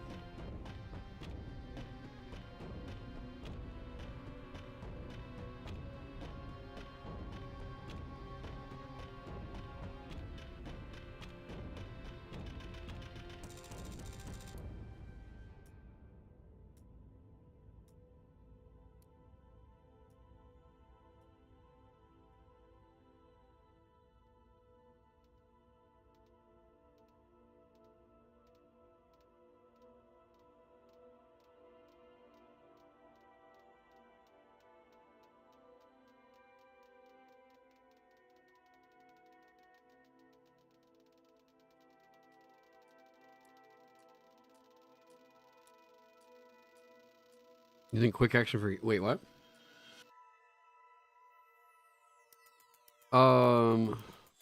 You don't pref actions. Sorry, I need to get rid of this right here. I don't want that to confuse anybody. You don't pref actions in this system. It's, if you don't take an action on your turn, you get to take it on the enemy turn.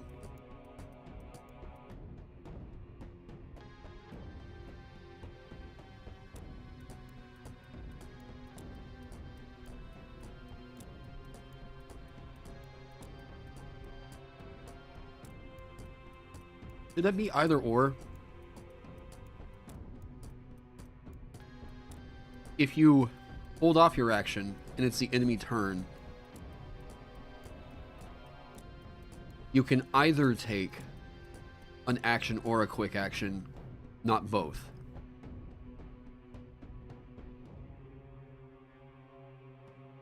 What does that keep in check? We're trying to think about sane play here.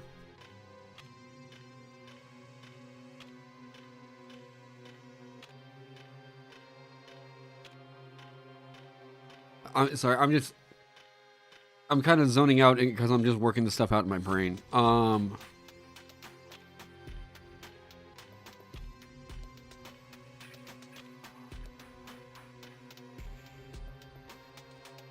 If I...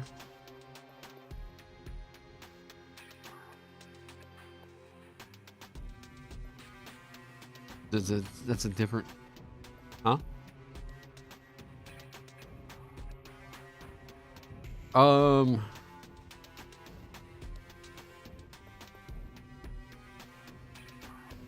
Might need to make a quick battlefield for reference. Yeah, I make a grid in here? There's like a grid tool somewhere. I never use it. Right? I thought there was. Is it just a table? You just make a table?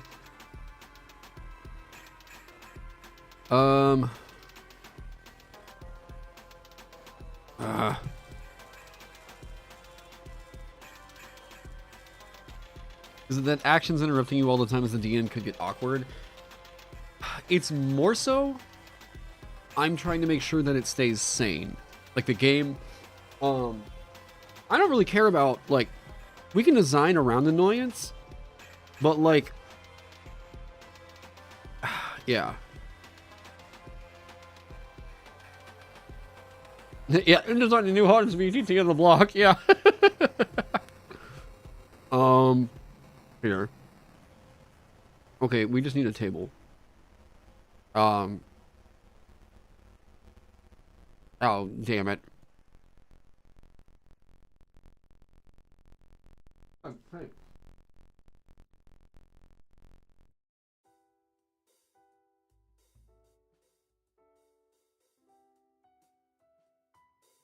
Okay.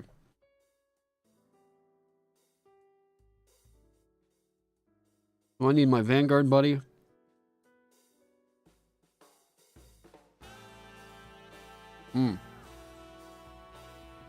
Here. Oh, I thought we had a blank page there. Oh, we got one here. Here, let's do this.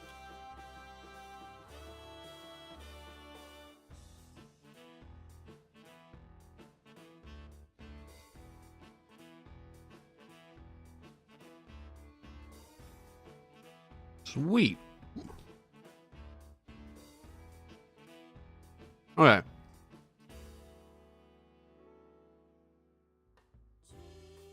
Now, enemy. And then here's my buddy. Let's do this. I am all the way over here. Enemy is over here. Now,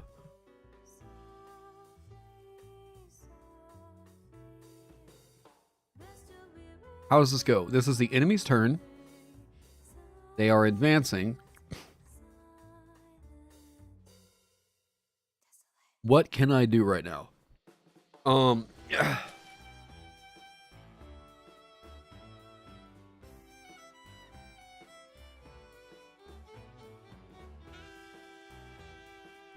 The problem is, if we focus too much on what you can do on the enemy's turn, rather than just giving you nice oomph. Well, okay, here, we're on to something. Let's keep track on this. I could rush and yaw.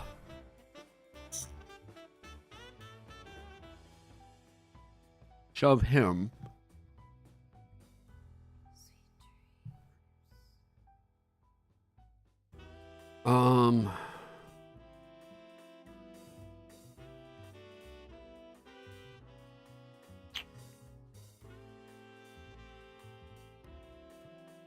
Run towards him, bait and switch with the ally.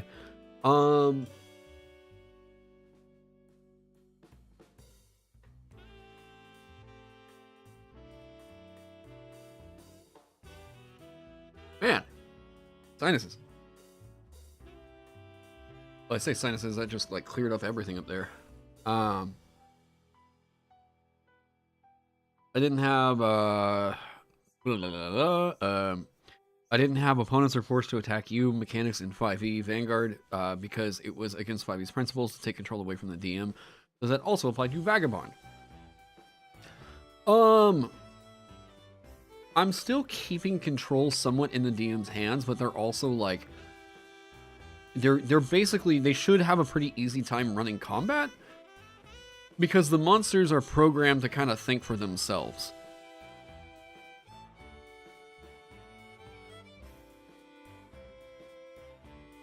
I know how this works. Why is this so complicated for this? Hang on. Because the way I keep thinking about it is the way that I wrote it for D&D.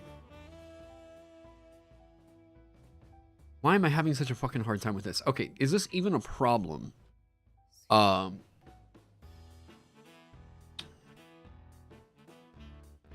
I know as a Vanguard, the thing I need to do is push shit away whenever it's coming after my buddies. They are going to be coming after my buddies.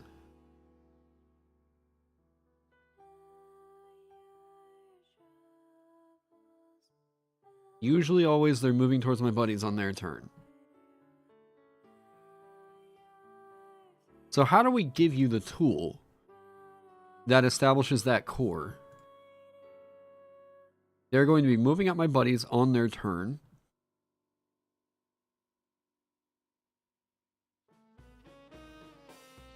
I'm just going to make some notes here. Come on.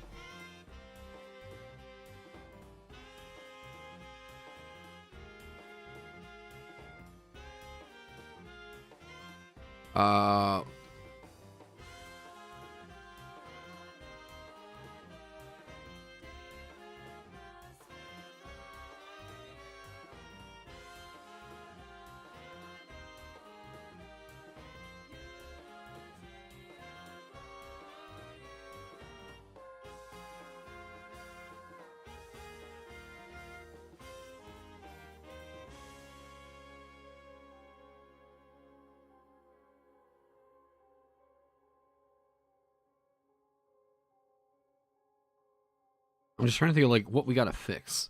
Like what are the problems that we need to overcome to make this playstyle viable? So enemies will only move on their turn, usually. Rush is half speed on enemy turn, and you won't be able to rush at all if the enemy goes first. Because you won't have an action to rush them. Right. Okay. Shove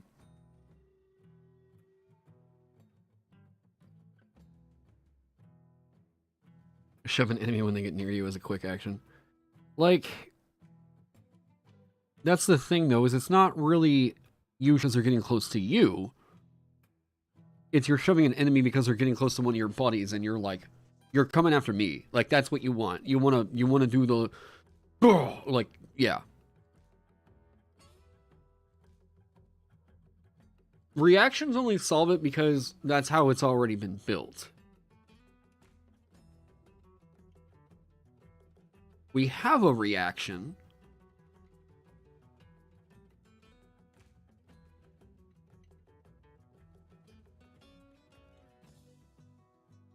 We do have a reaction.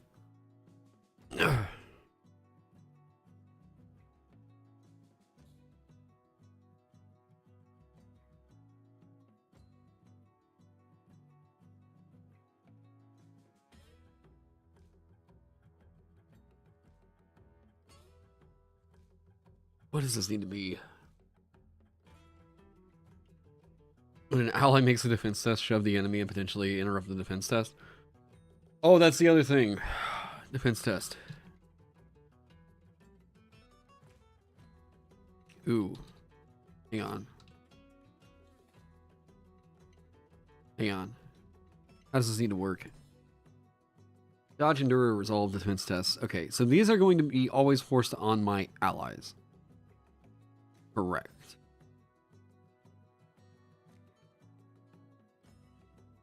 Okay.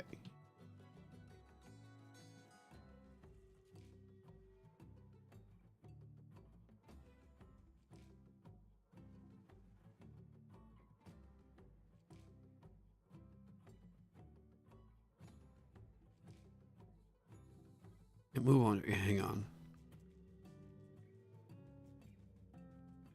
Does some of this get freed up simply by virtue of we got rid of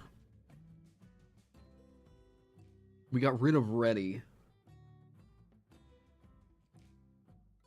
So by getting rid of ready, you're now able to act on their turn without needing to prep anything. So I plan to do anything about the speed of a Vanguard now that speed is determined by dexterity modifier. Oh shit.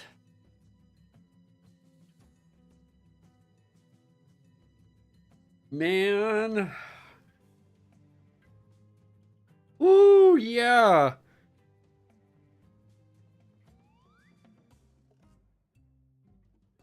Boy, Vanguard is gonna be having a rough time with speed, huh? Well, that's why you rush. You're supposed to be rushing all the time. Yeah, so rough time with speed. Okay, so rush. You need to keep rushing.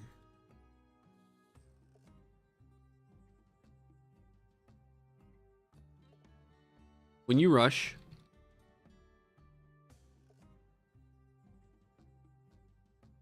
I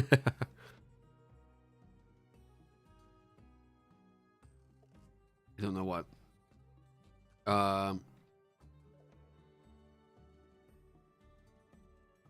Here. Doesn't need to be a speed boost.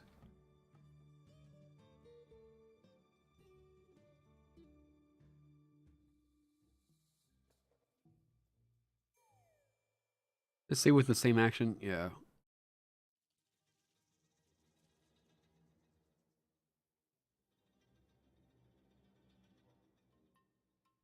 Oh, wait, that does fix it. Here.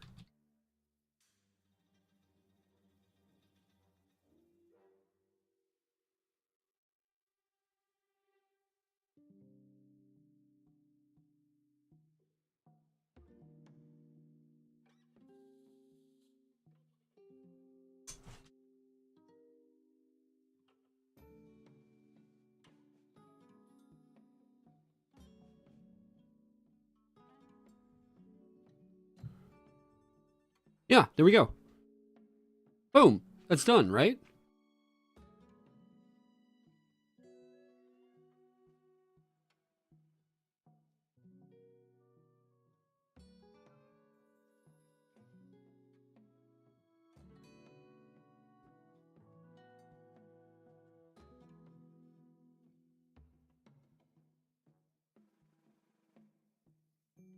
That does work. Yep. Okay. Cool.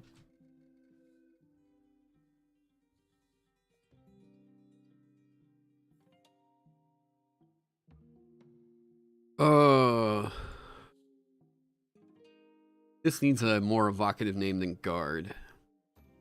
I mean, guard conveys what this is, but also it's like when you rush, you can shove a being with the same action.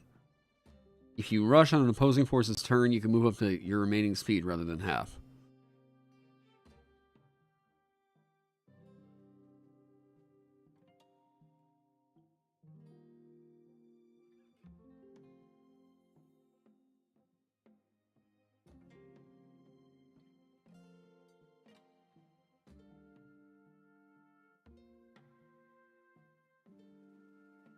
It's not rampant charge. I actually don't know that rampant charge is like the reckless attack equivalent.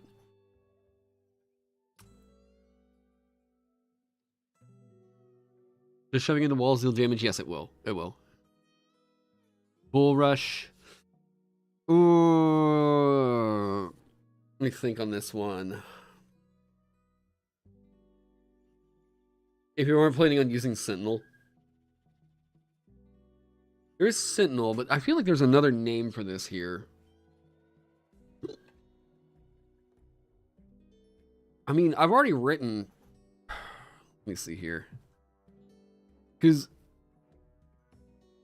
I don't know why guard doesn't feel super evocative. Because it's like when you rush, you can shove.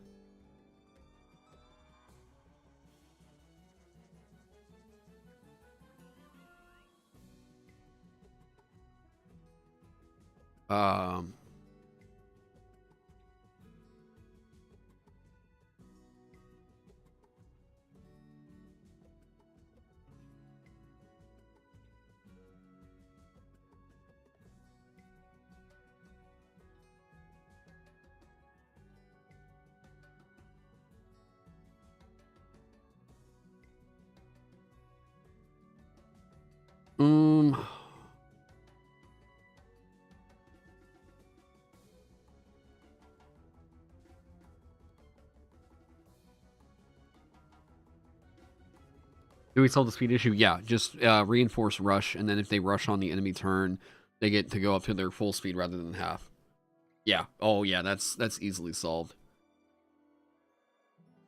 This is getting you a little bit more out of doing that action. This is making sure that you, if you do it on the enemy turn, it's not that you double your speed, but you can move up to your speed. So it's reinforcing rush. This is how you get the speed to do the frontline thing.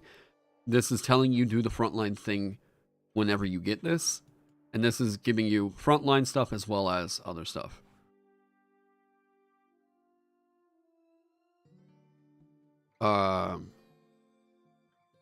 It has a mechanic for pinning people down. Sorry, I'm referring to my to the Vanguard as it was classically. Body check.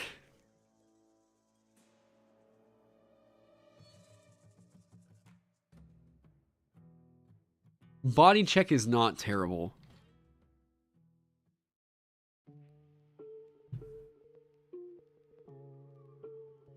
That's pretty good.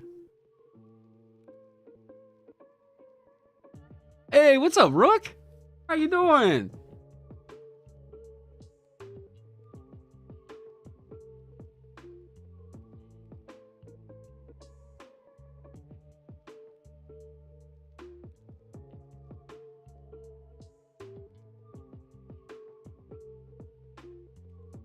Oh, vibe check.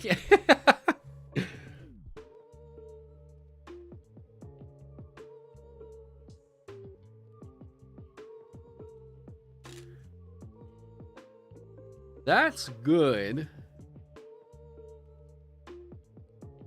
All right, so that tells you right there, clean, easy, simple mechanic, boom. Play style, boom.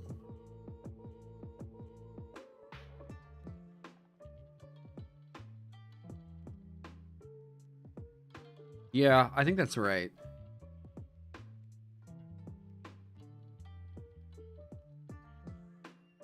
Okay. Oh, everyone's got vibe check. Vibe is a skill in here.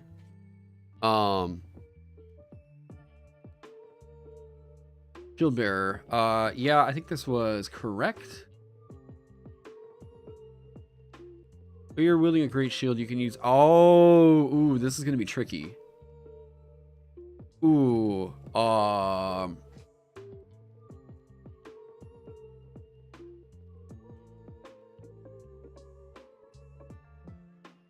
Oh.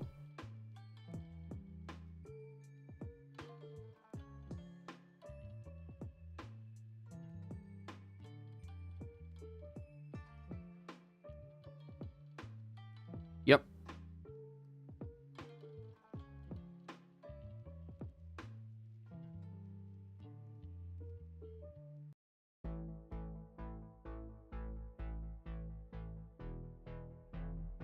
Man, it might even be simpler than it was whenever I read it for 5e.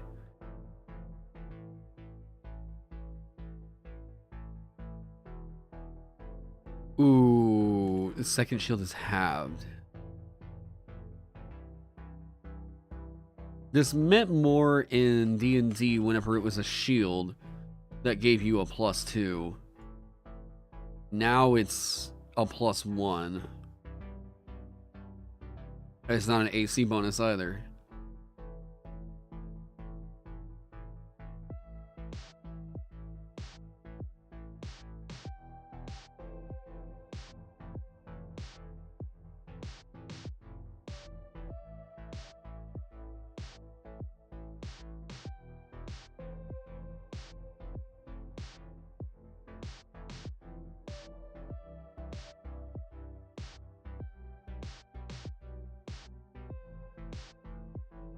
Okay. What about safeguard, defend, buffer, or escort? I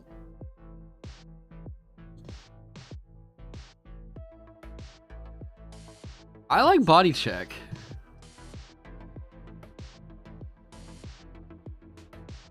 Body check feels like that kind of thing that people are gonna read and be like, oh, okay, this is what I do, huh? Yeah. Is Russia main? Yeah, main action.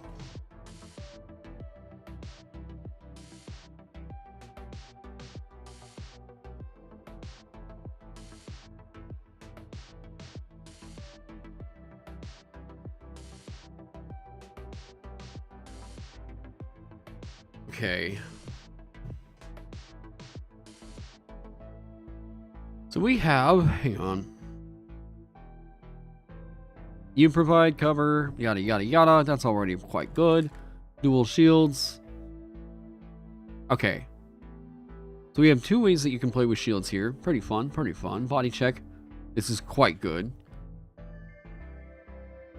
I think we can get rid of our VTT and InDesign.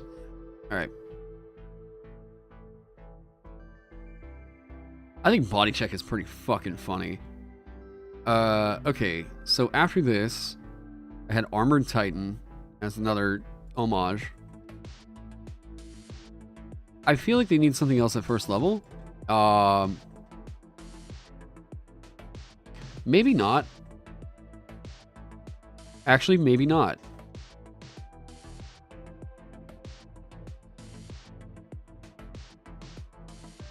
Is cover a flat bonus to DT rolls? That's the thing I need to figure out. I haven't really written the obstruction rules just yet. I need to make sure that that fits in pretty.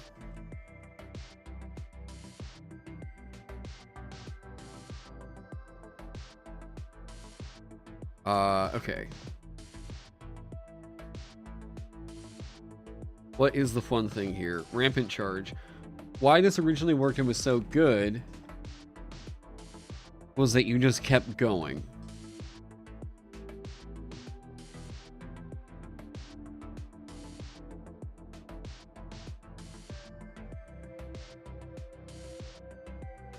Oh.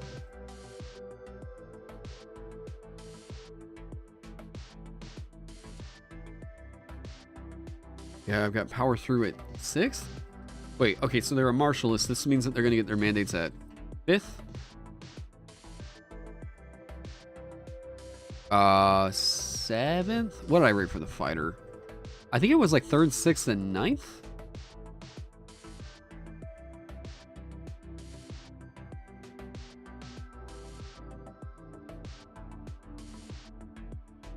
Where was it? 3rd, 6th, and 9th. Yep. 3, 6, 9. There we go.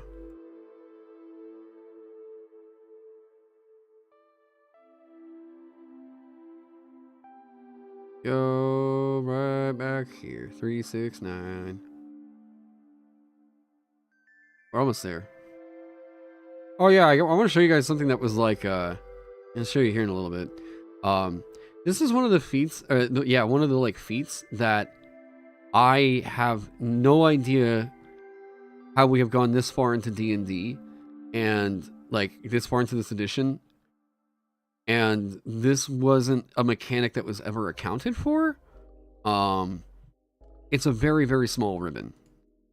But it should have been a thing already.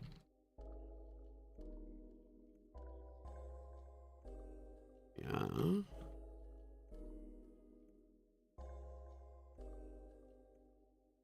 What are the subclass structures of the different classes? If you are a full caster, it is first. I think it's 1st, 6th, 10th, if I remember right. Martialist is 3rd, 6th, 9th. Experts are... I'd have to look at the rogue again. You know how easy it is to design shit like for this? Oh my god. Having to come up with like a set of 4 skills rather than like what? What's the expectation? Like 5? And like not have to worry. Oh my god. I prefer writing for this shit so much. Rogue gig. So 2nd, 5th, 8th. 2nd, 5th, 8th. 2nd, 5th, 8th. Am I gonna see another expert on the way there? 2nd, 5th, 8th. 2nd, 5th, 8th? No.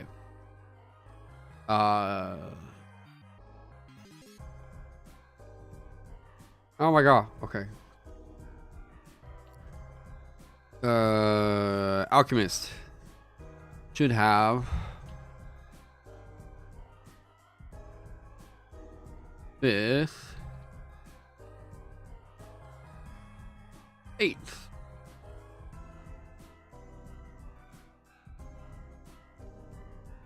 Okay, and then the barbarian 369, 3610. Why?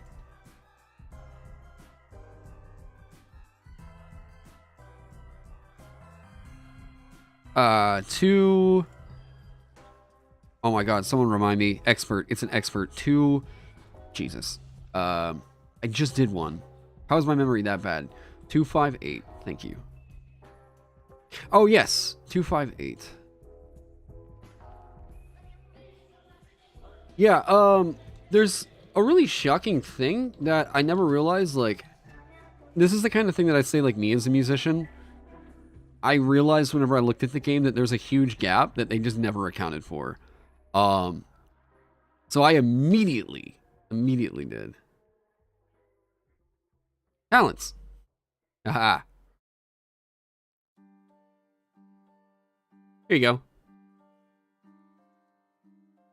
Uh-oh. InDesign starting to churn. InDesign starting to churn. Here you go. The singer talent. You can use your voice as a musical instrument. You increase your aptitude rank with your voice to trained, and can use your aptitude rank increase whenever you level up your voice. This, you can't sing as a musical instrument tool check in D&D. You know how weird that, like, as a musician, I was like, how have you all never accounted for this? How did you all never account for this? Yeah, and do nothing. Yeah. It's so weird to me that this was never a thing that was accounted for. You can, it's called verbal component. Okay, that was good. Yeah, like, I think I wrote a similar feat. What was it? I think I wrote a similar feat, like, last year? I think it was, like, in that compendium I might have put out for Patreon. D&D 5e is the same game that forgot to make a plant. I think fair, yeah.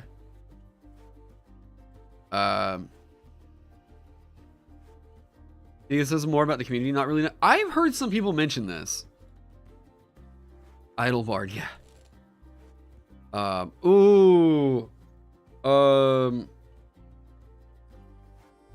Yeah, I think that just convinced me to move it away from, I think that just convinced me to move that away from, oh my god. Dancer. Jima's probably going to let you do that anyway. You're not going to take away a whole fee for that.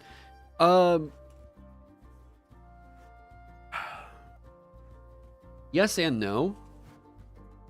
It's kind of like you are, for the purposes of that tool check and whatever it's relevant to, not requiring the tools that the check should call for. I'm not saying that it's like a huge deal. It's just like, if I'm thinking about what the intention of the tool is, then, like, you know what I mean?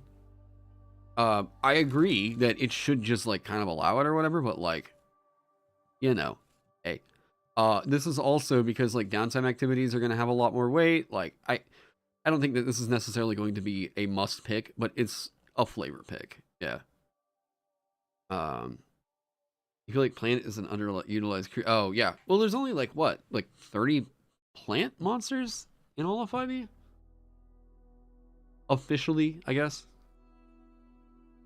I don't think there's that many.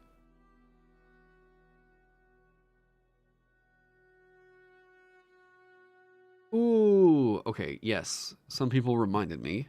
Hang on. Oh yeah, this was Ross's fix. This is Ross's fix to Mage Initiate. Essentially, just put into Vagabond. Choose a spell. You're capable with it. Prerequisite, no spell aptitude. Boom.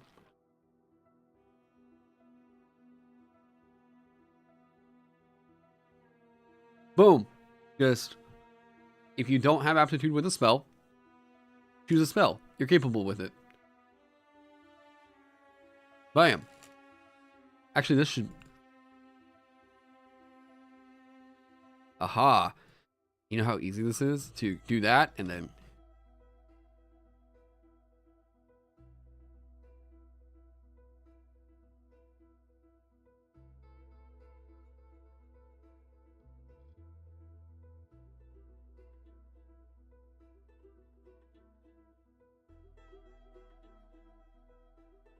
And also noticed this doesn't give you mana.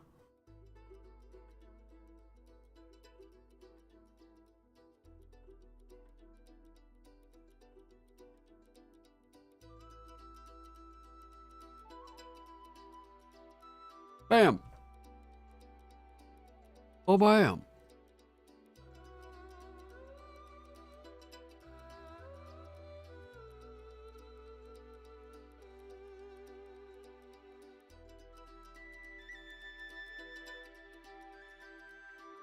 Yeah. Shield wielder for that feat. Oh, this? Wait. What does this need to say?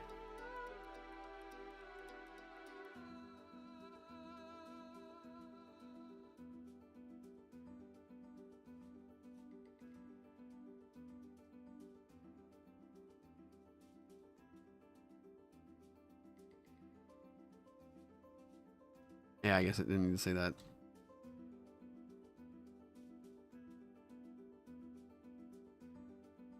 Neat. Become capable. Sure.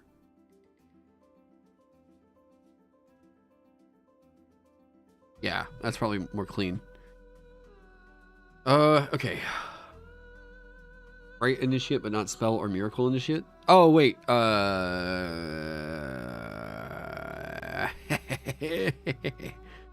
Now wait.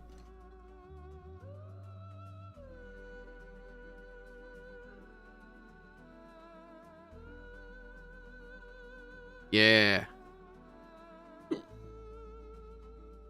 Shield as weapon doesn't roll with the tongue. It's intentionally not supposed to. It's a play on a kind of like what I understand is a notoriously strong option in Merkborg. It's called Hawk as weapon. Yeah. It's a play on there's a song by a band named Conan that has a song called Hawk as Weapon, and it's just such a funny title. But yeah, shield as weapon. I thought actually, no, Hawk as weapon doesn't work for Beastmaster because you want Beastmaster to be pretty flexible. Or do you?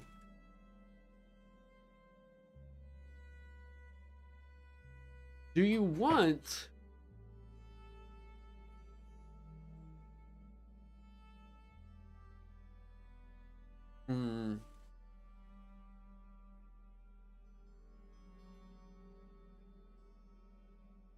Man, what would...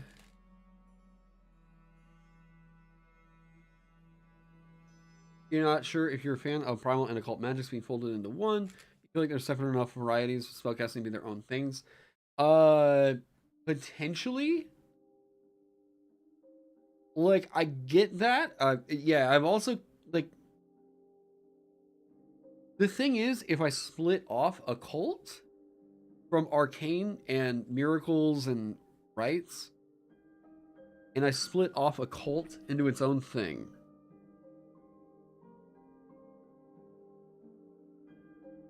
I think about what mileage do I get out of that?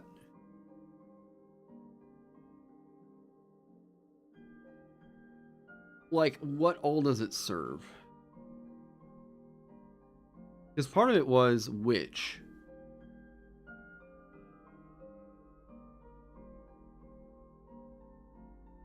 If I have a fourth art, it's pretty distinct.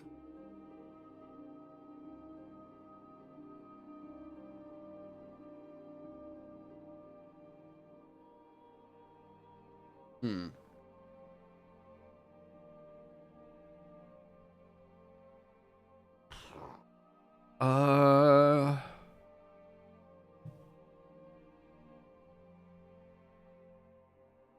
So we have. Oh, wait. Okay, hang on.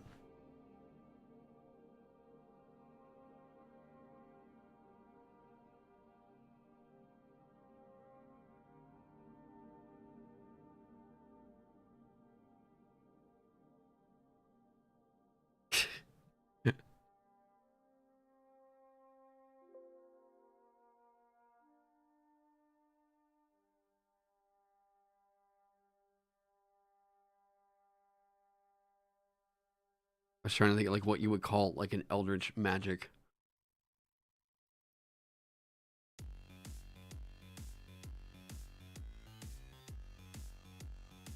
I kind of like that, but I also don't.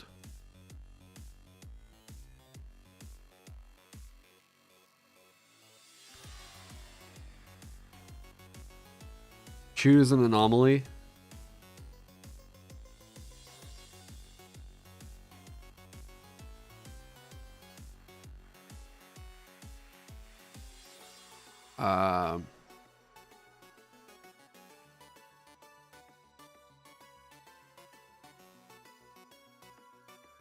Not a ritual. That's we want to have separate letters for each. Helps to kind of distinguish things. Anomalous initiate. Abominable initiate. Oh, later, Matt.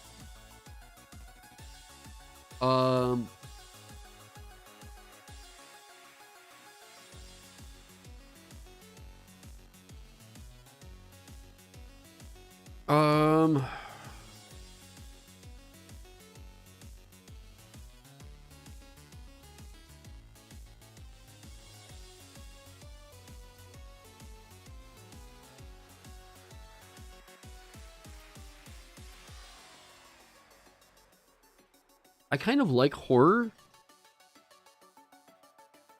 You're casting a horror. You're casting an anomaly. A call. Choose a call.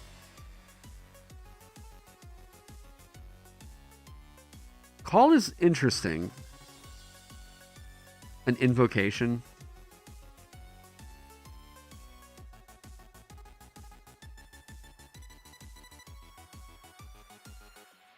Huh. I'm thinking I need to come up with one, yeah.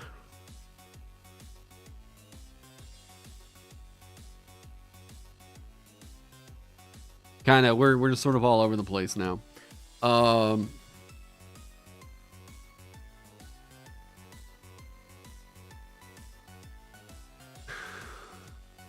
What's the name of what class?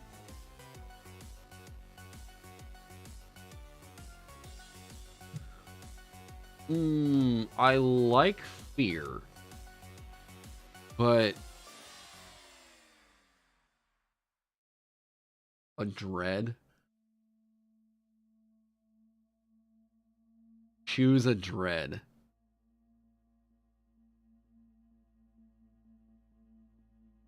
Choose a Fred.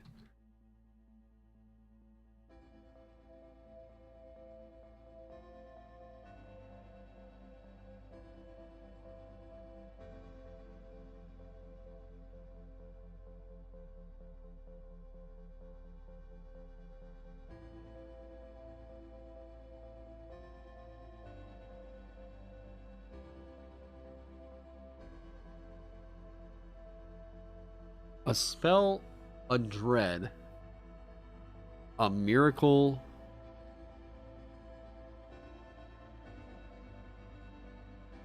dread initiate. Wait, so this...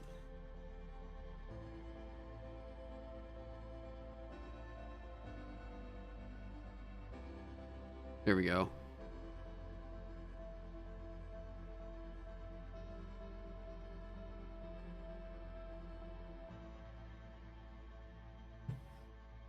A spite.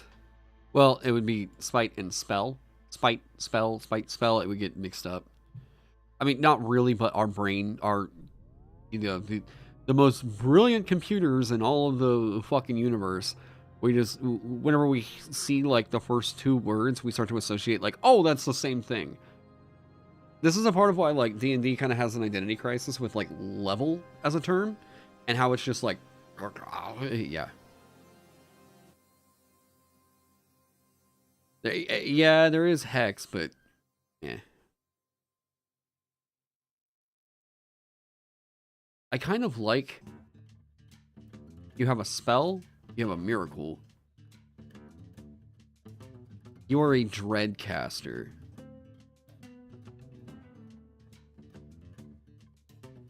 What if it was called gift? Choose a gift, you become capable with it. Oh.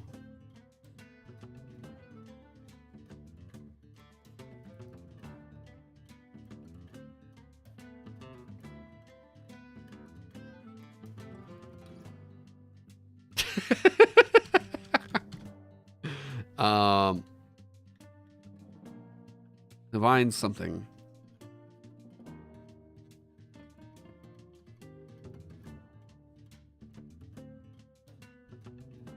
Oh, psh, duh. Duh. Maledict.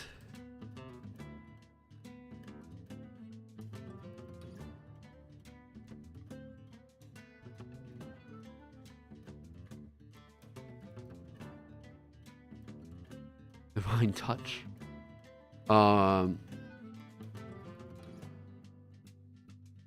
I just like how quick dread snaps. Like, it feels like, ooh. Ooh.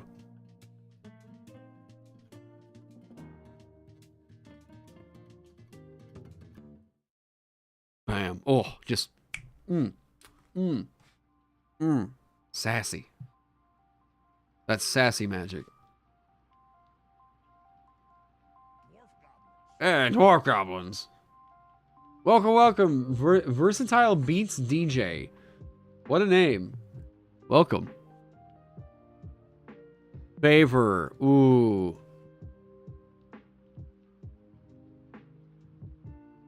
It'll be mixed? Will it?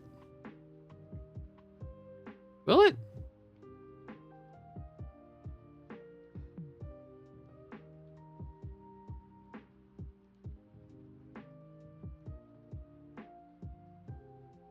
Would it?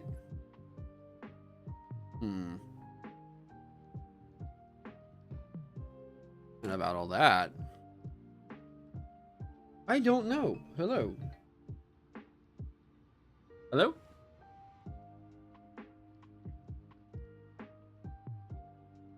What? This is who? Oh! So, you're the ones that are calling me every 15 minutes, huh? Yeah? Yeah? No, I mean, it's funny. It's been recorded, but yeah. It's funny. What's up? What can I help you with?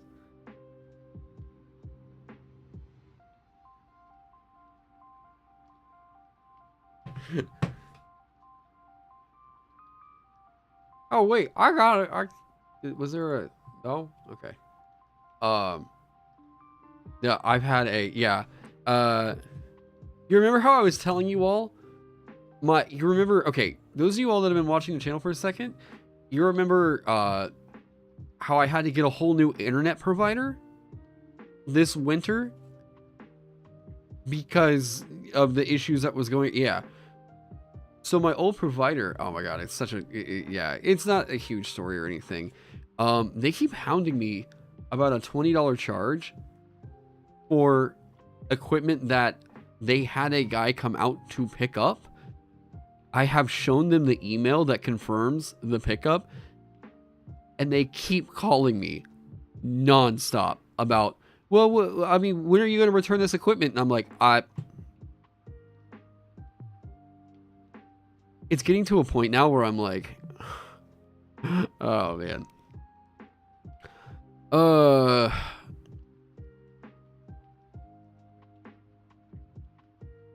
Okay, so you would be able to take this, or this, whatever. They are asshats.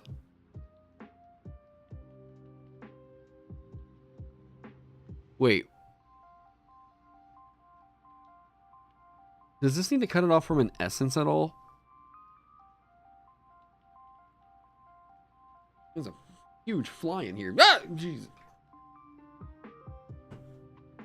Are you a bee? Oh, fuck! Around. You are the biggest goddamn horsefly I think I've ever seen in my life.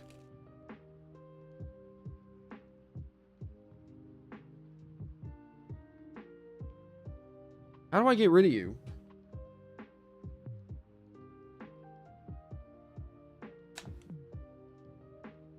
Oh my god. I don't know if this is good. Oh, Jesus fucking Christ. I don't know if you guys are able to see this on camera. Where...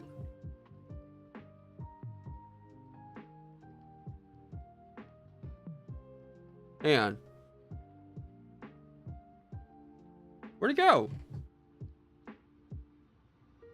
D&D book, smack him if I can find it. Oh, Jesus, fuck! No! Don't touch my leg.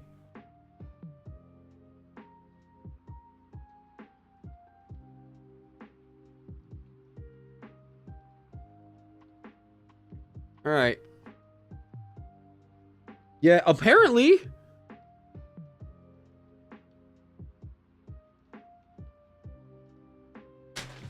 All right. Jesus. Well.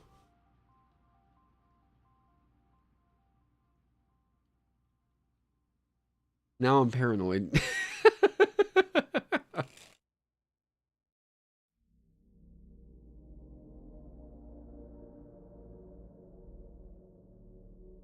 Okay. Uh. I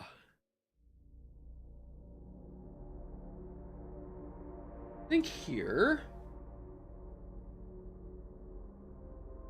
I think with that, I need to. I can hear it.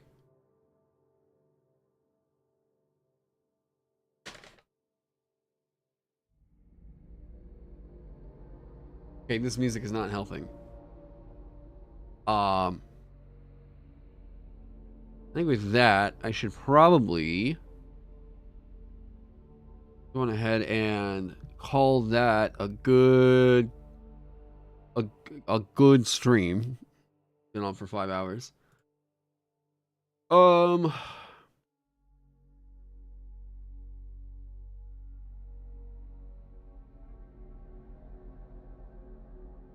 Who's on right now?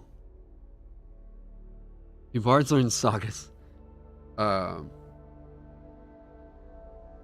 There's not really a D&D stream going on right now. Yeah, had a good run. Yeah. Yeah, there's not really any D&D stuff going on right now. So,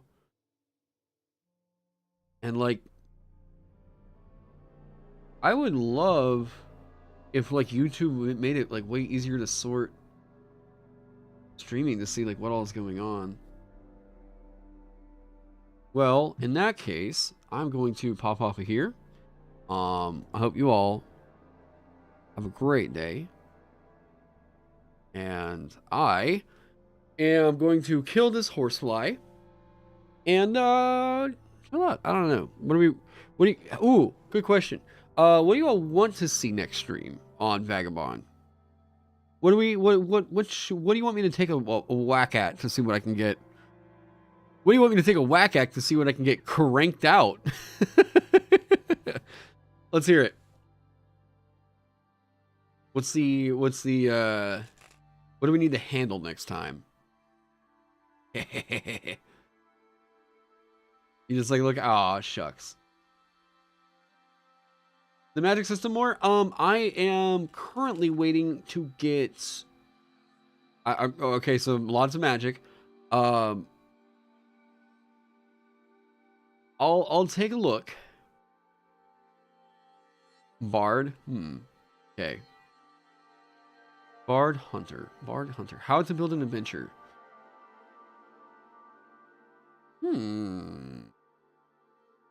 Okay.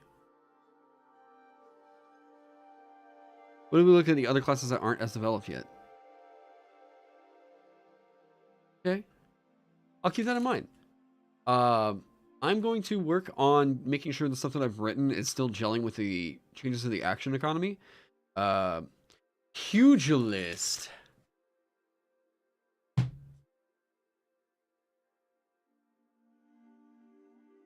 Ooh. Pugilist would be cool. Oh, more weapons? Okay, you want to see a fun one? I'll give you one fun one and then I'm gonna head out. I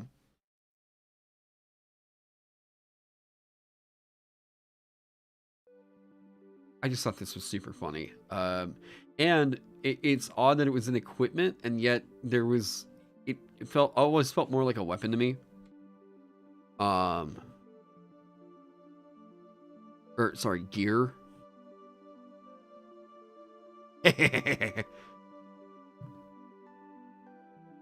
Alright, so there's brawling weapons down here you'll probably see, right? Bam. Metal, you want to do brass knuckles? All that stuff, right? Okay. So, oh, I forgot about whips. I need to handle whips. Whips. Okay. I added a weird one in here. Let's see who catches it.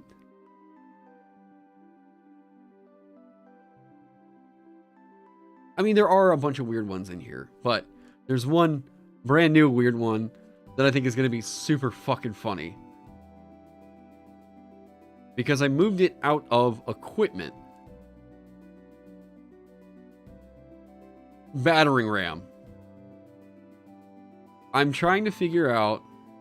Yeah, I'm trying to figure out if you want to go in and fight with a fucking battering ram. I want to figure that out. Yeah.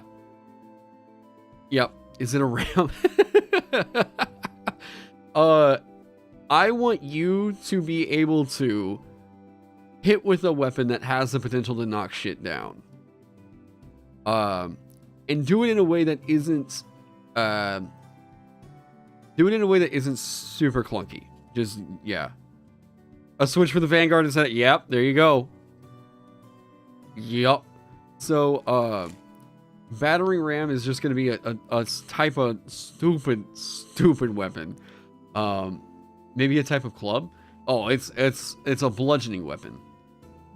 So these are the different classifications. You know how D&D says polearms at times, and it's not super clear on what that means? We're clarifying all that right now. Maybe it hits harder on constructs or structures, right?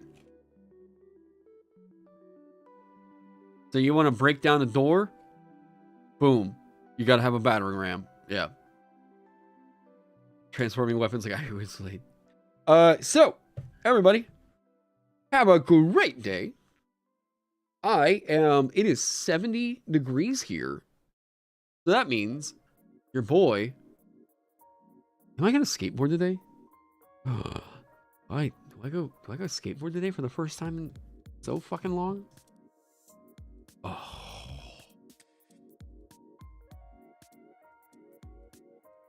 Maybe. I need to not be doing that as much whenever I don't have health insurance. Oh, man. Okay. Everybody have a great day. I will see you all later on, all right? More soon.